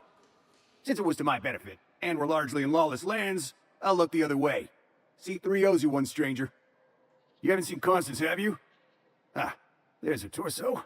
And that'll be her legs over yonder, never mind. Bertold. What in the void are you thinking, creeping around a mannequin like that? At the time, I was thinking, please don't see me, oh law, I don't want to die, nah. Now I'm thinking it was stupid to come in here. Killing marauders and hooligans, as I am handsomely paid to do. Of course, as me and Constance discovered, they ain't the only forms of life inhabiting these caverns. I owe you a debt for saving my neck, stranger, and I mean to pay it. There's a station up the way. It's where my C3s are posted. We can talk more there where it's safe. I'll be on my way, once I've gathered up Constance's parts.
here we are. There are marauders up ahead.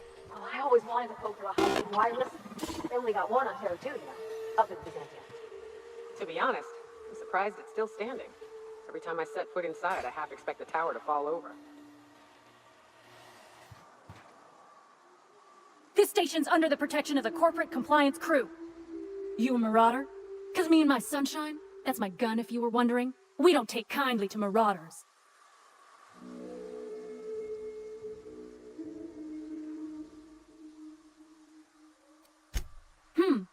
Reckon that sounded far too coherent for a marauder. That's good, otherwise I'd have to kill you. You're clear, but I would caution you against pressing on ahead. This station's plumb crawling with marauders, you know?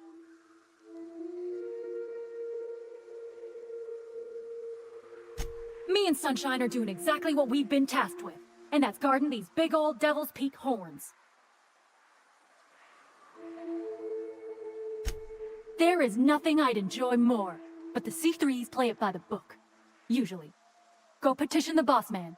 Maybe you can convince him to alter my duties. You ought to talk to my crew. They're guarding a small barracks to the southeast, by the edge of the mountain.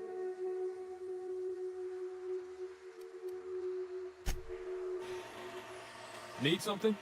Talk to Joy. And for the love of space, don't rouse marauders.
Through the gas lines I never feel.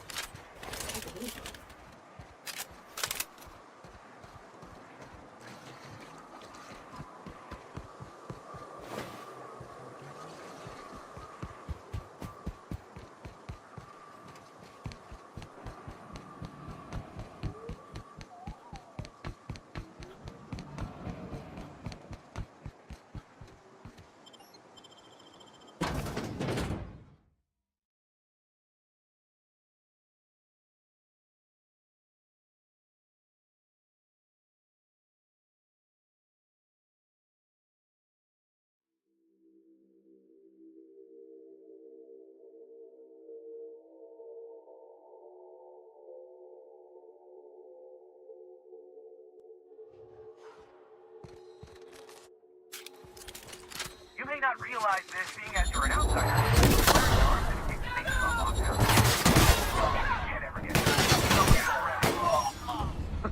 Can? We'll see about that.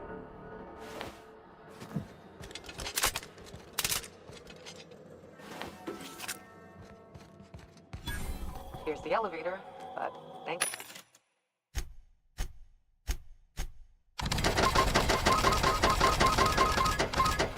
Gonna budge while this place is on lockdown. Guess we keep moving forward. Look for another way up.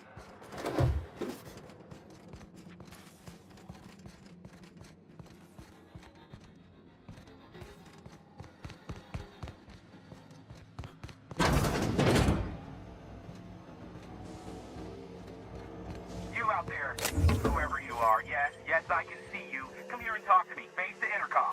I can't tell if you're brave or simply touched in the head. What in the galaxy are you doing sniffing around my station? Unless you are, in fact, trying to suicide by Marauder?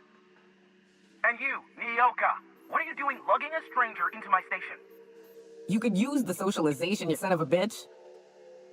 Also, he hired me. To what purpose? I happen to have some significant problems I am dealing with right now. Marauders, running out of purple berry wine 3 days ago, not being able to bloody broadcast.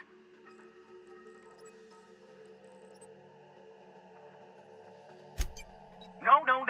We'll deal with information-related business later. As I said, there are bigger problems threatening my life and livelihood at this very moment. The Marauders want me dead. And since my hired hands have clearly turned idle, it appears I need you to clear out the threat. As my newest contractor, you may call me the Broker. Or we can call you Hiram, on account of that's your damn name, and doubly on the account of the Broker being a dumbass alternative. What? Everyone calls me that, aside from you. You're here, and you're armed, aren't you? The feed's gone grainy, but it looks like you're packing deadly force. I know Nyoka is, for sure. I barricaded the broadcast center, but I can only hold out for so long. Clear the Marauders out, and I'll pay you double the going rate. They destroy the transmission equipment, and I'll be out of business. The elevator and doors to the second floor are back online. Hurry before I have to lock them down again. Aside from the bids I'll be paying you, you said you wanted something from me. Something information related. I'll give it to you in person once I'm safe.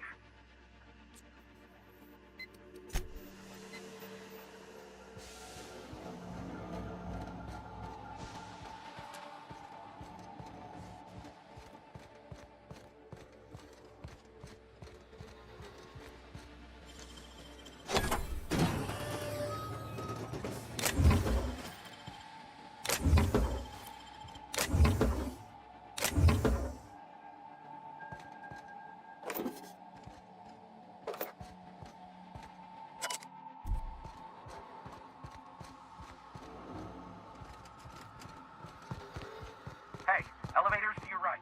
Get ready.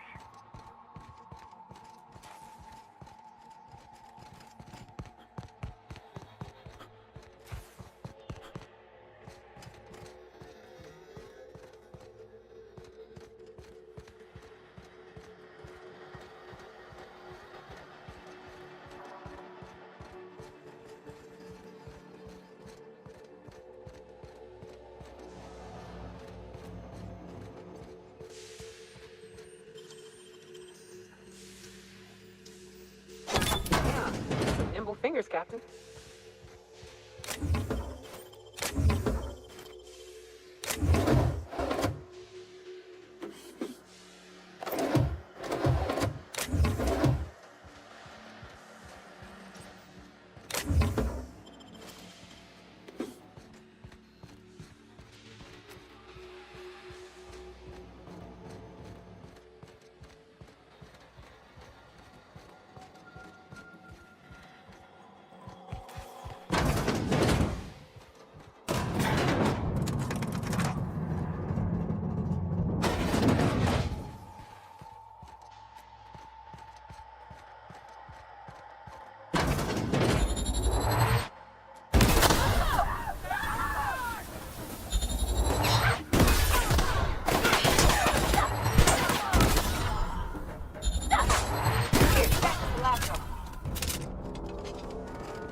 That's the last of them, I think.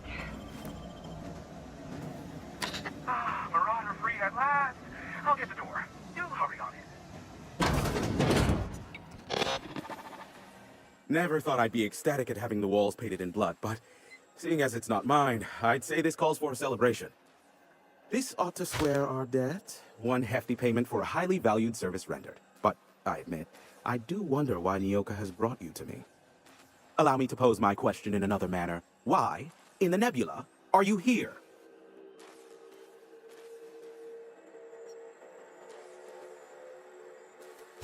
That is the primary goal behind locking myself high in a tower.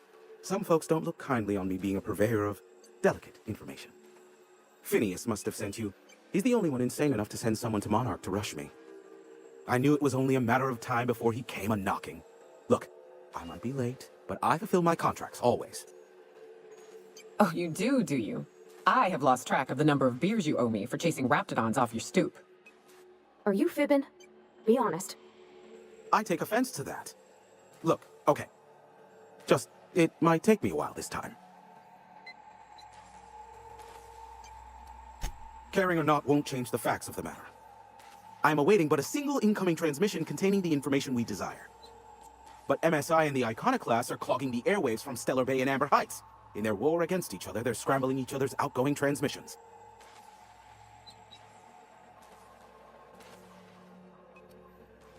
The bandwidth! There's too much blasted background noise. Nothing gets through but their local broadcasts. Which of course has inadvertently affected the incoming port and my livelihood.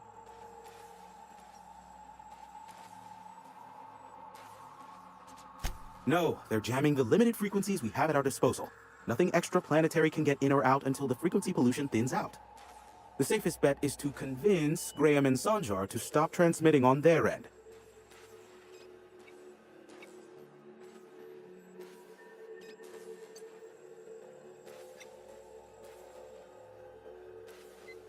You do that, I'll be here, waiting on the receiving end. Luck be with you. I have a feeling you'll be needing a pinch of it, plus a vat of patience.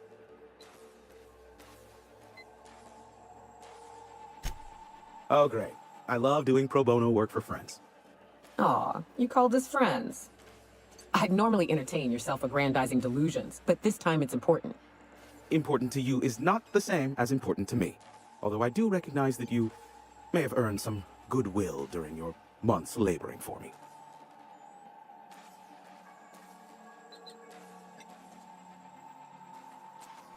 Whoa, hey, there is zero need for violence in this station. Look, I'll do what I can, all right? Rebecca Hodges and Anders Wadsworth. They took a UDL contract back when Monarch went to shit, and I need to find them. I believe them to be on Terra 2. If UDL hired 2 hunters back then, it would have been for creature clearing purposes, round 1 of their Spacer's Choice outposts. These are the coordinates for the outpost under the last UDL contract. Now scram. And, good luck. Sure. You know where to find me if you need me.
Well, hello, and welcome to the home of the iconoclasts. I'm Rose. Please, take a pamphlet.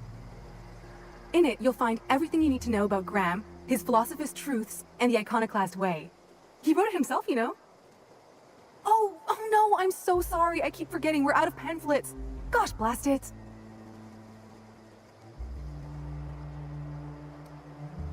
I'm so sorry. It's a habit, I suppose. We used to have plenty, but we ran out of paper and ink. Ever since the corporations left, it's been hard to come by the basics. But you know what we do have? Freedom! This is the only place in Halcyon you'll find it. No corporations, no shackles, no problems.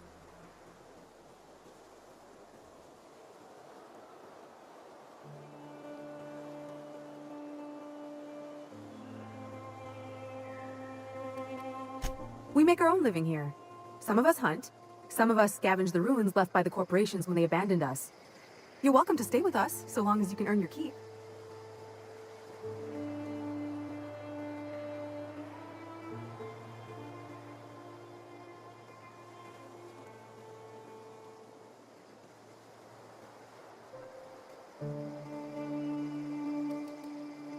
The new boy! Yes, he's quite clever. He took to our teachings very quickly. Last I saw him, he was headed into one of the buildings up the hill. May the eternal truth guide you. I ought to mention, the iconoclasts are loyal folk. Treat them right, they'll do the same. Turn on them, they'll open fire without a second thought. Everybody here looks wore out. Is it just me? It ain't right. How many good folk we gonna lose to our mission? That's just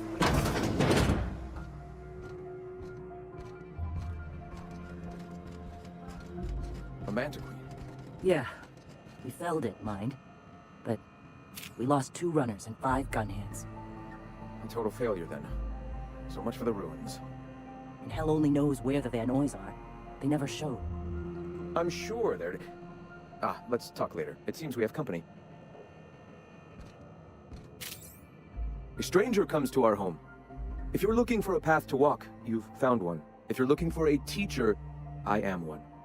Welcome to the Iconoclasts.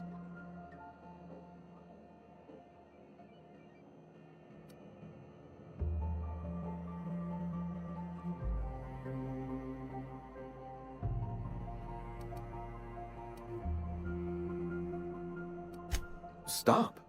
No. Spreading the truth is the only way to combat the board's poisonous campaign of propaganda against their people.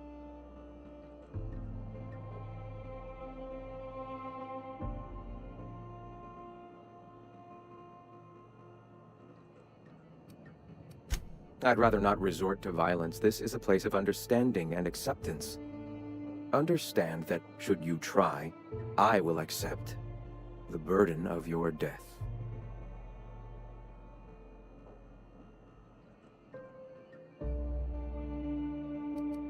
Here they come!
like a nice little town.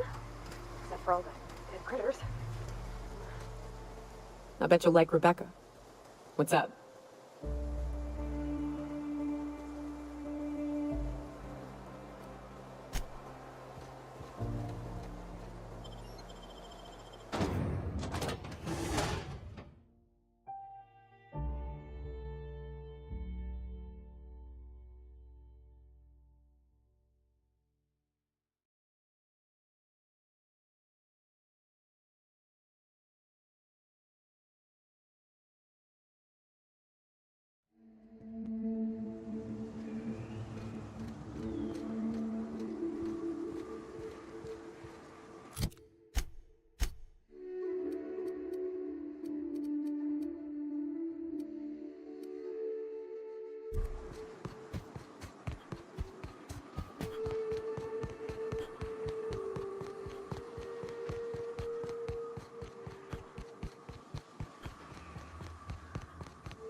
You ever been off Monarch, Yoga? Before you met the captain, I mean. Nah, I mostly just drank and hunted. As soon as you stop to dream of other things, that'll be the day something sneaks up and eats you. Don't fret. I'm watching you back now. If anything tries to eat us, I'll give it a mighty whack on the nose. Well, I'll be damned. You watch my back, I'll watch yours.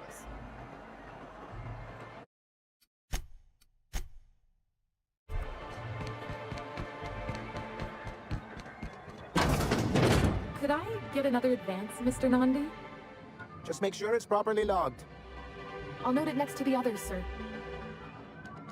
Well, new business turns up at last. Celia, didn't I tell you our new statistics-based advertising model would be a hit? That you did, sir. How can yield improvements of 26.7% not quicken the pulse? How can 32% cost savings not moisten the loins? You've often posed these very questions. Clear my schedule. This newcomer has a meeting with me.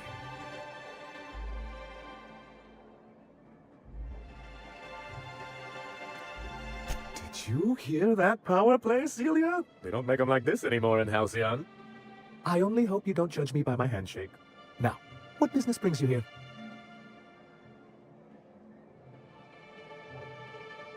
What a charming notion. One doesn't meet many free spirits in Halcyon. Not outside Tartarus prison, anyway.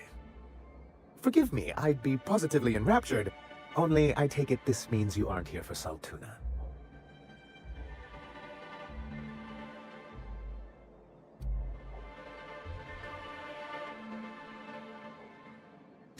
Oh, a shame. I'd been saving a bottle of iceberg-aged whiskey for an occasion like this. Seems like you're having a rough time, Mr. Sanjar. Are you doing quite all right? Oh, don't worry on my account. This is merely the latest in a long line of professional erotic and athletic disappointments. I had hoped that livening up our advertisements with enticing figures would draw the other corporations back to our bosom, but it seems we're back to the drawing board.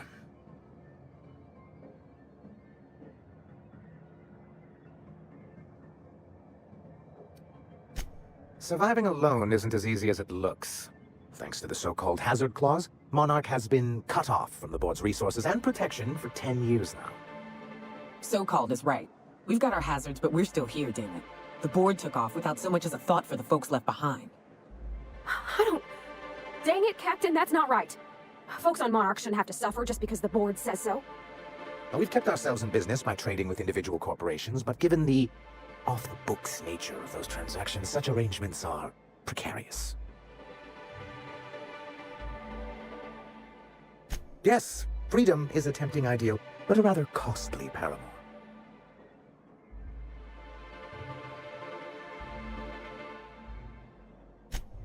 Indeed. Mr. Nandi here has a rather ingenious plan to get MSI restored to the board. On our terms, mind you. A lot of good that'll do. They'll just find another reason to turn tail and abandon you. Not if we secure the proper safeguards first. And if our advertising scheme hasn't borne fruit, then perhaps it's time we took matters into our own hands.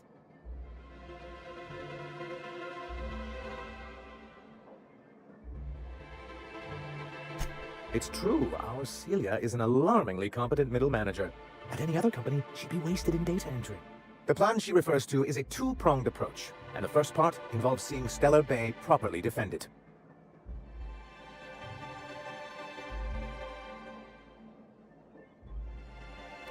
With a Bolt 52 cartridge, of course. If you can get us what we need to rejoin the board, starting the Bolt 52, we'll be able to become one of the most productive and secure cities in Halcyon. And you'll have a powerful ally on the board. Why, one of the strongest defenses in Halcyon. An extremely powerful ordnance.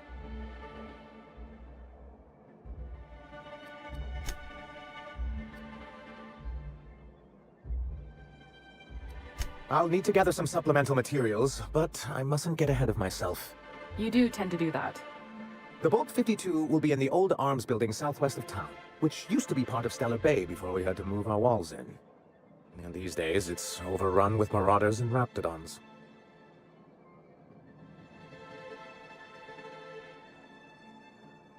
Saying what which way? That's just what it's called. It's supposed to stand for something, but I forget what.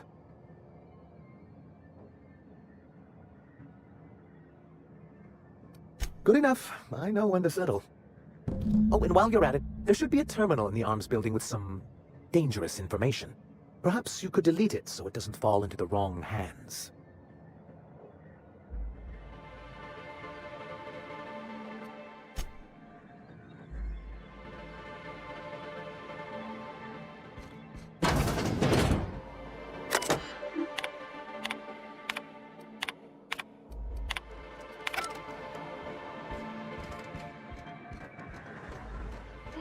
Sweetheart in Stellar Bay? A fling or two, sure. But on Monarch, relationships ain't usually meant to last. A lot of fools tried to impress me, feigning bravado in the wilds, thinking they'd catch my attention with their stories. It was cute. Not so cute when their act got themselves munched. You know what's sexy? Confidence. You know what ain't? Disembowelment.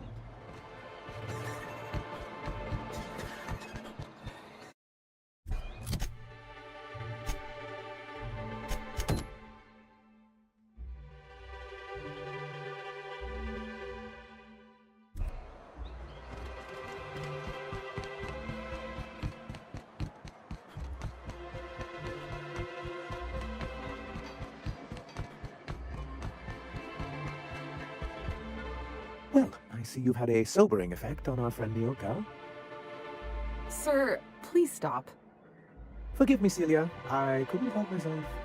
Anyway, what can I do for you?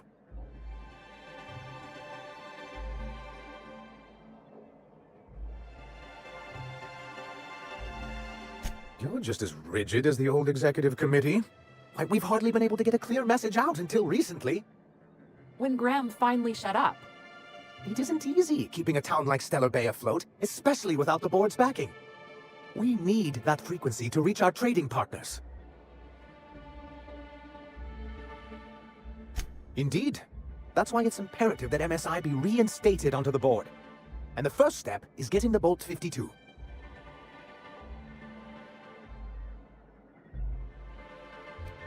I see. And was his delivery of the MSI authorized greeting up to snuff? He's not the brightest of minds, but he makes up for it with enthusiasm. That's not what I would call it. Still, I had him posted on the landing pad in hopes that he'd stay out of everyone's way. I'll see about additional training.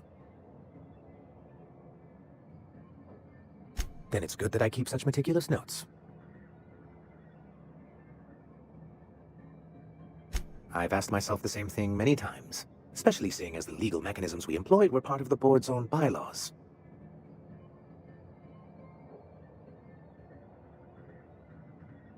Not intentionally, though that's technically true. For many years, this planet was home to as many corporations as Terra 2, but back then it was known as Terra 1.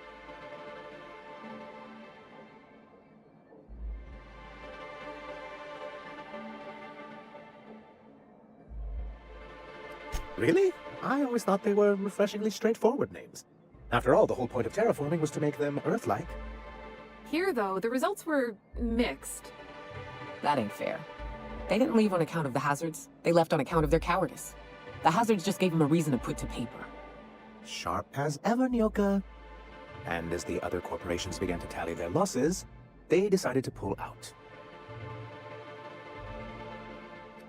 Our leadership at the time certainly wanted to, but there were others of us who saw an opportunity. The chance to improve working hours and conditions, to reform MSI from the ground up. Ah, so you've heard about our prior acquaintance.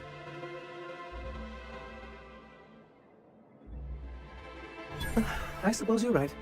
Graham's always had a way with words. Strange as it may seem, I suspect he'd have quite the corporate career if he weren't so radical.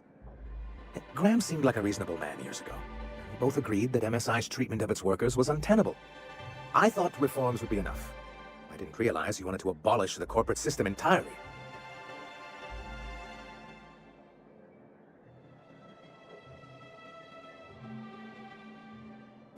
Reforms are humane, but they're also good business sense. Exhausted, sick, and malnourished workers are not productive workers. Even a cursory review of the data bears that out. I hope you'd treat them nice, whether it was good business or not, Mr. Sanjar. That's what being a community means. Treating people right, because it's the right thing to do. Here, here. That may not be the way the colony works, but it damn well oughta. A noble thought, Miss Halcyon. Unfortunately, noble thoughts rarely sway board policy. Anyway, we learned of a loophole in the corporate bylaws that would allow MSI to claim ownership of the entire planet once the other corporations pulled out, creating the perfect environment for us to enact these new reforms.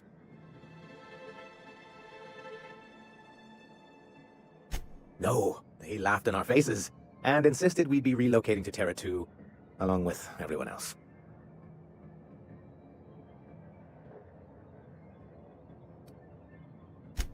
In a manner of speaking, many of us stayed behind, in an act of quiet but firm defiance. As the most senior executive remaining, I ended up in charge of what was left of MSI. I moved forward with our planned reforms, as well as our strategy to assume ownership of the planet.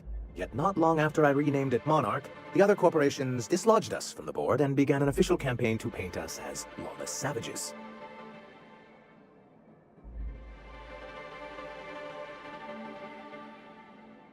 I don't think I realized how far they'd stoop. Everything we did was legal and above board. We followed their rules, and yet they still found reasons to declare us outlaws. I do think there's something useful in a governing body like the board. Something that keeps us from anarchy, but I dearly wish it functioned differently.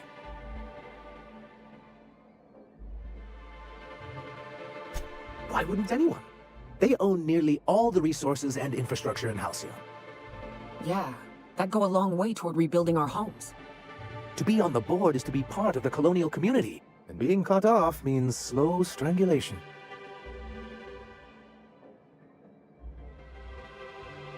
I'm not a man to put pride before progress.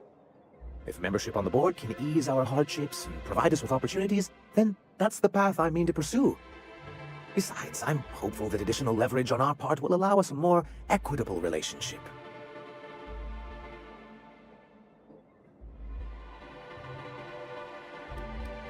Oh, believe me, I've learned that much. But I'm also not going to leave MSI at a disadvantage. My hope is to maintain the reforms we've managed here, and who knows? Perhaps once we're restored, we could spread them to other corporations. What can I do for you?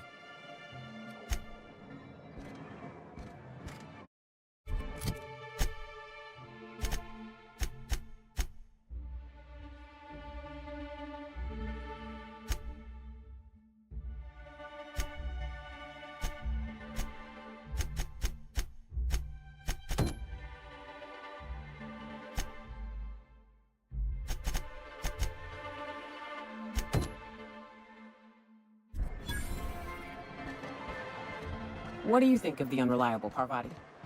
There's always something to fix, and it's neat working with the Aether. I always took Atmo for granted. Now, if I drill through the hull, we all suffocate. Excited, you know? I'm not sure I wanted to know that. Being in space sets me on edge enough. You know about stellar emissions? Actually, I probably shouldn't tell you about those. I mean, not unless you want to know how we're all likely to get spacers lung. Right, okay. When we get back to the ship, I'm drinking this conversation right out of my recollection.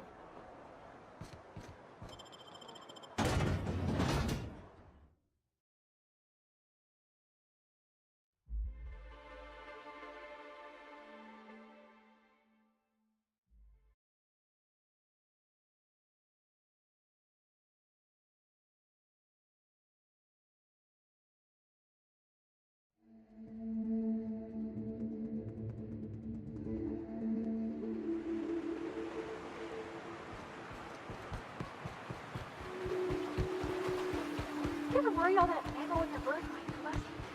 What? Wait.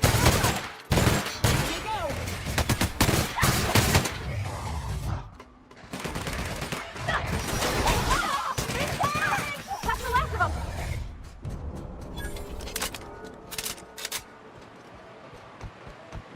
Now, where the hell was it? Oh.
what it is, but my gun's been acting funny.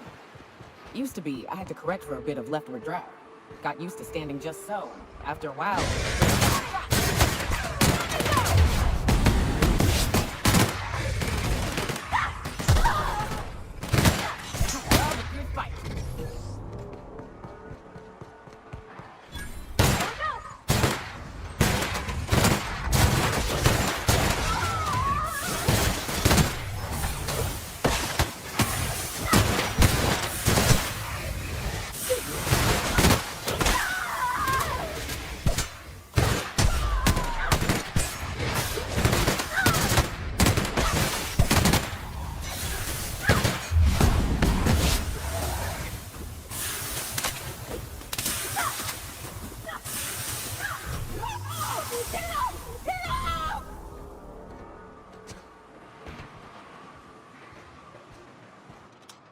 Feels like the old bits outside of Edgewater.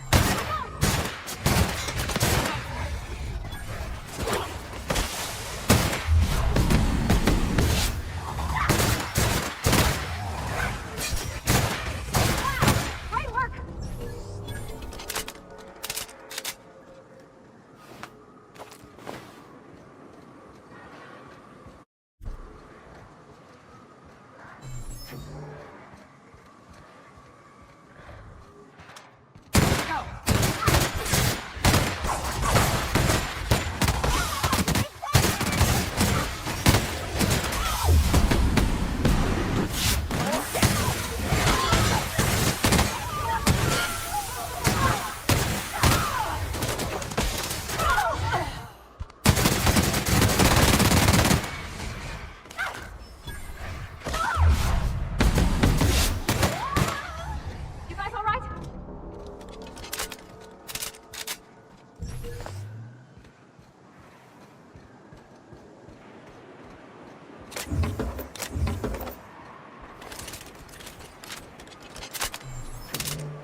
Here, and a mannequin showed up. Then Raptidons. It was a void-blasted mess. I ran in here, and, now the door's locked. Little help?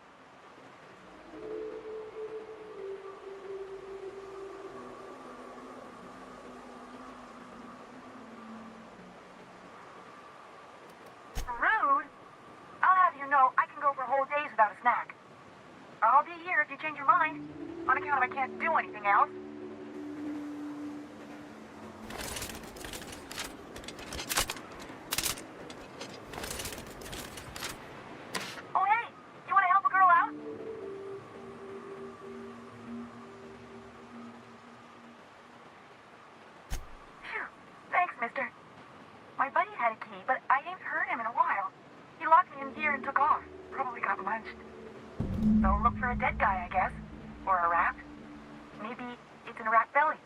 Gross.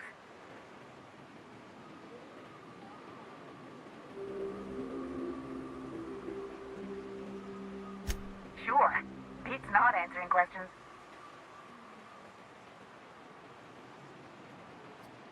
My buddy locked me in here. I told you that.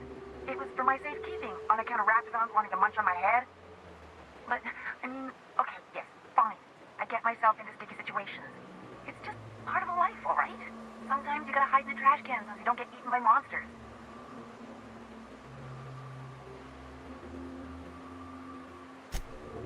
Oh, neither was I. Who'd hide in the trash can? Gross.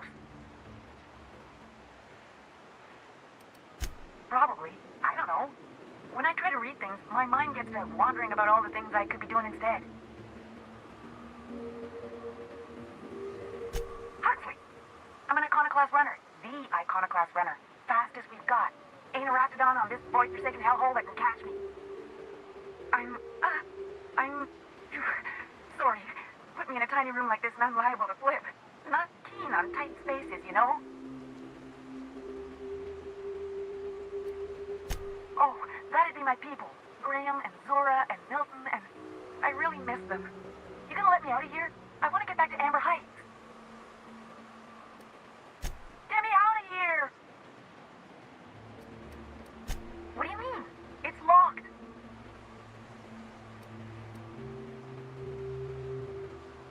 Wait, upward? Oh, my eternal soul, it worked! Don't mess with me! Done, Captain.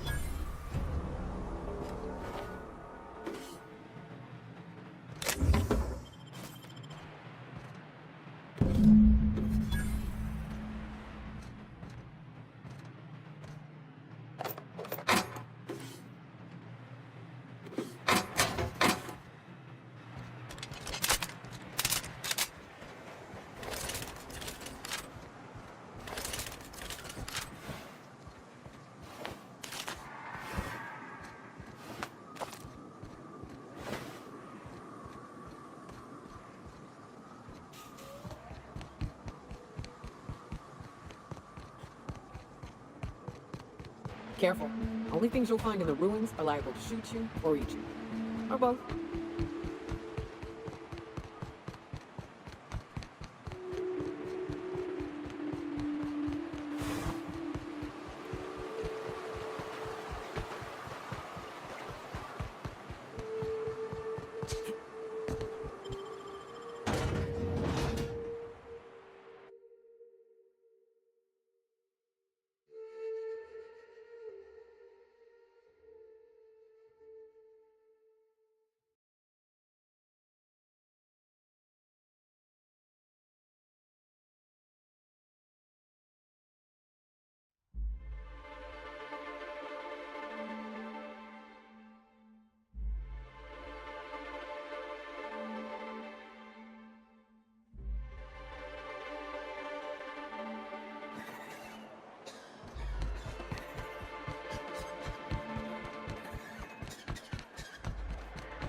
I see the iconoclasts have expanded their quarrel to include you. Ah, fractious bunch, aren't they? Anyway, what can I do for you? You weren't supposed to look. I asked you to delete it.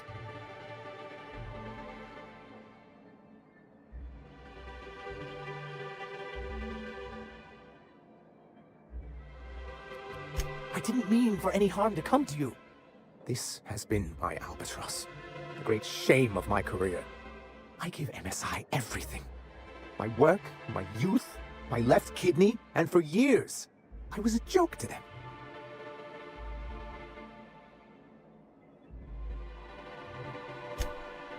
One of the executives required a transplant. I thought volunteering to donate might improve my prospects. No, I am a company man.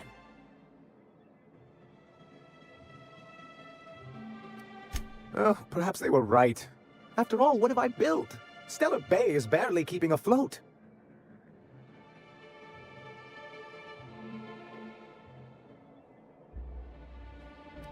please. I can't think about this right now. Celia, schedule 30 minutes of inconsolable weeping later today. I'll pad it out with an extra 15, sir. Now, was there something else you need? Oh, yes. I'm going to be up all night with this. All those blanks waiting to be filled, boxes waiting to be ticked. Try to control yourself, sir. Have you any idea how powerful this is? Corporations have been toppled with less.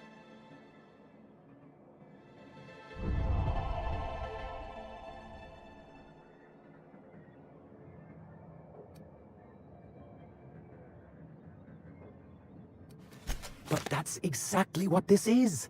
The world isn't changed with guns and speeches, much as Graham and his followers would like to think, but rather with meticulous documentation. And the Bill of Liquidation/Transfer Form 52 is one of the most formidable pieces of data entry in all of Halcyon. One false stroke can invalidate the entire document. It's true. One of the old execs gave herself a stroke trying to fill out the exemption section.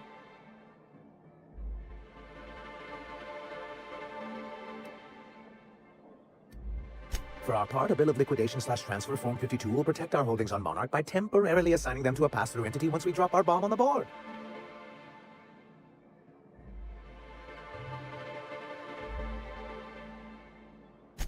Sort of.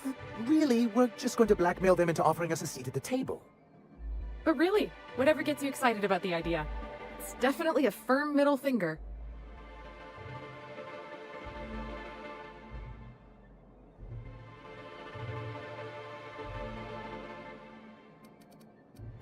Help us with this final matter and we won't need to broadcast anymore. You have my word. I have reason to believe that one of the other corporations is operating on Monarch, illegally and in secret. Those bastards. Leave us to our perils, then come back just to reap what they can. If we can find proof, I can use that as leverage to encourage certain powers that be to accept our Bolt 52 and reinstate us on the board. You really think so? I admit I've been hatching this scheme for quite some time. I just needed someone capable to help me carry it out. If someone is operating here, then Catherine's almost certainly supplying them out of Fallbrook. Perhaps she could be convinced to tell you where they are.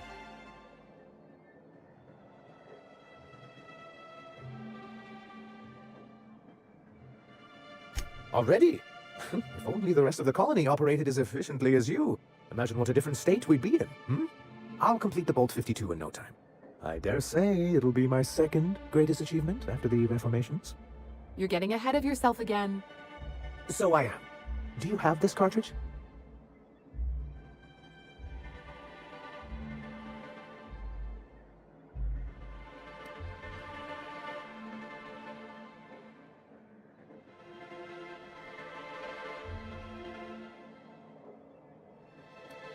That's just cruel and inefficient. I'm working on a plan to reorganize the board. Slowly, peacefully, and with meticulous documentation. You are? You could do a lot of good around here, you know. Don't go getting my hopes up. But that's entirely the point. We've got to hope. We have got to partake once more of the full resources and opportunities of Halcyon. What about the folks out in the wilderness? Amber Heights, Fallbrook. Will you share with them, or will you hoard those resources here?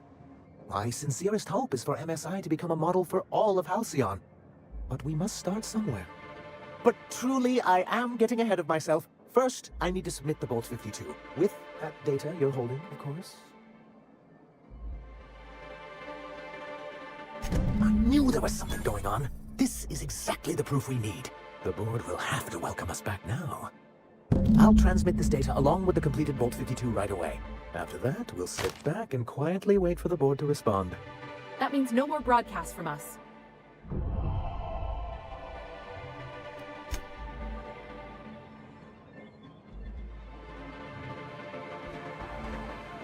You ever worry all that ammo in your berth might combust? What? Wait, it can do that? All it takes is a little bit of black powder next to a lot of bits of fertilizer and one real hot day, and I've seen it happen. I don't know what's more unsettling. The concept of my ammunition spontaneously combusting, or the fact that this is the kind of thing you think about on the regular.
Do you hear that? It's the blessed sound of radio silence, which leads me to believe you have sweet, sweet news for me.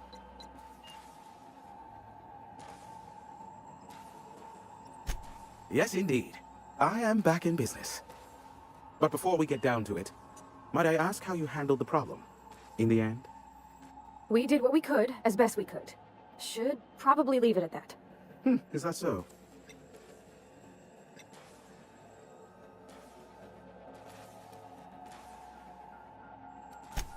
Oh, I believe it will. But the price I pay won't be to you. No, we've a bigger deal to settle. I don't doubt that you are working with Phineas, but my contract specifies I relay any acquired information to the purchaser, and to the purchaser alone. However, to send the data, I will need your assistance in cycling the antenna's receiver, so I can input the needed adjustments.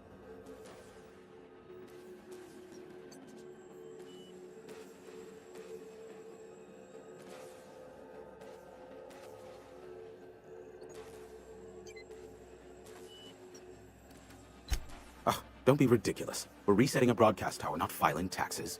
There are no errands, spreadsheets, or rituals involved. It's simple, truly. I merely need you to waltz outside and throw the lever to cycle the power. I'll key in the numerical adjustments from in here. Someone has trust issues, though I can't hardly feign surprise. Yes, that is all. No, I am not mocking you. Much. Just step outside, flip the switch, depart forever. Understood? Good. Marvelous. We're in agreement. This is why I stopped helping out around here, you know. It's always throw this lever, shoot that marauder, save my life. Just one thing after another with you. If that's really all, let's just get it done with and be on our way. Terrific. I'll be here, waiting with bated breath. Give a shout if the panel electrocutes you.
Testing 1, 2, check, check. Sweet stars. But that is a beautiful sound. Can you hear me? We are a go for broadcast. Oh, and I also dispatched Phineas his data. Impatient prick. Worse, I'm now indebted to him for it. Now I'll kindly beg you to get out of my tower. There's no need to assert your dominance. I doubt I can make you do anything you don't wish to. Look, I am well aware that at times I may have the tiniest iota of a prickly exterior, but I must admit I have grown rather fond of you. As Nyoka can attest, I do not form attachments with many. Do take care. Why, he told us to leave without flinging insults at our persons. He really does like you, Captain. Captain! Big flaming thingy!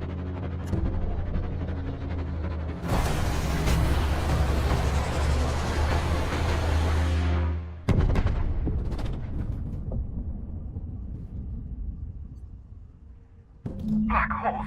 Did you see that? Looks like a UDL ship.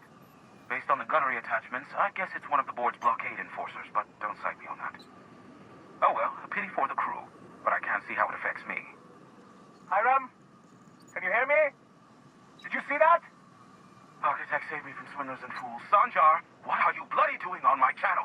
Did MSI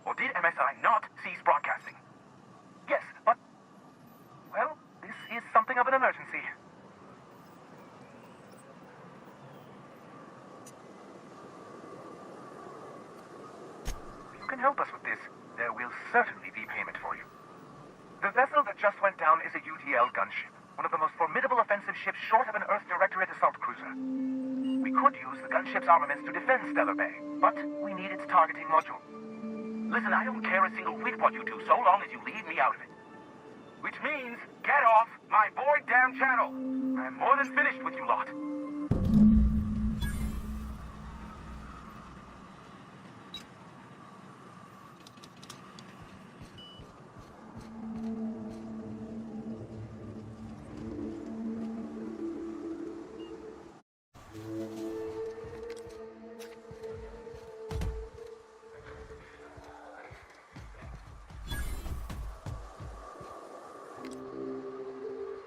Scrubbing. What's dirty? Clean up the competition.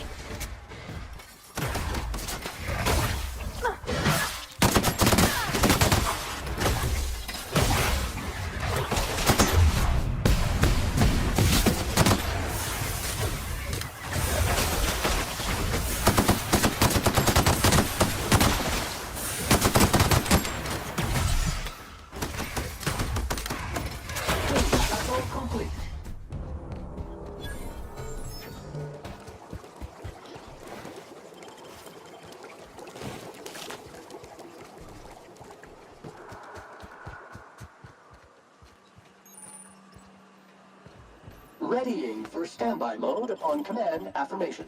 Entering mode now. Yep. We'll be keeping watch here.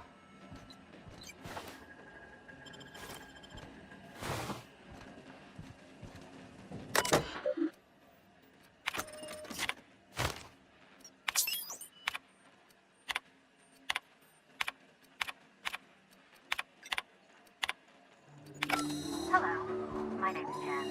I'm the chief engineer on the gunship, and I'd like to let the record show that our captain is whole head. I told him again and again that without fixing our regulators, standing up the engines are going to blow through our coils and we'll go flying off in a completely random direction. Well, here we are. Thinking we'll hit soil in about 30 seconds. This is your chief engineer signing off. Probably.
Whoops, hold on there, Sam. You got some schmutz on your chassis. Did your SAM unit get dirty on the job? Simply initiate SAM self-cleaning mode. It's as easy as 1, 2, 3. Ooh, nuh-uh. You keep that nozzle to your own self.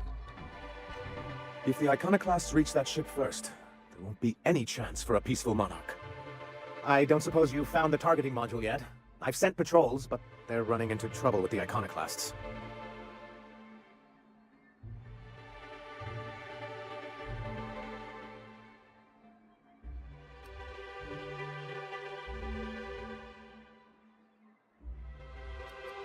That's surprising. The board's equipment is usually in top shape. After all, they have first access to any fresh parts or components.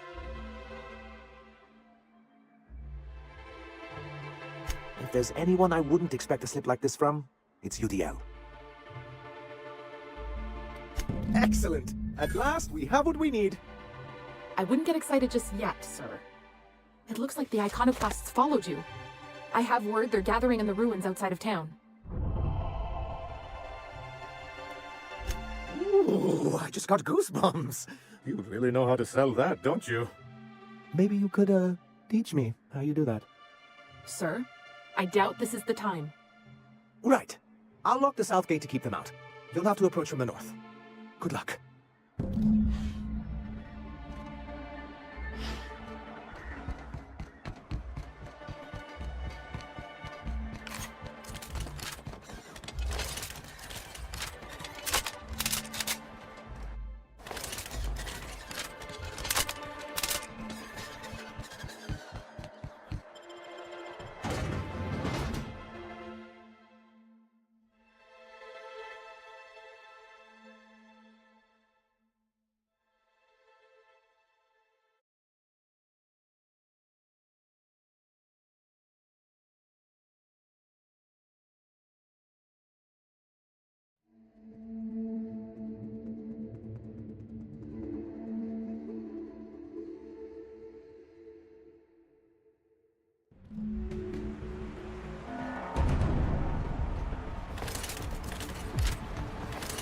Rising. Concentrated amount of scum present ahead.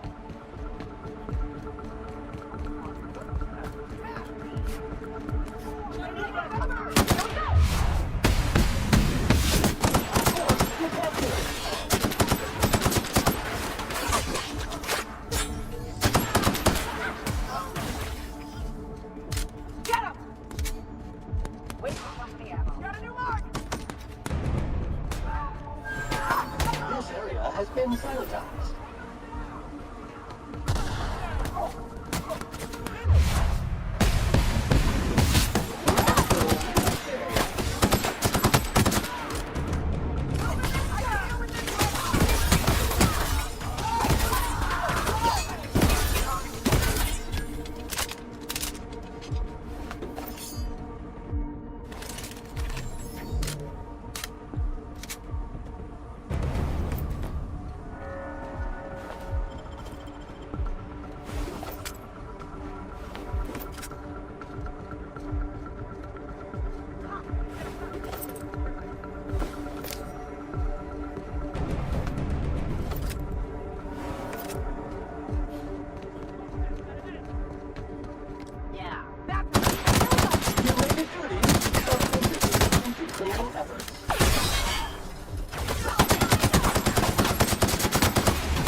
Resuming passive mode.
Gotta keep him out of stubborn.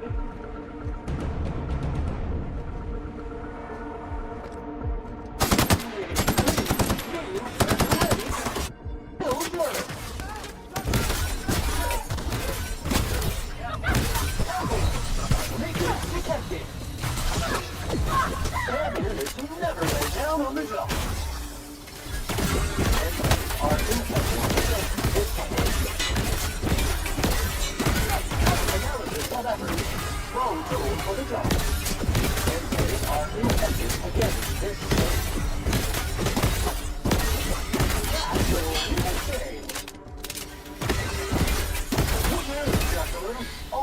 Contaminants have been neutralized.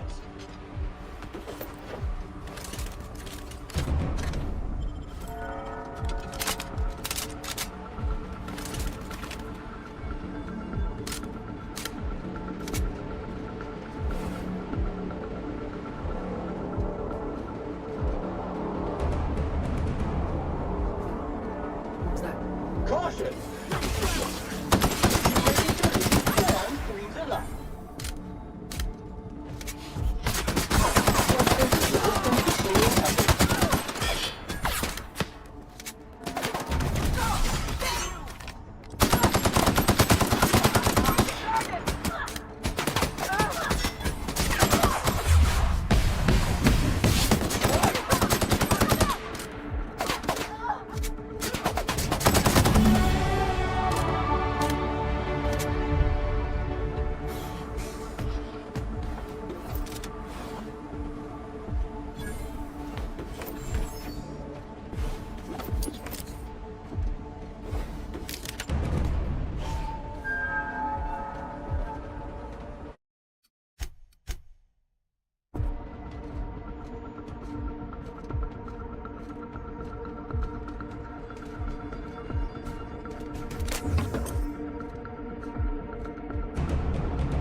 You won't find a more highly effective nor highly efficient automechanical.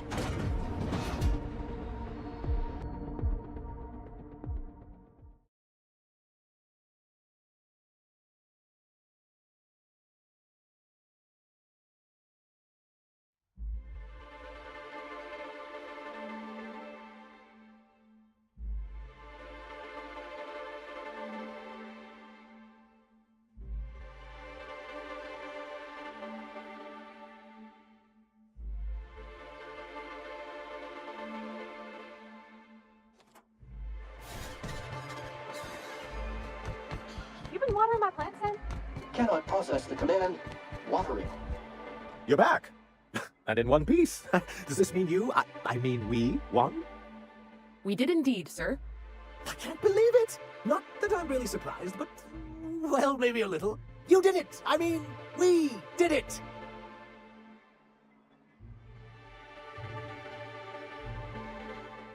Oh, I certainly will. Between our reinstatement on the board and the gain of this ship, we'll usher in a new age of prosperity for the people of Monarch. I'm right glad to hear it, Mr. Sanjar. Folks around here could use a good turn. And perhaps in time, I can use my position on the board to turn things around for the rest of Halcyon.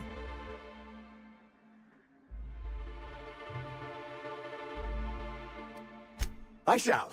Perhaps I'll write you a brief. Anyhow, thank you. And good luck to you.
Crew members Ellie and Max are engaged in a heated discussion in the kitchen.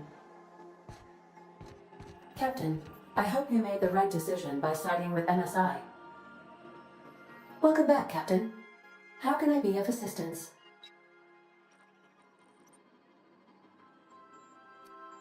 Forgive me, Captain.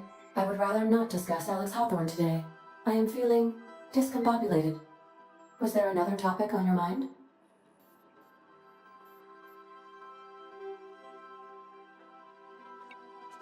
No, I am sure I cannot feel emotions. The memory has merely disrupted one of my processors. Glitches can be quite uncomfortable. It was my fault he died.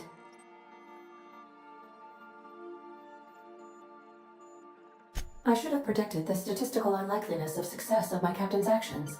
In fact, I did, but illogically disregarded the results. That statement is false. If I had wanted to kill my captain, I would have disabled the ship's life support systems and locked the doors to the escape pods. I would not have emergency landed the ship and asked repeatedly for my captain to wait for aid in response to my distress call while I monitored his concussion. But he said he had a job to complete. He had to set the landing beacon for your rendezvous.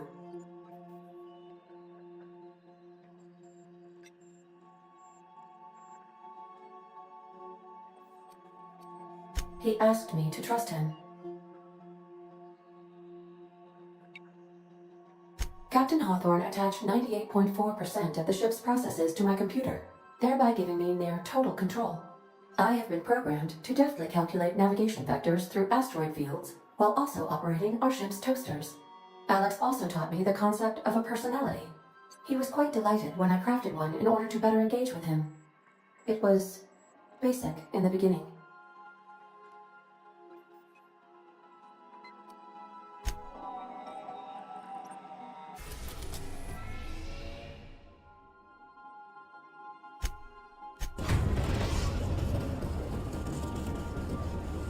Now arriving at Phineas's top-secret orbital lab.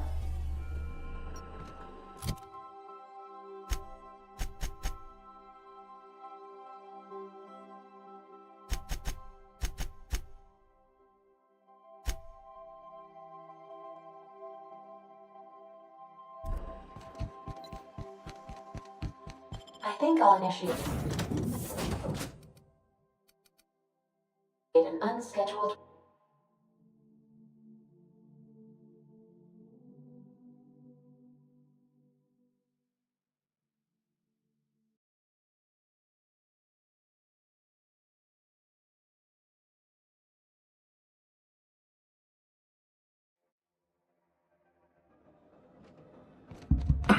Hello?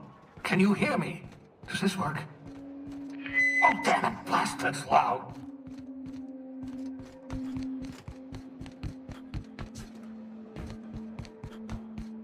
I'm just securing my ongoing experiments. And securing myself. Mind the mess. I haven't had a visitor since... in fact, I've never had a visitor. The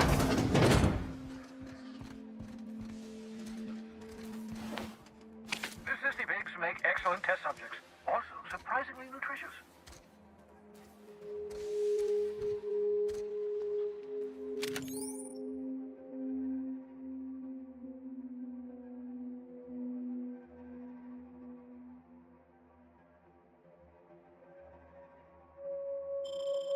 Aha! I see you found my portable molecular compression device, better known as a shrink ray.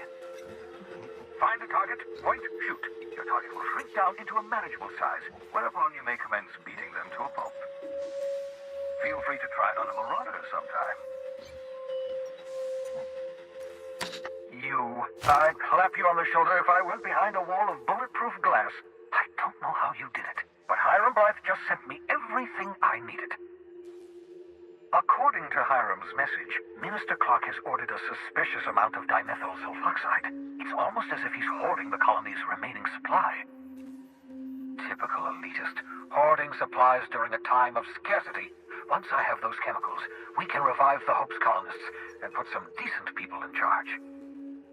So, good news. You're going to Byzantium and stealing those chemicals. Exciting.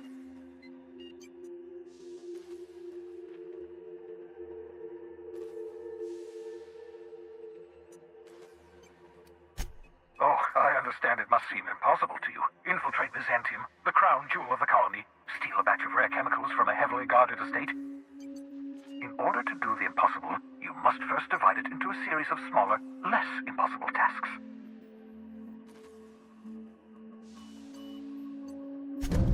Ah, yes, the details. I'm not about to ask you to rampage through Byzantium trading bullets with the board's agents. We'll have to resort to subterfuge. Carmen Imagawa. She's my contact in Byzantium. Meet her at the docks. She'll have all the necessary intelligence you require. I'm giving you my old nav key to Byzantium. You'll need it to land in the Golden City. Remember, you're looking for dimethyl sulfoxide. Big green bubbling vessel with a warning label. I'll take as much as you can find.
A reminder to all crew members, there is only one toilet on the ship.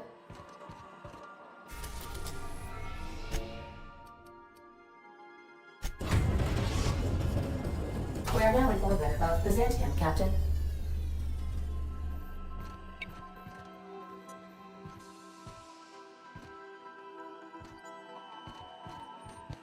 I understand we have decided Can to we talk? continue supporting the outlaw scientist, Dr. Phineas Wells.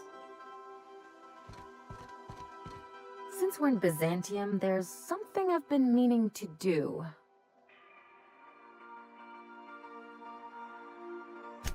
I haven't actually talked to my folks in a while. Shocking, right? Anyway, it's probably about time I paid them a visit. Given the dangerous life I lead, they've got to be worried sick. Which brings us to where we are today, several messages and a few years late. See, I'm originally from Byzantium, born and raised. I know that probably comes as a big surprise.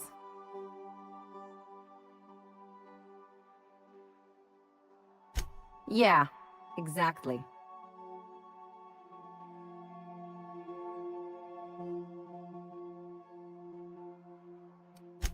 Reconnect is a strong word. And, I was thinking you'd come too.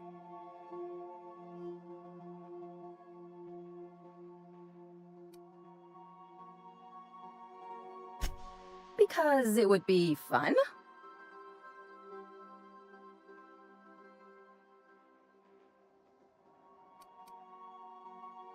It's, well, they know me as Marilyn the Surgeon. They don't know Ellie the Pirate Sawbones.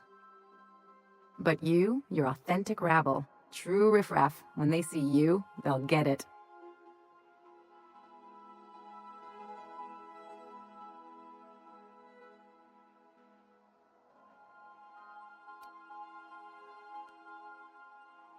Come on, I didn't leave home and become a pirate because I enjoy making responsible decisions. Of course not. I mean, not unless you want to bring a feral canid or a mantis on a leash. That'd make a real impression. Great. And when we get there, draw out your rough edges a bit. If you've got an outfit you haven't washed in a while, maybe one with some blood stains, wear that one.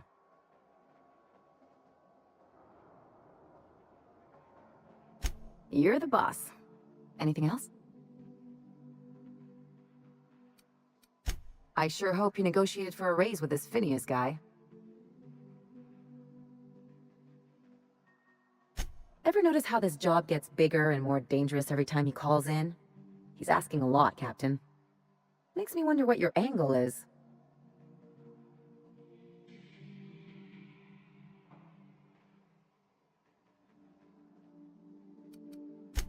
Fair enough. But you should know he's not the only game in town. The board's put a bounty on his head, and they've got more than enough bits to pay it. I've got no love for the corporations, but they know how to take care of their people.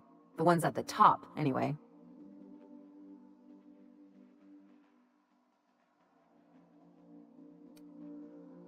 Don't think of it as being a lackey. Think of it as doing a job and getting paid really, really well.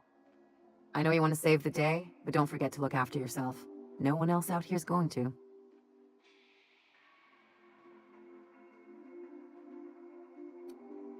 Hey, don't get any ideas. I'm just making sure you last long enough to pay me at the end of this. Anything else?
Do you mind? I'm meeting someone.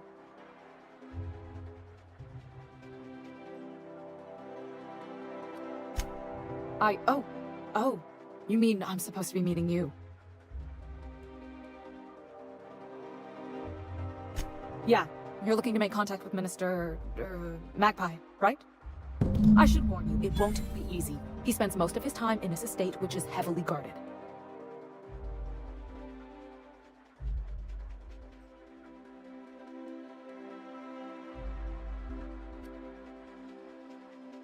Whoa, I'm not one of your B&E specialists. I just provide intelligence.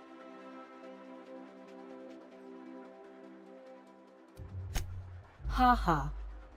Some of the guards hang around Billingsley's House of Inebriation between shifts. That place is still open? I used to study there during medical school. Maybe you could do some reconnaissance there. You know, swipe a key while nobody's looking.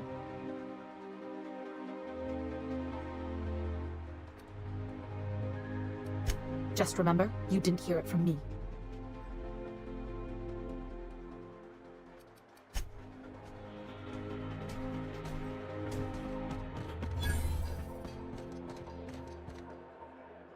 A UDL security attendant is out.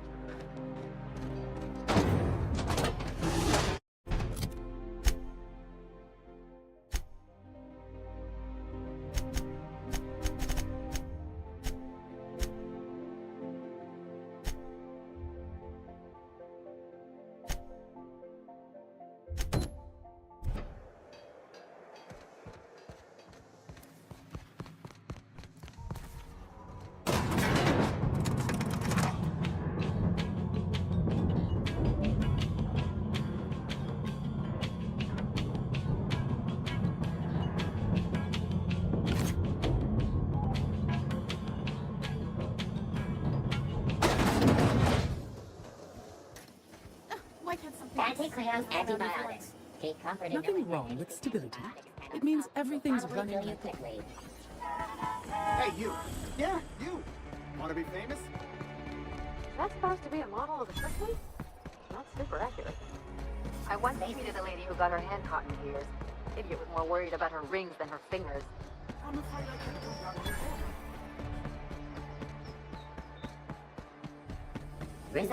How does this sound?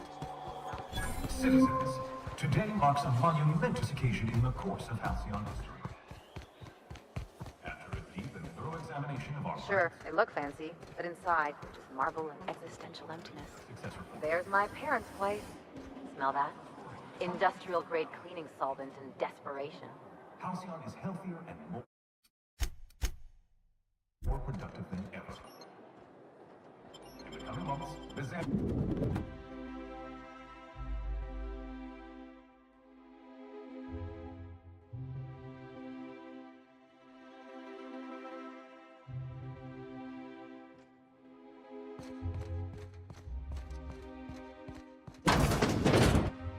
Marilyn, is that you?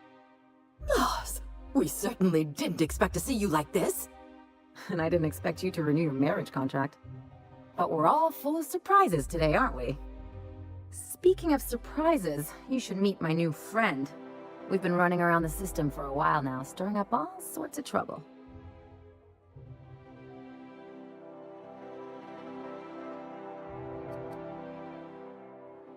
There you go again, Captain. Always menacing polite society.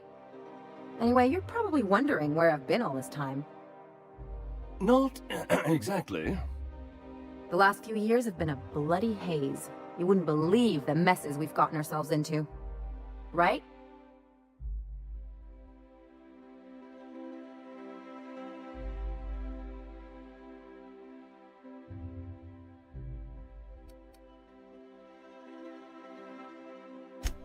Yep, we're a pair of disgraceful lowlifes. Marilyn, this really isn't the best time. Perhaps you should go.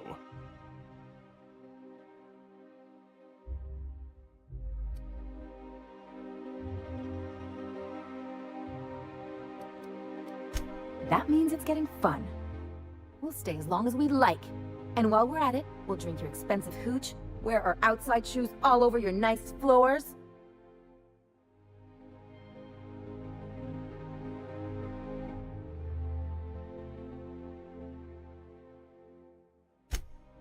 He's right.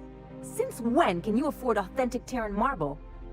That's what we've been trying to tell you, dear, but you must understand, we hadn't heard from you in ages. We thought you were dead.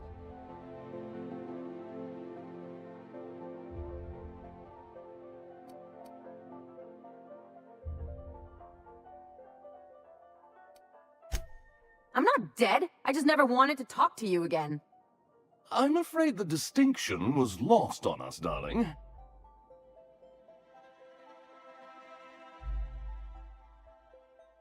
We only did what any grieving parents in our position would do. We collected on your life insurance policy. And the payouts have been rather, substantial. You what?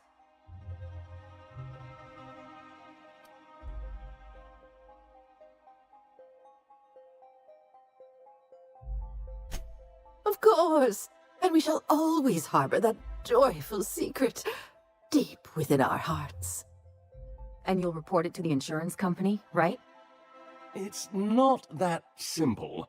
For one thing, we'd have to cut back on so many necessities. The neighbors would be sure to notice.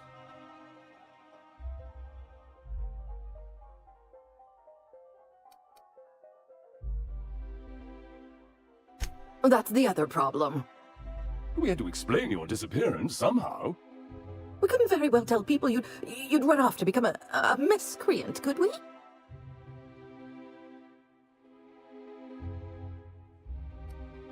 Shh! Someone could hear you. We concocted a story about Celeste Jollycoeur designing a pair of 12-inch heels for you. One of a kind, naturally. That led to your tragic death when you tripped and broke your neck. It was quite the story. People were talking about it for weeks.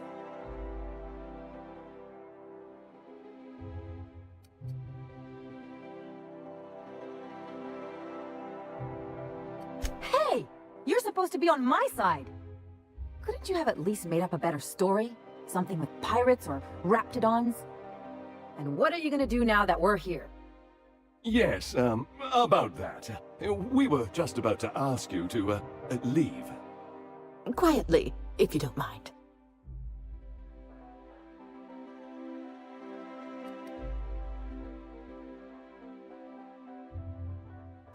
She hasn't changed a bit, I see.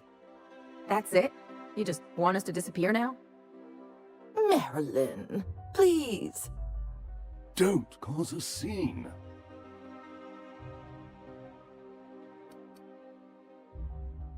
Let's just get out of here, Captain.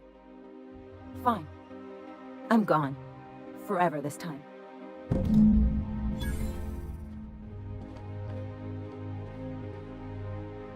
Let's talk outside.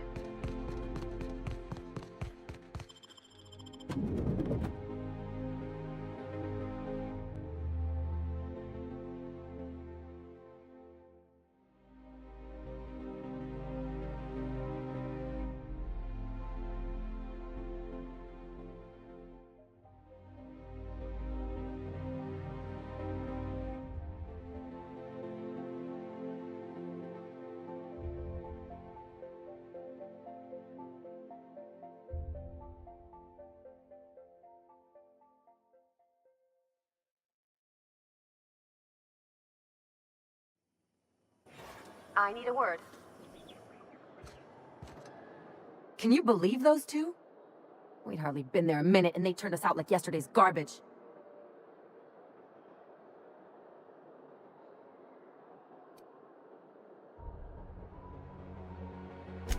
I thought they'd be scandalized. They'd both be sitting there watching one of their vapid aetherwave dramas, and then we'd walk in. Mother would drop her mock apple cider, and the glass would shatter all over their overpriced marble. Father would tear off his glasses and blink open-mouthed.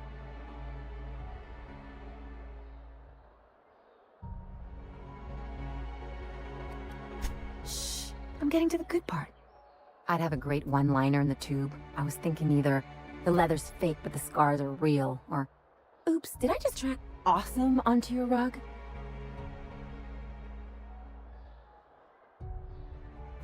Yeah, I'm gonna use that one day. Now, getting back to my story. father would throw his hands up, because this would be just like me, to come back and make a big scene. Then Mother would do the old, "You had us worried sick." Her eyes would be red and she'd have her fist in front of her mouth to stifle a sob.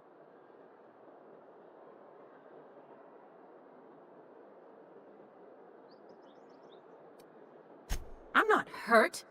I'm outraged. Affronted, even. I just didn't want to get booted out of the house I grew up in like that. It's embarrassing, you know? And I've got a reputation to maintain.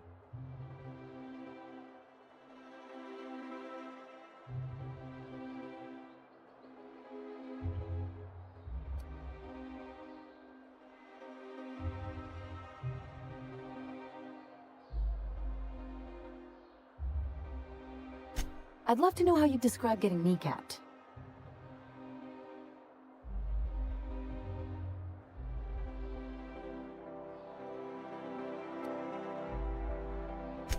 I know. This whole experience is stuck in my head like a bad jingle.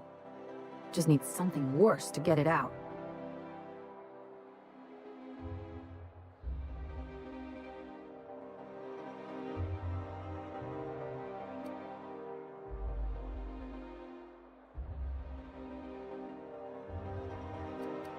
You really know how to cheer a girl up, don't you? I would have fixed a drink if I knew we were in for one of these. Anyway, I don't want to sift through this lousy experience for meaningful life lessons. I'm mad, and I want to do something about it. Something like... Wait a second. What if I could get that money?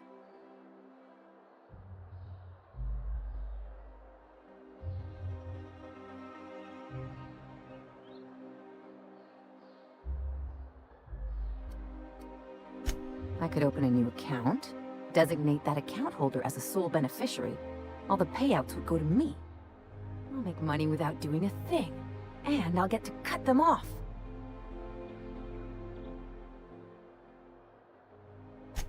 My policy is with the Greater Halcyon Insurance Group. They have an office in Byzantium. Maybe you could use some of your people skills to help me set up a dummy beneficiary account. If that doesn't work, I'm sure we can find one of their terminals and do it ourselves.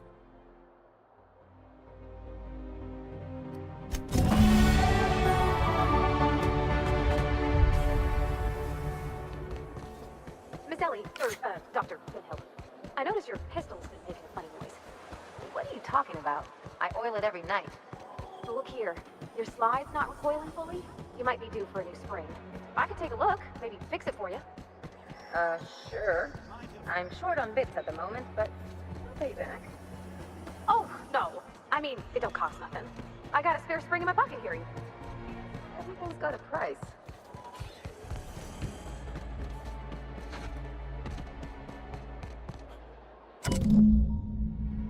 I guess we're going to Fallbrook.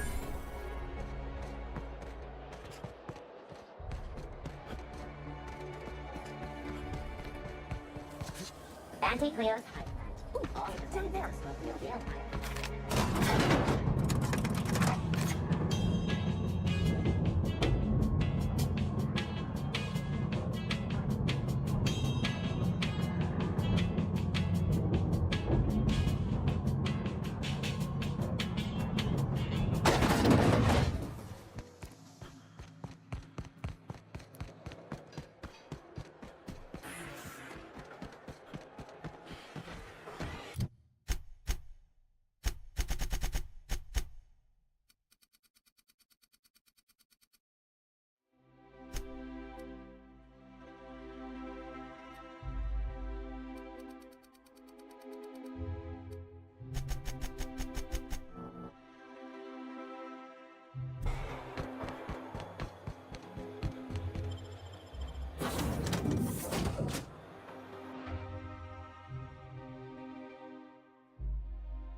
Not today, Sam.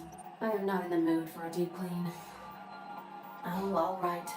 Some culprit who shall not be named smelled Rizzo's lemon slap on my console. Greetings, customer.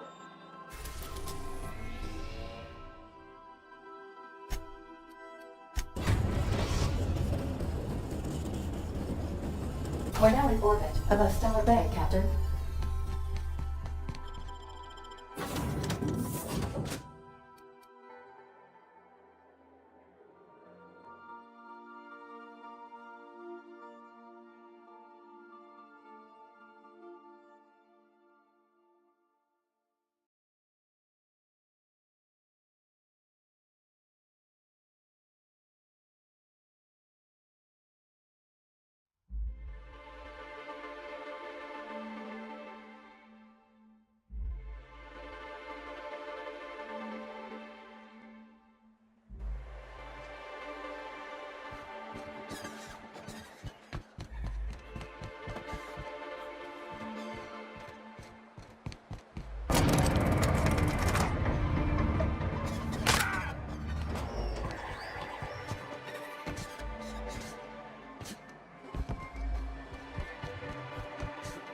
Take real good care of your pistol, Doctor.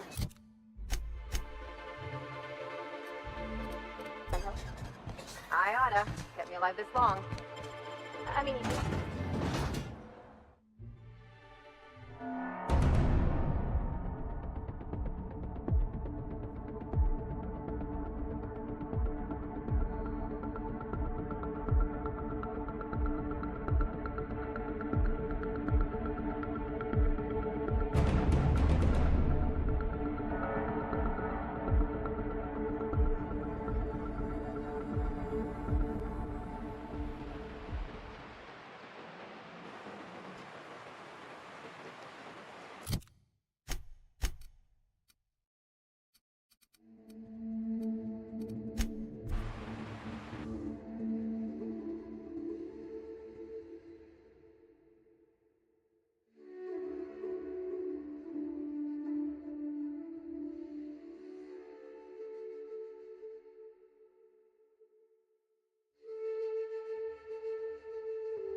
you sure have seen a lot of the colony, huh, Dr. Fenhill?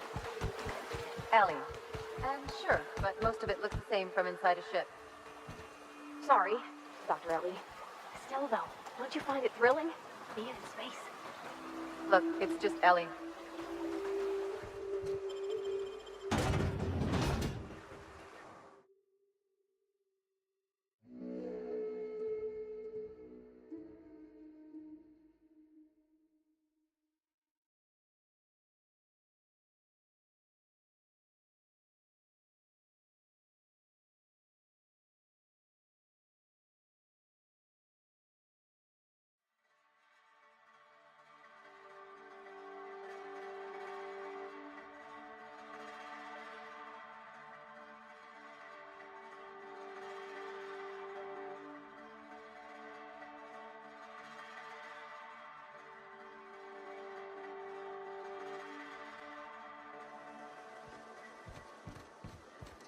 Sublight territory.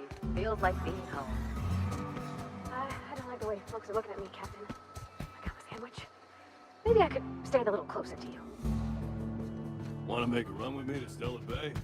Boss lady told me to take the night. Ready to get my money? Welcome to the offices of the Greater Halcyon Insurance Group, Halcyon's premier provider of life and disaster-related insurance. I'm obligated to inform you that our coverage does not extend to incidents deemed to result from negligence, criminal activity, or dullness of mind.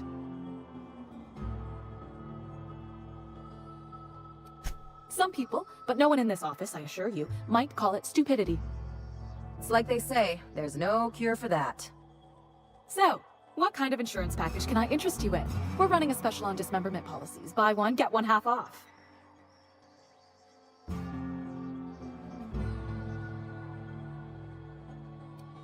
I remember that one.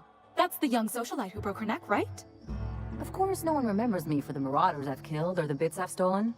Typical. That claim was airtight. Our best investigators couldn't find an exclusion for that one.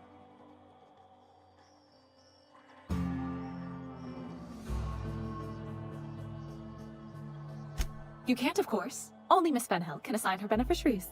And she said, if we let every friend, relative, and acquaintance change a policy like that, people would do it all the time. Imagine the paperwork.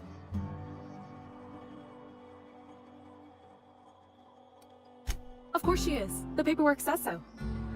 I like to think she's dead in spirit, but technically, legally, and regretfully, I'm still Marilyn Fenhill.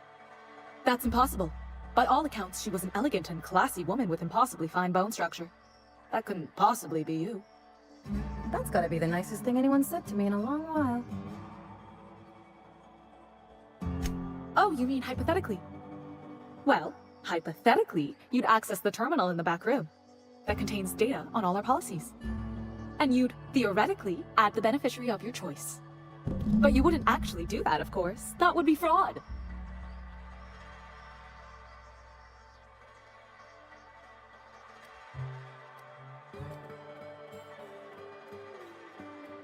Please, my policy only covers paper cuts and wrist strain.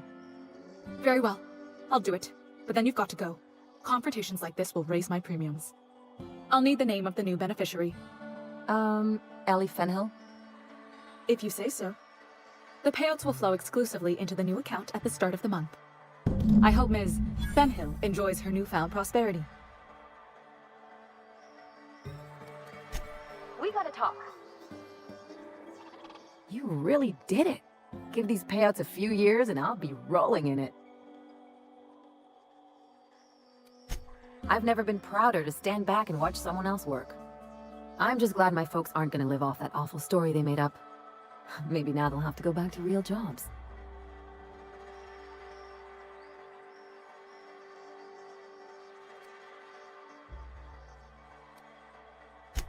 Sure. You did my job, so here's your fee.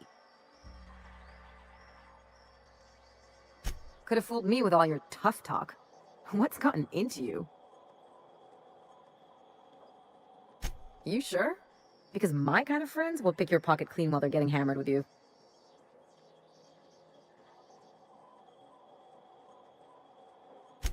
Yeah. I'm not trying to get all mushy or anything. Still, maybe you've got a point. Maybe it's good to watch someone's back now and then so that one day they watch yours. So, you just keep the money. One of us has to look out for your interests.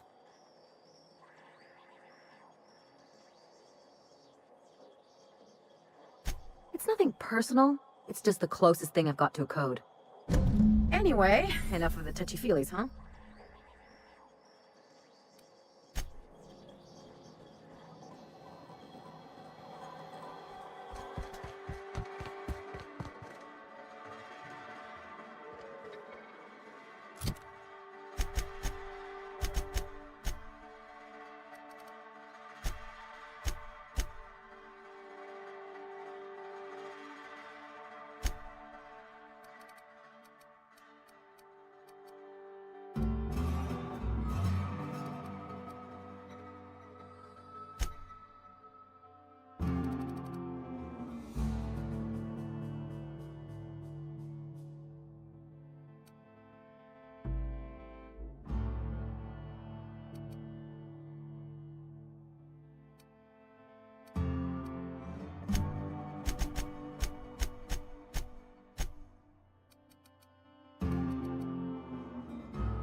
travel with the captain, we meet all sorts of new people. Sure, best part is when they pay us. We never really had new folks in Edgewater, except the captain. Kinda hard to make new friends when everyone's already decided they don't like you. Could be a favor in disguise. A lot of people out here ain't that nice.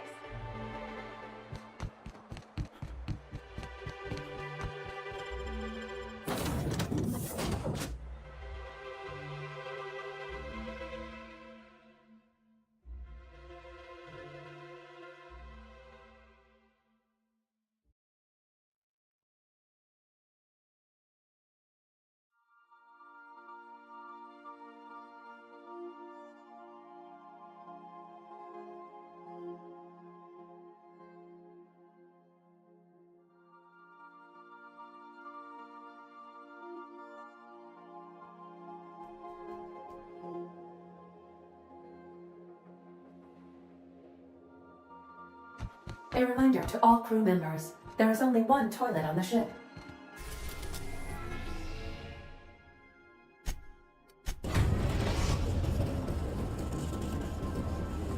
We are now in orbit above Byzantium, Captain.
If I spit, Try I think I can.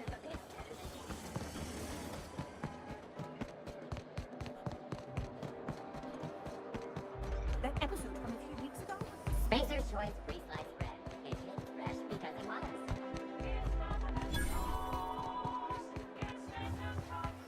I've always loved that story. You, with the hips. Over here. Let me take a closer look at you. Don't speak. Hold that posture for a moment while I admire you.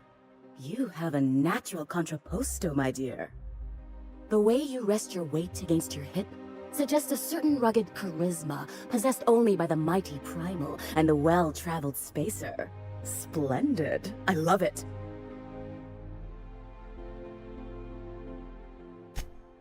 Your walk, your posture, the cut of your clothes, you carry yourself with the bearing of a noble, but you dress like a barbarian. How deliciously outre. I'm Celeste Jolicoeur, and you, my dear, are exactly what Byzantium needs.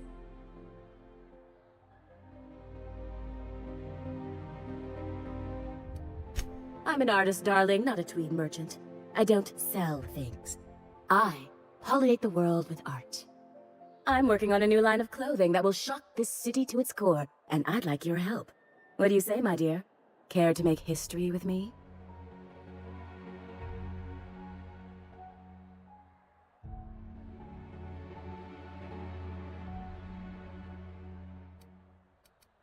Consider it a standing offer.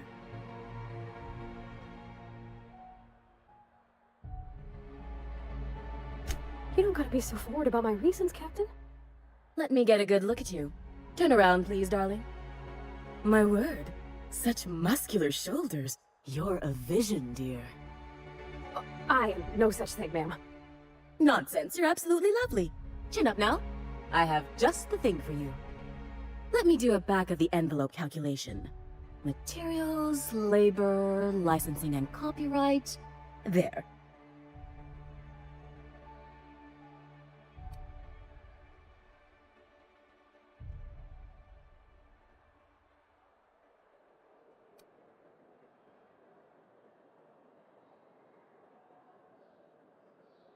Captain, please don't do this again. Aren't you a brute?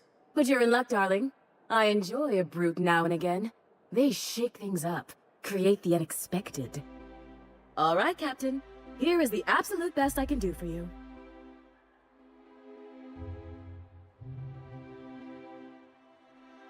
There are some things I simply cannot skip on, darling. Such a lovely young lady deserves the best.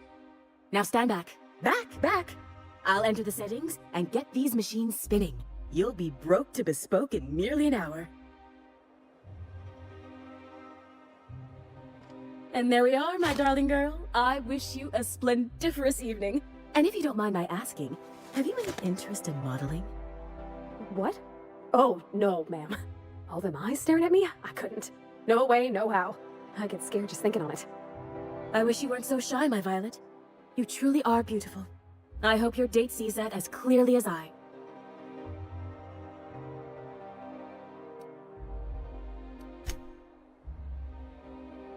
Oh, can you believe this outfit? It's so handsome, I'm almost afraid to touch it. Well, I guess that's everything then. After all this time, I just have to actually do it now. You know, there's a part Junlei's been looking for to fix up the air cyclers. They only carried them on big colony ships, like the Hope.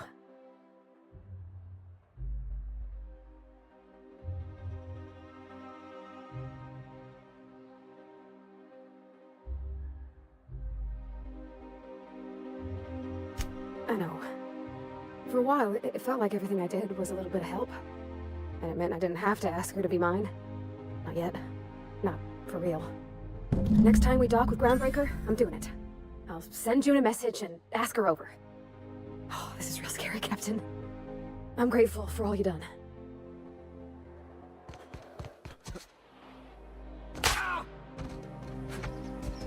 CNP near maple syrup. It's near this complete breakfast.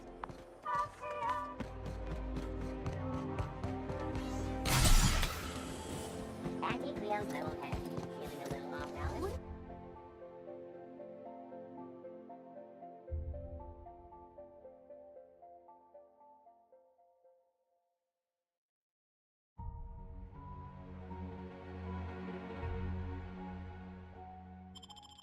You need a level head.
Captain, Felix and the Vicar are arguing again.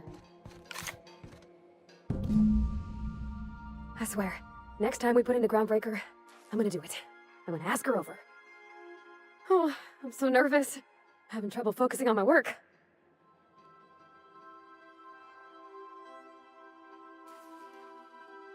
Oh, you mean Sam? He's just the sweetest, ain't he? A real charmer, my dad'd say.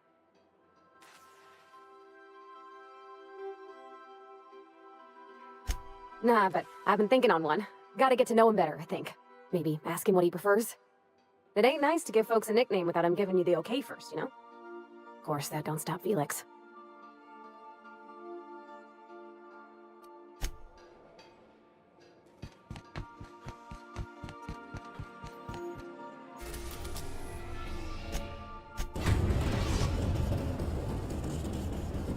Destination reached. The Groundbreaker.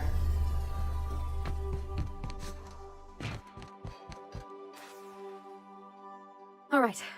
She's on her way. How do I look?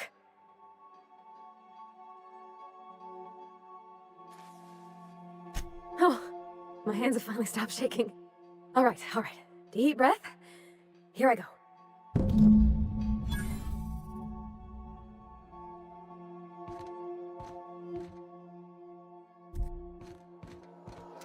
Make yourself at home, Captain. Would you like a reminder on when your next shower is scheduled?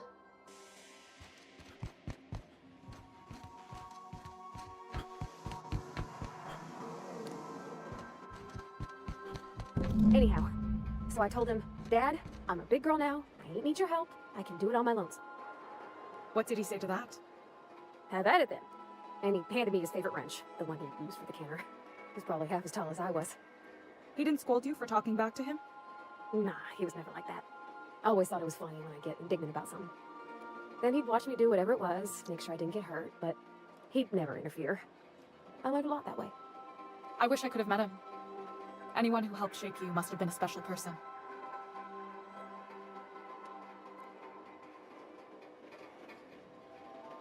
I appreciate you making the time for this.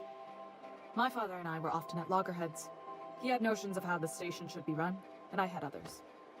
He was fond of saying, "You think Groundbreaker pays for itself? Someone's got to cover the bills," when I chafed against his deference to the board. Sounds like he was afraid of him. He was, and he was right to be. Didn't mean I had to like him.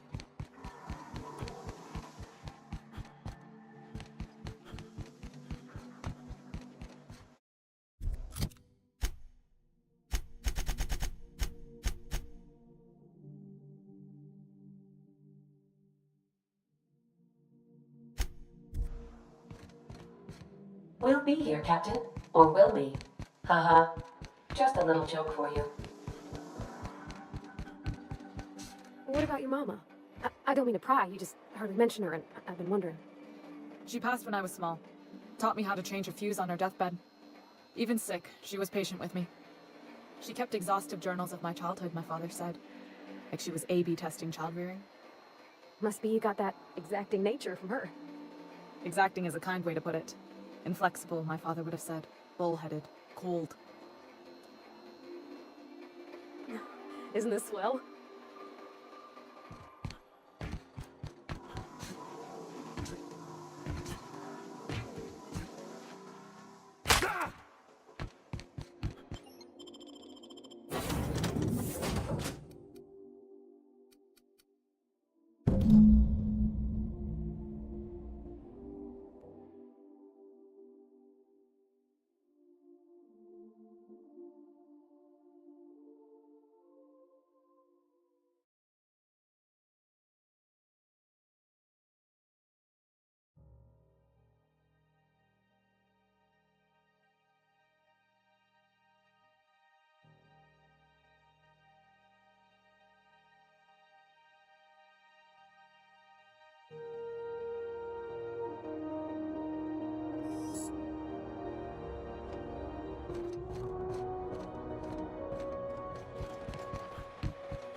So, you're adjusting before you pull.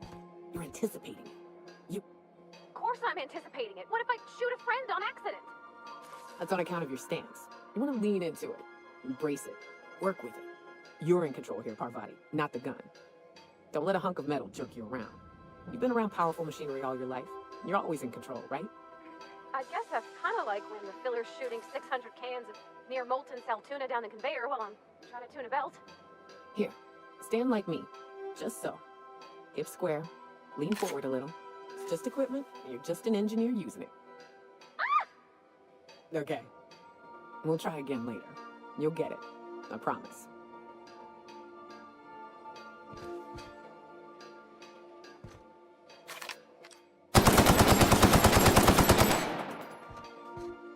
Okay, Captain, she's gone.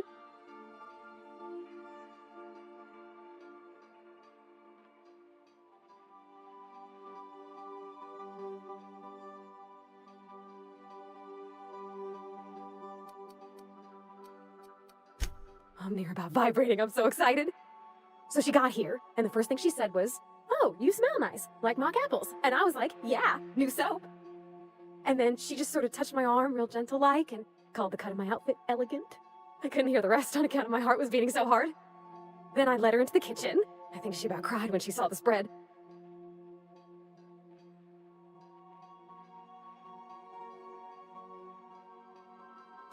She stood stock still and just said, "Oh, real soft." Oh, and let me tell you, I was sweating.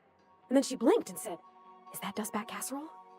I told her how we got Mr. Raymond to bake it for us. It was double authentic. Made by a real live monarch person.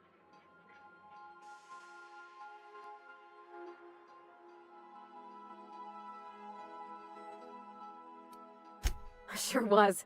Near best thing to homemade, Junlei said. When I brung out the sweetheart cakes, June, she got a little teary. Said she had a thing she needed to say. But I stopped her because I wanted to say it first. I never felt so bold, Captain.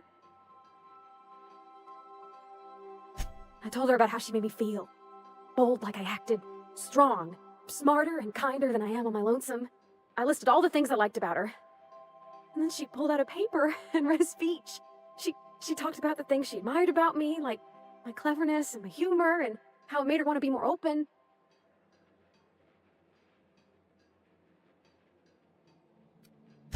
She was worried she wouldn't get the words out right, especially after that message about Isabel. It's sweet. Anyhow, when she wrapped up, I asked her to be my girlfriend. And Captain, she said yes!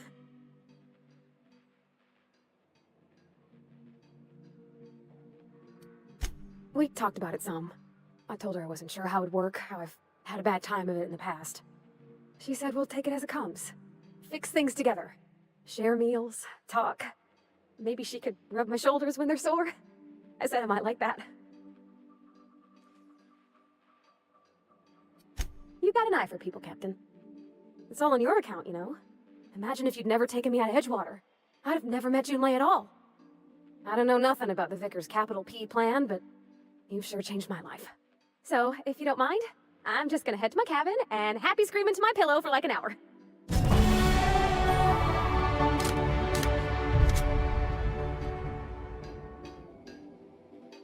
Hey, Cap.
stand back.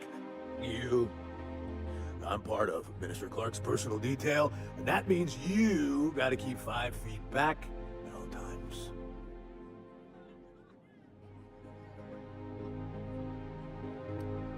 Yep, you're looking at the Minister's newest personal guard. Right here. The others took me out to celebrate on account of me just getting hired and all.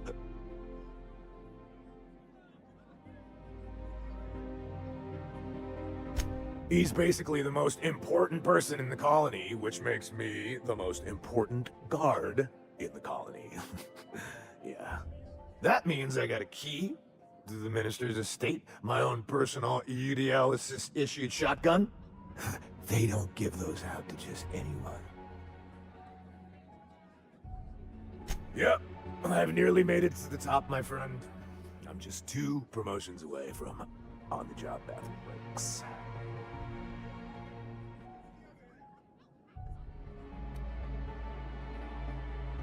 That's a great idea! I'll have a Spectrum vodka. Captain, I can smell him from clear over here.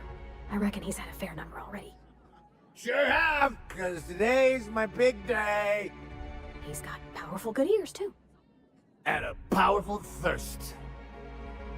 You have a Spectrum vodka for a new pal?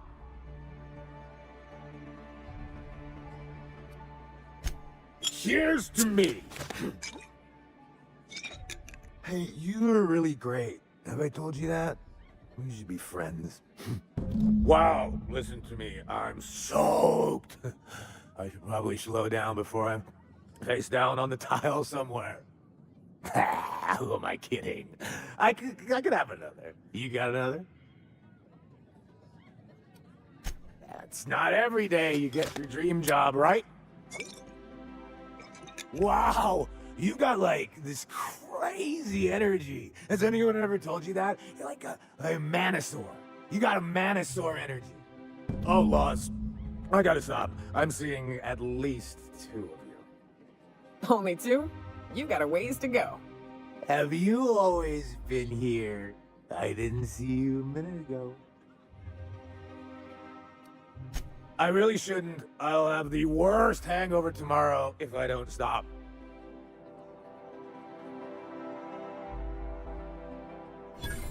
You know, that's a very good point.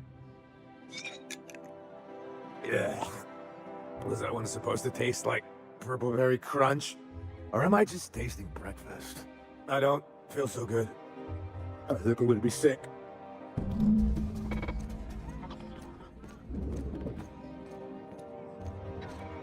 I just need to sit down.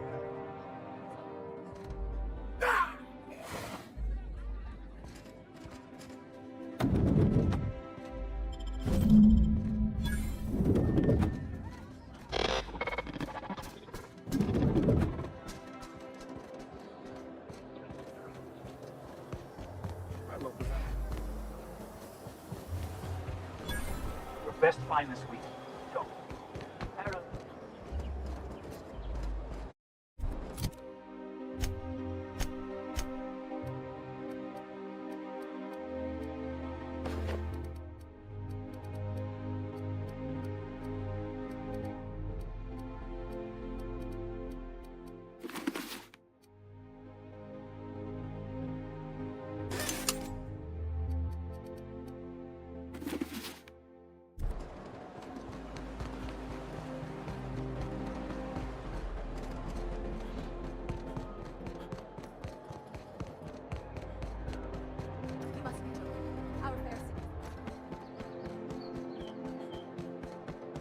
This property is off limits. Solicitors, loiterers, and uninvited visitors will be fined to the fullest extent of company policy. This ultimatum brought to you by Universal Defense Logistics. That's funny. The minister isn't expecting visitors, and you don't much look like one of those couriers from HPS. Sure you are. And what is it you're delivering today?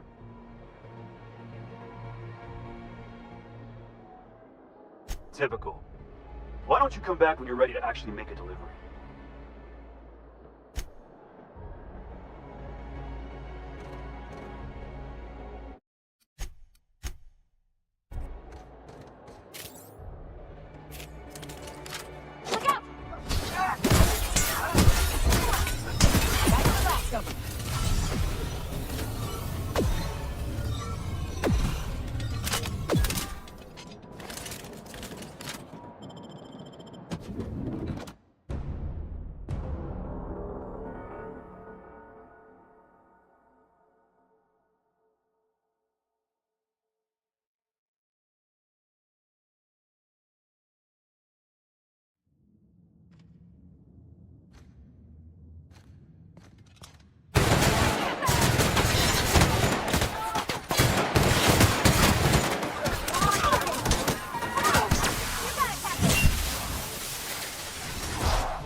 did you get in here? You! You just slaughtered those guards, and for what? To speak with me? What could possibly be so urgent? Oh, my law. Captain, that's the minister! Mr. Clark! Oh, wow! If this is about another Aetherwave clip or radio spot, you may kindly fuck off, as the parlance goes. I'm not doing any more.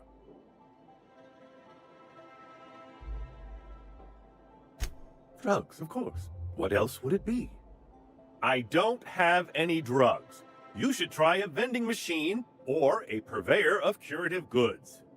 He's got no idea what we're asking about. Will that be all, then?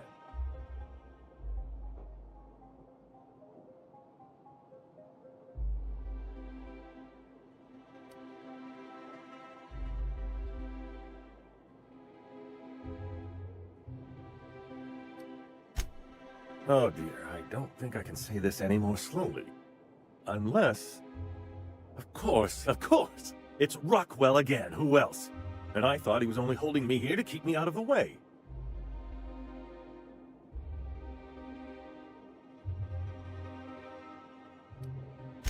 Chairman Rockwell. He's kept me under house arrest for years. I've long suspected him of transacting business in my name, but this proves it. You've been all alone in this house? Would you like me to make you tea? Please, this is important. Whatever it is that brought you here, Rockwell's the one behind it.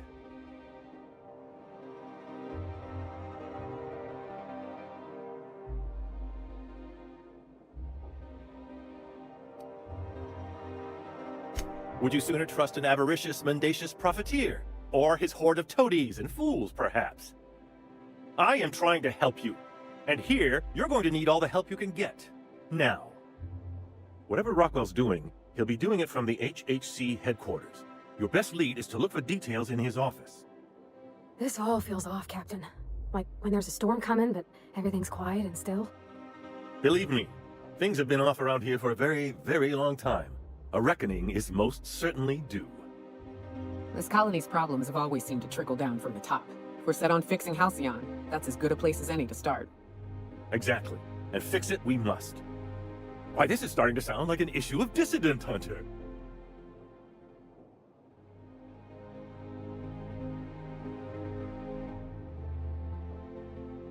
Via the Acropolis District, of course. That's where the most important corporate and government facilities are. But only board employees are allowed into the district. There's a heavily guarded checkpoint just down the street. There might be a route through the maintenance tunnels, but I'm afraid I don't know specifics. Most people avoid the area for obvious reasons.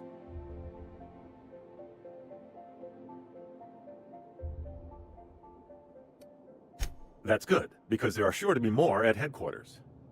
When you reach the HHC building, this access card should get you up to the executive suites, where the chairman's office and what used to be my office are.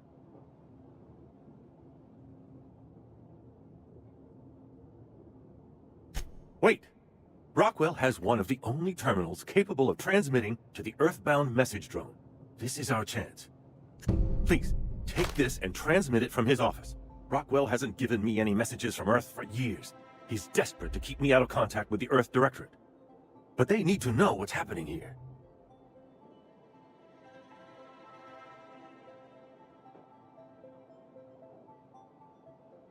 What isn't on it is the real question.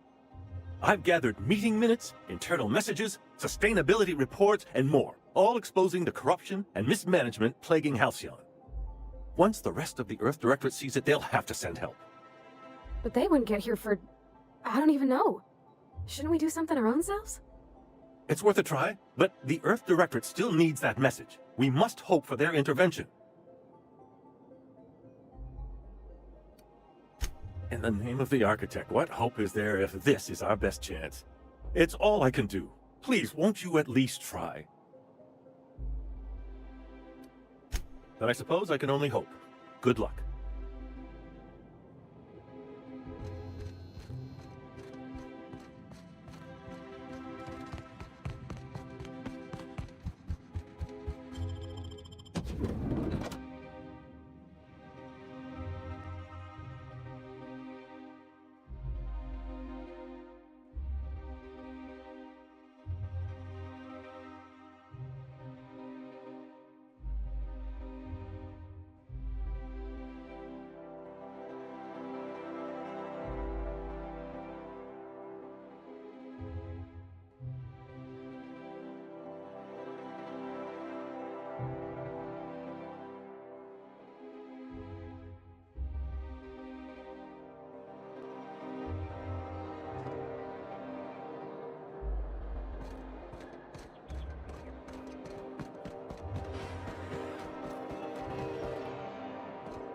You must...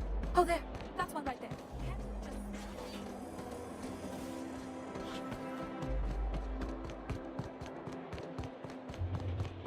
The Acropolis district is off limits.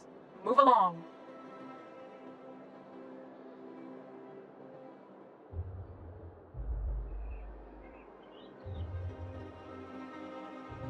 What in the law's name are you on about?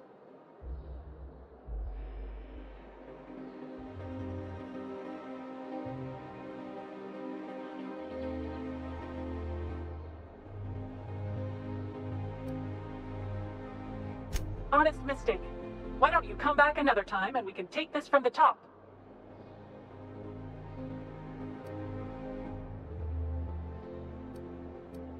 Yeah, and I'd really like a new Hammersmith grenade launcher. Hammersmith, the most trusted brand in brutality. But we can't all have what we want. And seeing as you don't seem the executive sort, you obviously don't belong in the Acropolis district.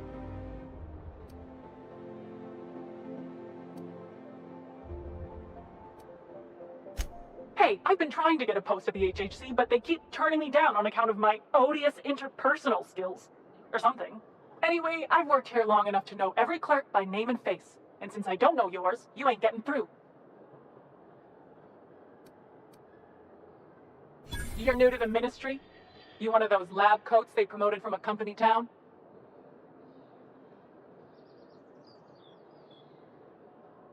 That was yours? Wow. You earned that promotion, all right. So you start tomorrow, huh? You know, they should have set you up with an ID 6 to 8 weeks ago.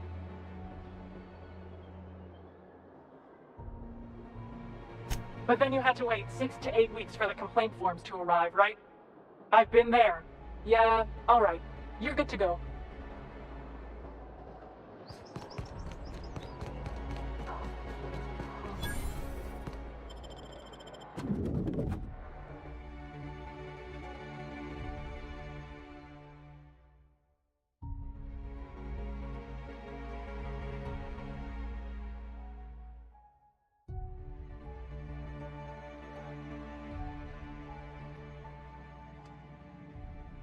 I'm not sure I have ever, in my entire life, felt more out of place than I do at this moment. Do we really need all the security? I have to go through 3 checkpoints just to take a bathroom break. Welcome to the official be too headquarters careful. of the Halcyon Dissidents Holdings like Venezuela Corporation will Board. stop at nothing. Today's greeting is brought State your business. subsidiary of Whole Wave Pharmaceuticals. I'm sorry, but I've already exceeded my friendly banter quota.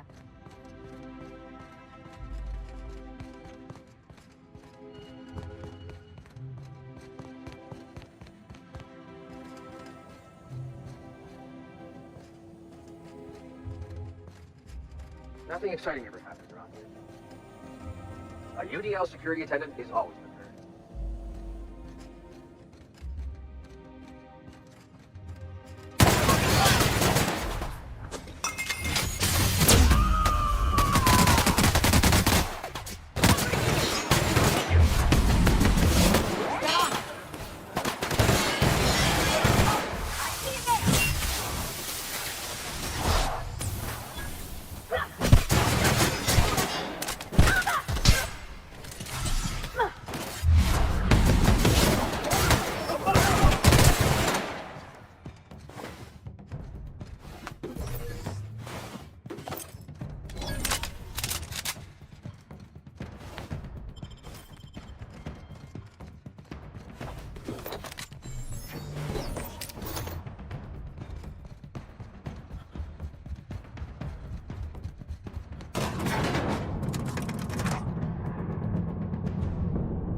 one person gets all this space. Just to sign papers all day?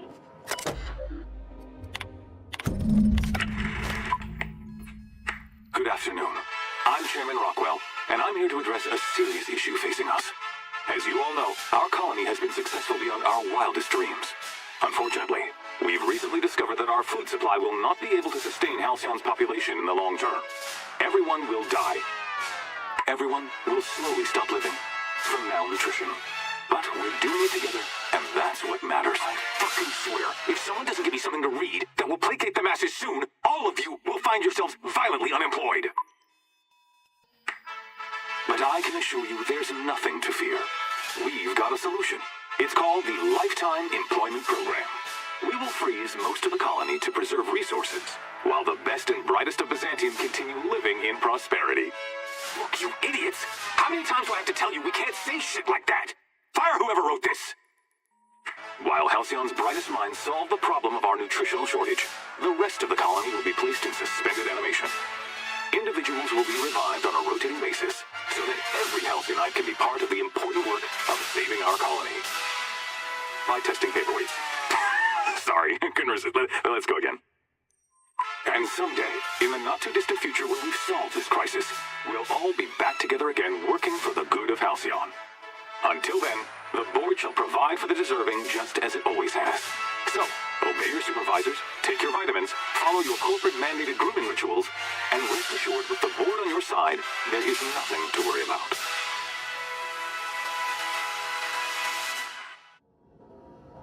That was all a story, wasn't it? It's not real. Guess the whole colony's up a creek. I thought it was just Monarch.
I think I'm gonna start taking my lunches out of the city.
Please, calm down. I don't want to die.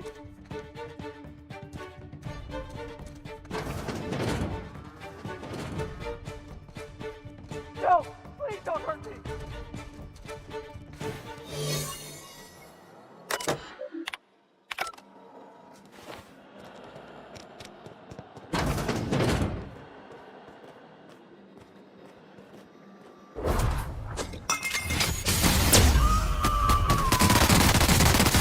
Shreds, you said? I can't.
Some open fire!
think you're doing?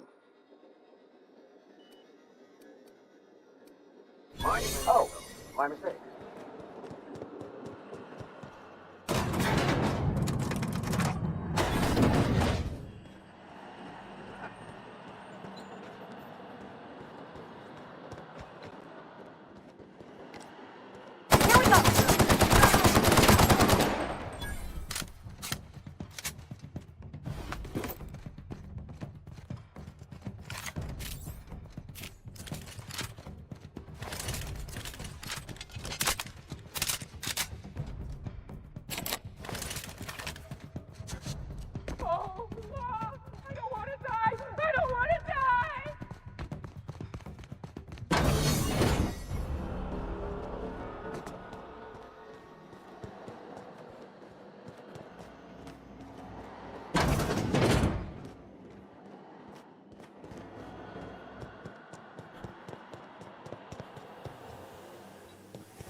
Huh?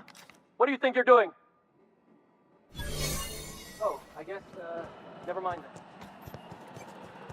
What's this I hear about?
I saw him.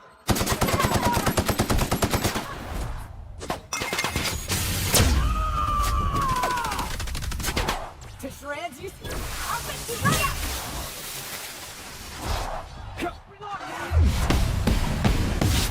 Getting through.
Sam, I must confess, I have not been cleaned for far too long.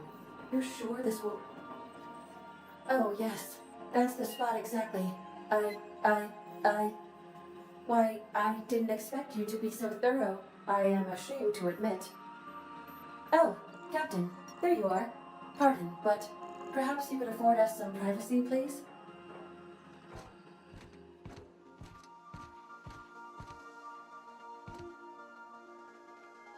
Minister Clark is lucky to have you on his side.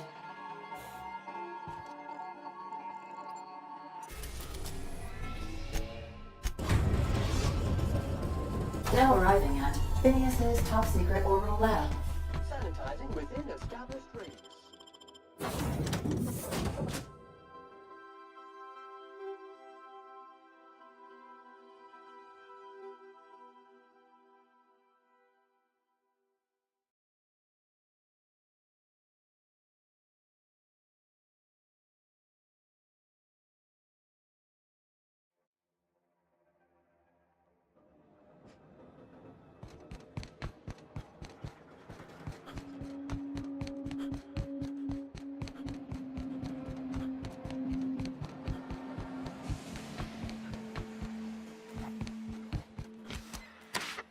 Myself busy in your absence, optimized my formula. I'm now confident I can revive the remaining colonists. All I need now is the dimethyl sulfoxide. I'll take as much as you can give me.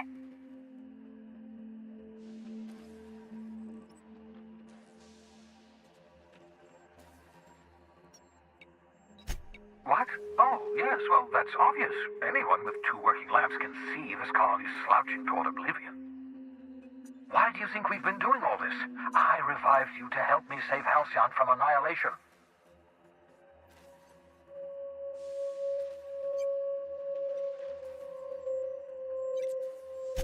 Hold on. Let me see if I understand this correctly. You're saying that Halcyon's on the brink of total collapse, and the chairman's plan to save all of us is to save himself? I always knew Halcyon was heading toward a systems collapse, but I never imagined we were already there. The board made this crisis, and now they want to solve it by freezing the rest of us? That's not a plan. That's a goddamn escape clause. That makes 2 things we don't have. Time and chemicals to revive the other settlers. None of this was supposed to happen. I was supposed to revive the Hope's colonists. We were supposed to have enough time to solve the problem before we all starved.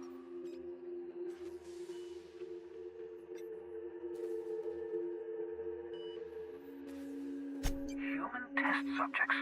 Oh, that's grotesque. That's unthinkable. That's exactly what I'd expect out of the board.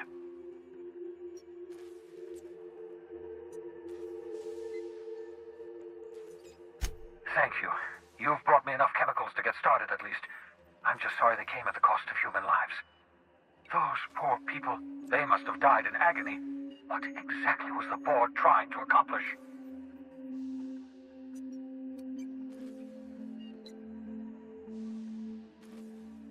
You say the board's trying to freeze their subjects over and over again without inflicting permanent damage?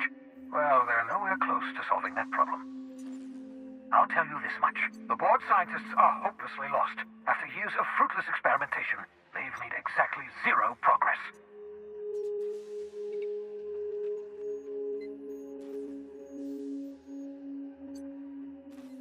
We're out of time. We're out of chemicals. We may very well be out of options. If the board has their way, we're all going to be spending the rest of our lives frozen in stasis. Do you realize what this means for the Hope? For your fellow colonists?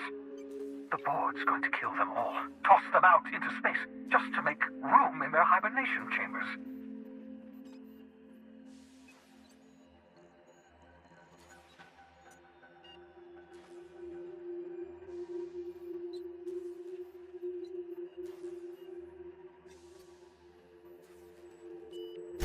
No, it wasn't. We have... Well, let's see. We have at least some of the chemicals. We have your ship, and we have you. That has to count for something. Do you know what's waiting for us on the Hope? Scientists, engineers, artists, the brightest minds Earth ever sent us, uncorrupted by the board. The board's going to dispose of them all, and transform the Hope into a prison for the rest of us. They're likely on their way to the Hope as we speak. We need to get to those colonists before the board. I have enough chemicals to start reviving a few of them, but no easy way to get them off the Hope.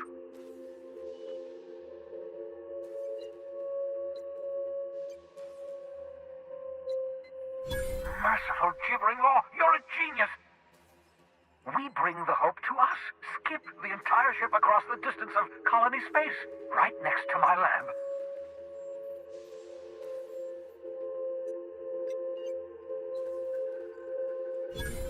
Yes, exactly. You're a step ahead of me, but I perceive the shape of your plan.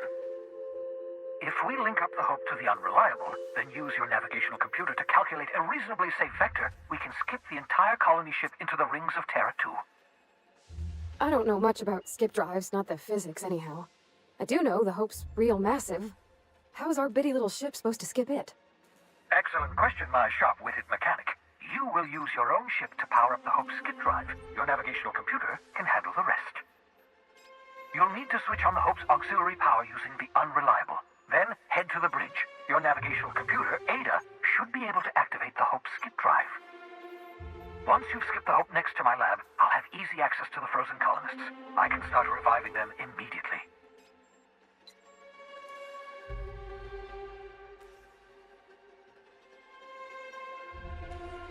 I know you're wondering why I'm doing all this. Why I believe the people on the Hope are the answer to the colony's problems. The Hope is carrying some of humanity's most brilliant thinkers, scientists, engineers, experts in their field. If we work together, we can still find a way to save Halcyon. The board would have us believe Halcyon is beyond saving. I choose to believe otherwise. If there's even the slightest chance we can save Halcyon from oblivion, then we have to take it. Never know what being frozen did to your brain. There's always a chance you might turn violent. I've no desire to end up like Thompson. Regardless, it's quite comfortable in here, you know. I have my beans, have my caffeinoids, plenty of toilet paper.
Some crew members are causing a disturbance on the ship.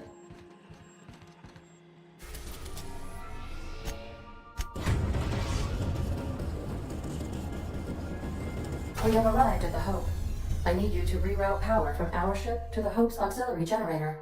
You'll have to connect me to the Hope's comm system so I can convince her central computer to enable the skip drive. If your calculations are even slightly off, you could crash the entire colony ship into Terra too. Or the Sun.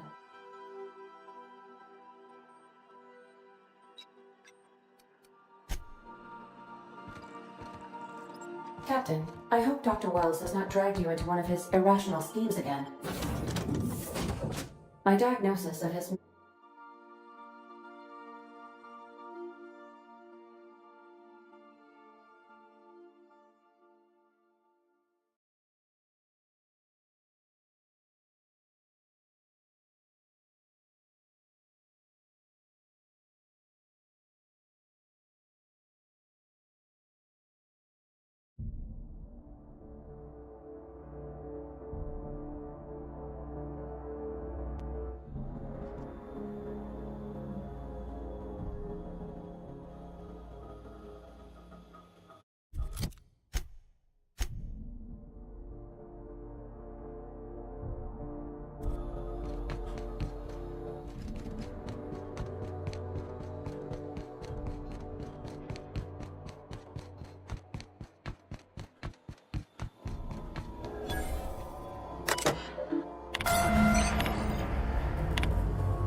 Something about waking a derelict ship puts me on edge, Captain. You know what you're doing.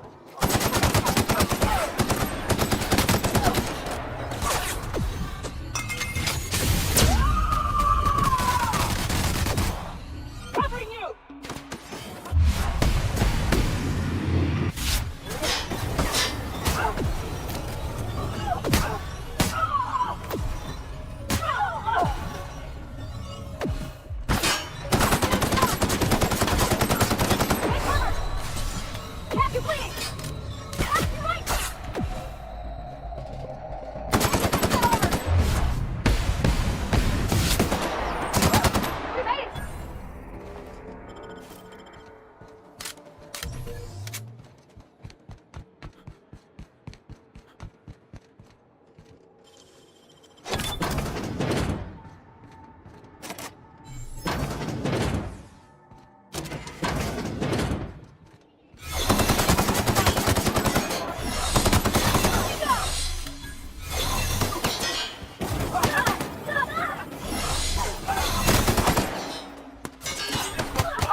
ever.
Can you hear me, Captain?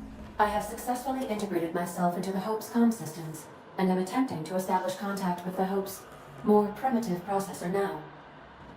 Would you like me to play a mood-suitable music selection while you travel to the bridge? Oh, sorry. File not found.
That's the Hope's computer up ahead.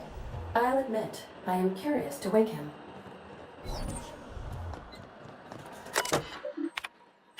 Greetings, Captain. I am speaking to you through the Hope's computer system. It's a rather cramped feeling, but it'll do.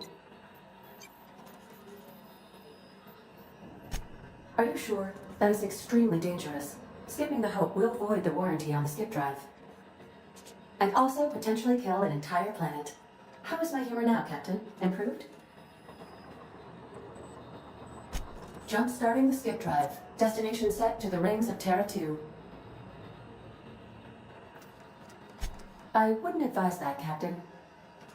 Oh no, Captain, don't do this. I ain't dying on a fucking ship. I wanna die in the dirt like we're meant to.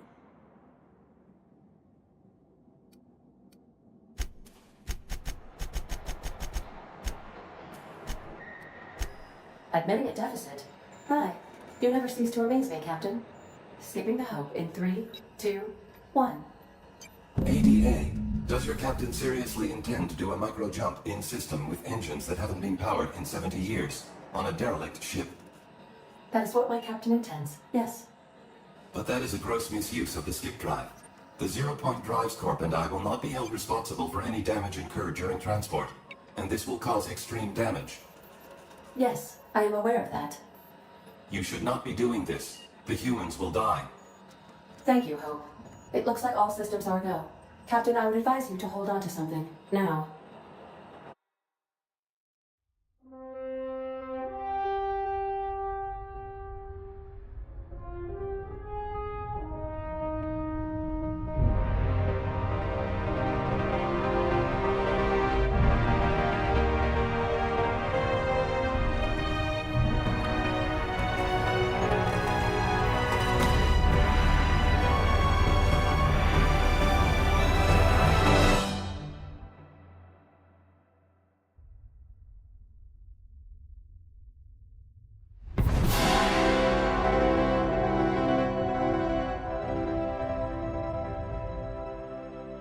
Oh, good. We are still alive and have successfully skipped into Terra 2's orbit. I reported as much to Phineas Wells, but he has not responded. Perhaps you should check in on him. Oh. I feel like I've been turned inside out. Let's not do that again.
Captain, I am receiving a transmission from Dr. Wells.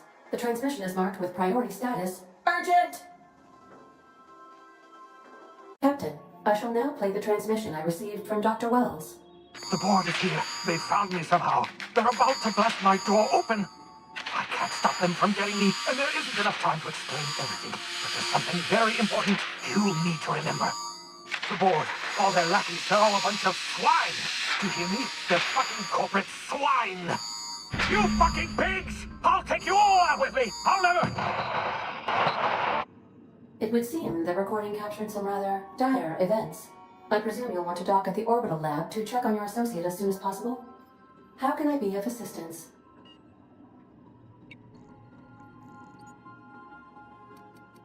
I request you do not wake me if I am sleeping upon your return.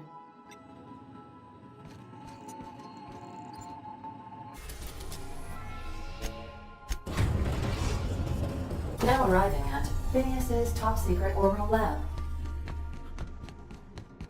Do return in one piece, Captain.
making it look easy.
Captain, Felix and the Vicar are arguing again.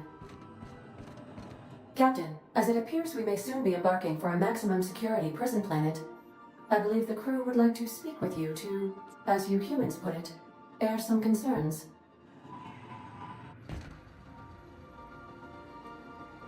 Well, folks, I ain't exactly keen on busting into a prison, but riddling bored stooges with bullets does sound like a ride and a half. I'm not one for pointless heroism, but the board's gonna be after us next. We gonna finish what we started? To extract the scientist, you will need to infiltrate the labyrinth, but that course of action is likely to be quite dangerous, Captain.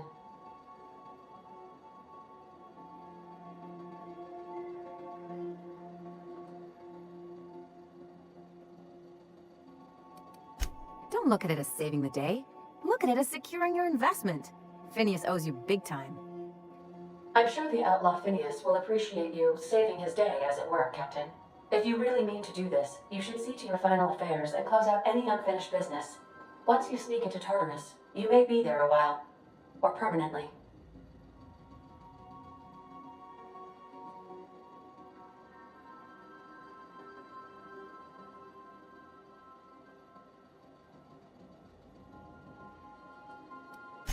It's the craziest plan I've ever heard.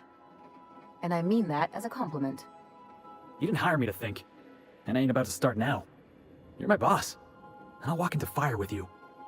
I think it's insane, but maybe the colony needs a healthy dose of insanity right about now.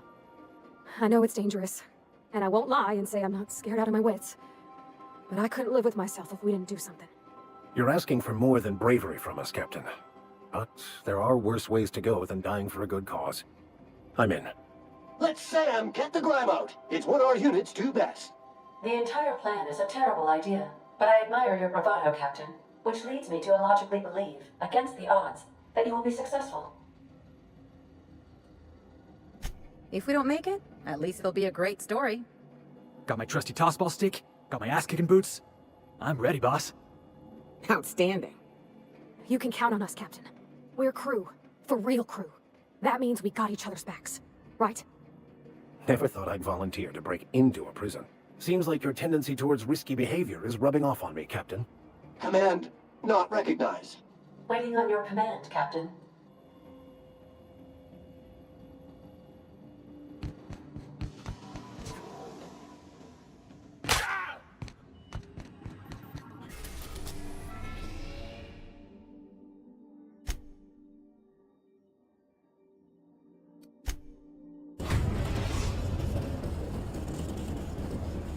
I am pleased to inform you that we have arrived at the labyrinth.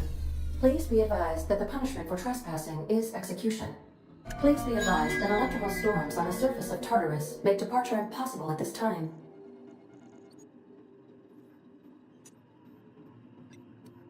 Oh, speak of the devil. Captain, I am receiving a transmission from the prison's docking authority now. Attention, unauthorized spacecraft. This is a maximum security installation. Your presence here is an explicit violation of UDL corporate policy. You are hereby confined to your docking platform until a ticket detailing your crimes has been filed and notarized, at which point your vessel will be seized and you will be executed.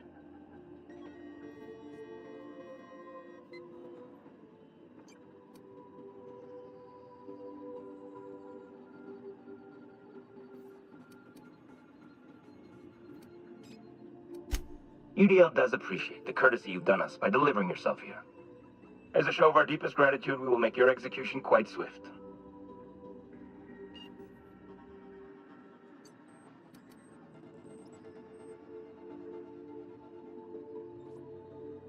Huh? Oh, yes, sir. Right away, sir. I just couldn't see you clearly before. Screen's on the fritz. Damn thing. But for the record, now that I hear you, I totally recognize you. Totally. You're, you, of course. Obviously. Anyway, Tartarus Docking Authority signing off. Have a pleasant stay at Tartarus. Transmission terminated. Biometric ID received. Transferring data to external cartridge.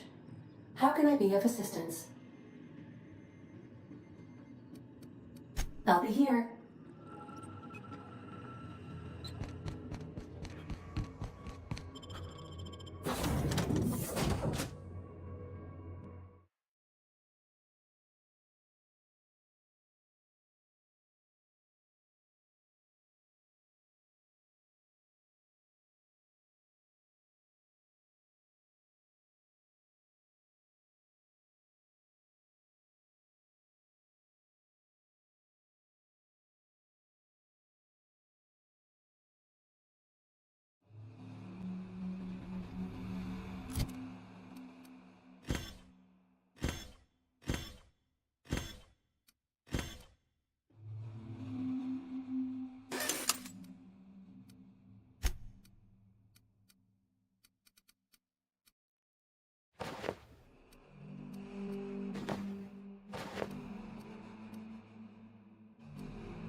walking into a prison. They lock me up, I'm liable to kill everyone trying to get back out. This might be the loneliest place in the whole system.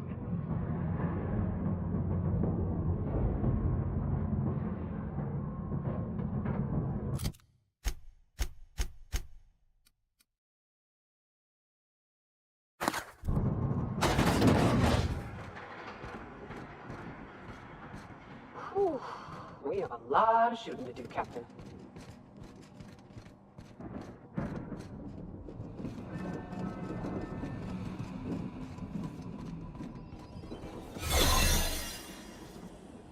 Blacker.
closing speeches, but the captain needs our help.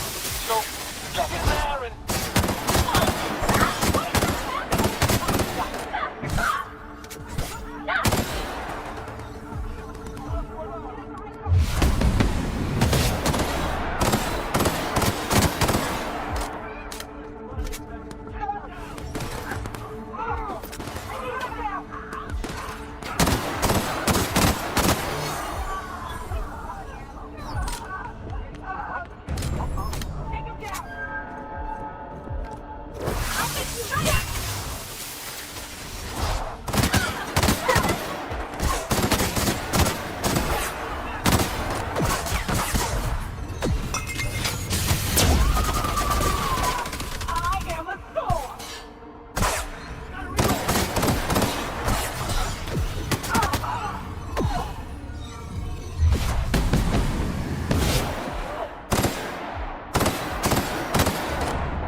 Down they go!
Well, look who it is. I'll be damned. I was prepping the studio for our announcement, and here you are as a bonus. I had heard you'd taken a mechanic under your wing. What's the matter, girl? Couldn't find actual employment? The captain's treated me right. Better than any of you bored folk ever have. I'm exactly where I want to be. I knew I smelled Monarch when you lot walked in. The stench of sulfur, depression, and desperate bravado is unmistakable. Keep talking, you'll be smelling iron. Ain't nobody so important I won't put a bullet in. When you go off and get yourself shot, try to avoid taking one to the face. I'll want it recognizable to show to my citizens.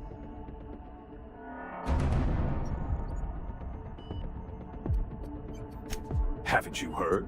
Phineas is working for us now. It took some doing, but employing an efficient management strategy of putting our guns to his head seems to have done the trick.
nice.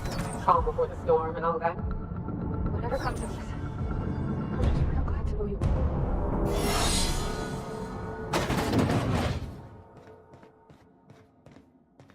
Captain, you have an uncanny talent for complicating my life. You've disrupted the balance of power. You've upset the natural order of things. You've introduced uncertainty, and there is nothing I despise more than uncertainty. I'm afraid I can't do that. You're a gifted warrior, Captain. You've made your talent for combat abundantly clear. For all your talents, you are the enemy of Halcyon, and therefore you are my enemy.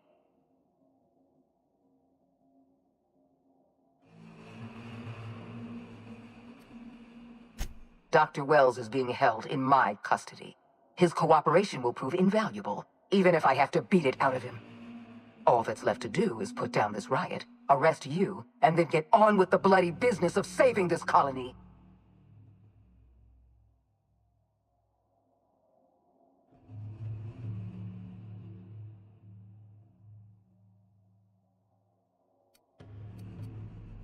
I'm aware of your propensity for violence.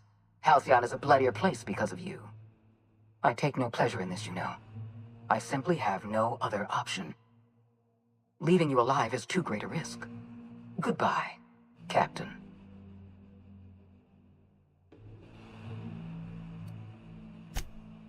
If you insist.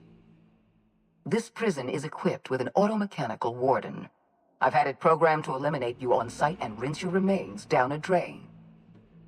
And don't worry, I will inform Dr. Wells that you died heroically or something.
You don't know how glad I am to see you.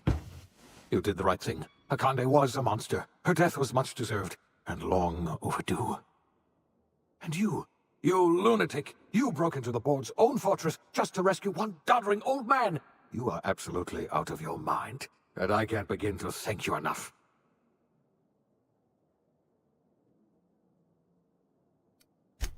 Ah, all in a day's work for you, huh? You've broken the board's stranglehold on this colony, and you saved my life. But there's still so much we have yet to accomplish. You and I are going to have to work harder than ever to save Halcyon. I'm afraid the situation is far worse than any of us ever anticipated.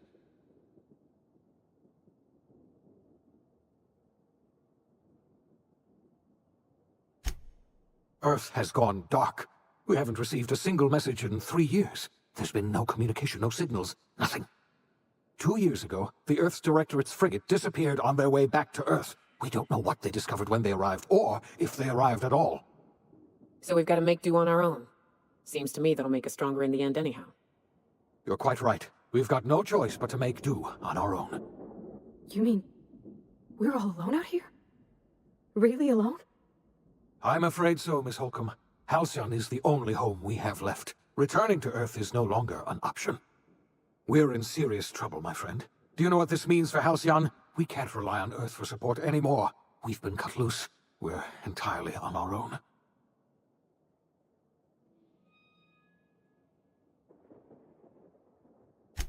Yes, we do. You've done a marvelous thing. You've succeeded where anyone else would have failed, including me. We must begin the revival process immediately, starting with the Hope's brightest minds, and then we're going to fix this damn colony, one problem at a time. We're going to need a leader, and I can't imagine a better person for the job than you. What do you say, old friend? Will you help us?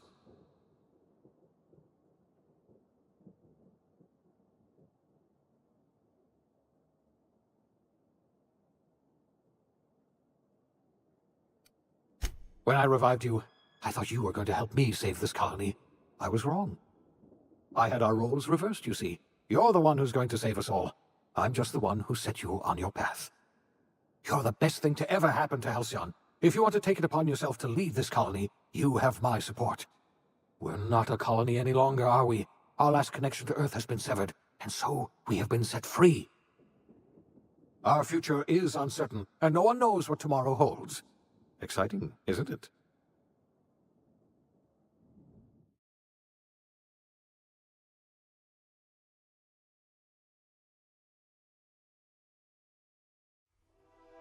The OSI teaches that everything in the universe happens according to the grand plan.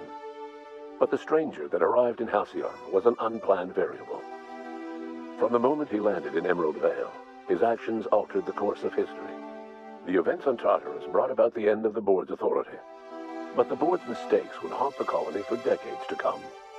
The damage they left behind would require the work of a generation to repair.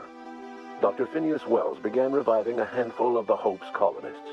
Engineers, scientists, technicians, and intellectuals. They were among the brightest minds the Earth had ever sent out into the stars. The Hope scientists and engineers woke up in a colony descending headlong into total collapse. With no way to return to Earth, they had no choice but to band together and devote themselves to the cause of saving Halcyon. The people of Halcyon were nothing if not hardy. In the absence of the board's authority, many of the colony's settlements banded together with a single purpose in mind: survival. Life was especially hard in the years to come. Some towns dissolved by attrition and starvation, but most of them found a way to carry on. In the years to come, Halcyon was forced to reckon with its newfound freedom. The board was gone, and for better or worse, the colony was responsible for its own destiny. Sanjar's civil liberties and worker-centric policies were slow to catch on with the other corporations. But as Halcyon began its long, arduous journey toward recovery, many of Terra 2's smaller townships started adopting MSI's alternative corporate structure, and eventually became entirely self-sufficient. In the coming years, many of these townships managed to eke by, where otherwise they might have starved. Sublight Salvage adapted to the changes in Halcyon, shifting their business model to suit the times.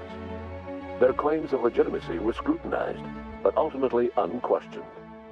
Louia Hagen would continue to protect her family as ruthlessly as ever. Adelaide McDevitt replaced Reed Thompson as the leader of Edgewater. She and her followers transformed Edgewater in their image. Anyone loyal to Reed was pressured into leaving town, and those who stayed behind adapted to her way of life. Adelaide transformed the old cannery into a new garden. The nearby Edgewater Cemetery provided a convenient source of fertilizer. It was said that the first corpse that fed her garden belonged to Reed Thompson. Junlei Tennyson fought to protect the Groundbreakers' independence. While the board's influence faded, mechanical difficulties forced her to rely on parts that only corporations could provide. The cost was high, and time would tell if Junlei could balance the work with her aspirations for a better future. The rediscovery of the Hope and the abandonment of the Lifetime Employment Program forced Byzantium to come to terms with some uncomfortable realities about the state of Halcyon. While Byzantines were reluctant to surrender the luxuries they'd grown accustomed to, the board's diminished authority gave them little choice in the matter. Nearly everyone had to learn to make do with less. Some even had to get jobs. It was a dark time indeed. Your influence shifted Ellie's perspective. She finally admitted, albeit grudgingly, that she just might need other people. Sometimes. With a steady income from the life insurance payouts, she was finally able to afford a ship of her own. She hired a small crew and flew supply missions to communities on the fringe. Some of them were even legal. Life in Halcyon was sobering for Felix Maelstrom. The grand revolution he dreamed of never came. There was no great awakening for the colony, no celebrations in the streets. There was only the hard, desperate work of trying to repair a broken colony. Felix never had a head for numbers, but if there was labor to be done, he was there to help. Eventually, Felix realized that the work of a revolution was done with two hands. After all he'd seen and heard adventuring with you, the vicar Maximilian de Soto renounced his faith and joined the effort to rebuild the colony. Ironically, he finally found the joy that had eluded him over the course of his life, and realized that perhaps he was always meant to be just a simple laborer after all. He quickly dismissed the idea. Once the matter with the Hope colonists was resolved, Junlei bashfully asked Parvati if she'd like to join her permanently on the Groundbreaker, and Parvati enthusiastically, if somewhat awkwardly, agreed. The stories of her adventures spread across the colony, and Parvati soon found herself the center of attention. Having served as the engineer of a renowned spacecraft, tramp freighters and wildcat miners sought her out by name, and in no time, she was a fixture in the Groundbreaker's mechanical ecosystem. She and Junlei were never far apart. As hard as she tried to drink them away, Nyoka's memories eventually overcame her. Traveling with a crew served as a constant reminder of the family she'd lost, and so she eventually returned to Monarch to get back to what she found most comfortable: the deep end of a bottle and the far end of a trail. Few have seen her since, but travelers often swear they hear her and her machine gun in the night, screaming swears and spitting bullets. The SAM unit that accompanied you spread awareness of the product line's superior sanitation and maintenance capabilities across what was left of the colony. This led to a boost in SAM unit sales. Did you know that SAM units are the longest-lasting, toughest-acting cleaning solution in Halcyon? Minister Clark was released from house arrest, and his contact with you gave him a sense of renewed purpose and vigor. Once it became clear that no help would be coming from Earth, he threw his considerable efforts and talents into helping Halcyon manage the crisis before it. As for Dr. Phineas Wells, he spent his remaining years in his orbital lab. He eventually came to terms with his own past, and was able to forgive the mistakes of his younger self by devoting his remaining years to serving the colony. Dr. Wells was able to revive many more scientists and engineers than he first expected, thanks to the additional batch of chemicals you stole from the Ministry. Wells never forgot about the human lives that were lost in acquiring these chemicals. In the end, Dr. Wells was able to save every scientist and engineer aboard the Hope. Over the next decade, nearly all of the Hope's remaining colonists were successfully revived. Halcyon saw a period of rapid technological and scientific advancement. Breakthroughs in dietary supplements saved the colony from starvation. Geoengineering projects and social reforms began to change the structure and character of the colony. Dr. Wells laid the groundwork for the project to save the colony, but he would never live to see the fruits of his labor. He passed away a few years later. His work was carried on by the scientists and engineers he revived, Today, Halcyon has stabilized. The people of the colony work hard to adapt to the new circumstances. Nearby colonies send aid and supplies. Life will never be easy in Halcyon, but for the first time in its history, there exists a sense of real, genuine hope about the future. And what about you, the unplanned variable in the history of Halcyon? Long after Wells passed away, you carried on his work with more energy, determination, and brilliance than he could ever muster. The years that followed were hard, but Halcyon survived by the efforts of the Hope's most promising colonists, the greatest of which was you. No one knows what's happened to Earth, and no one knows what the future has in store for Halcyon. All we know for certain is this: the name of the Unreliable and that of its intrepid captain will remain the subject of countless stories for years to come.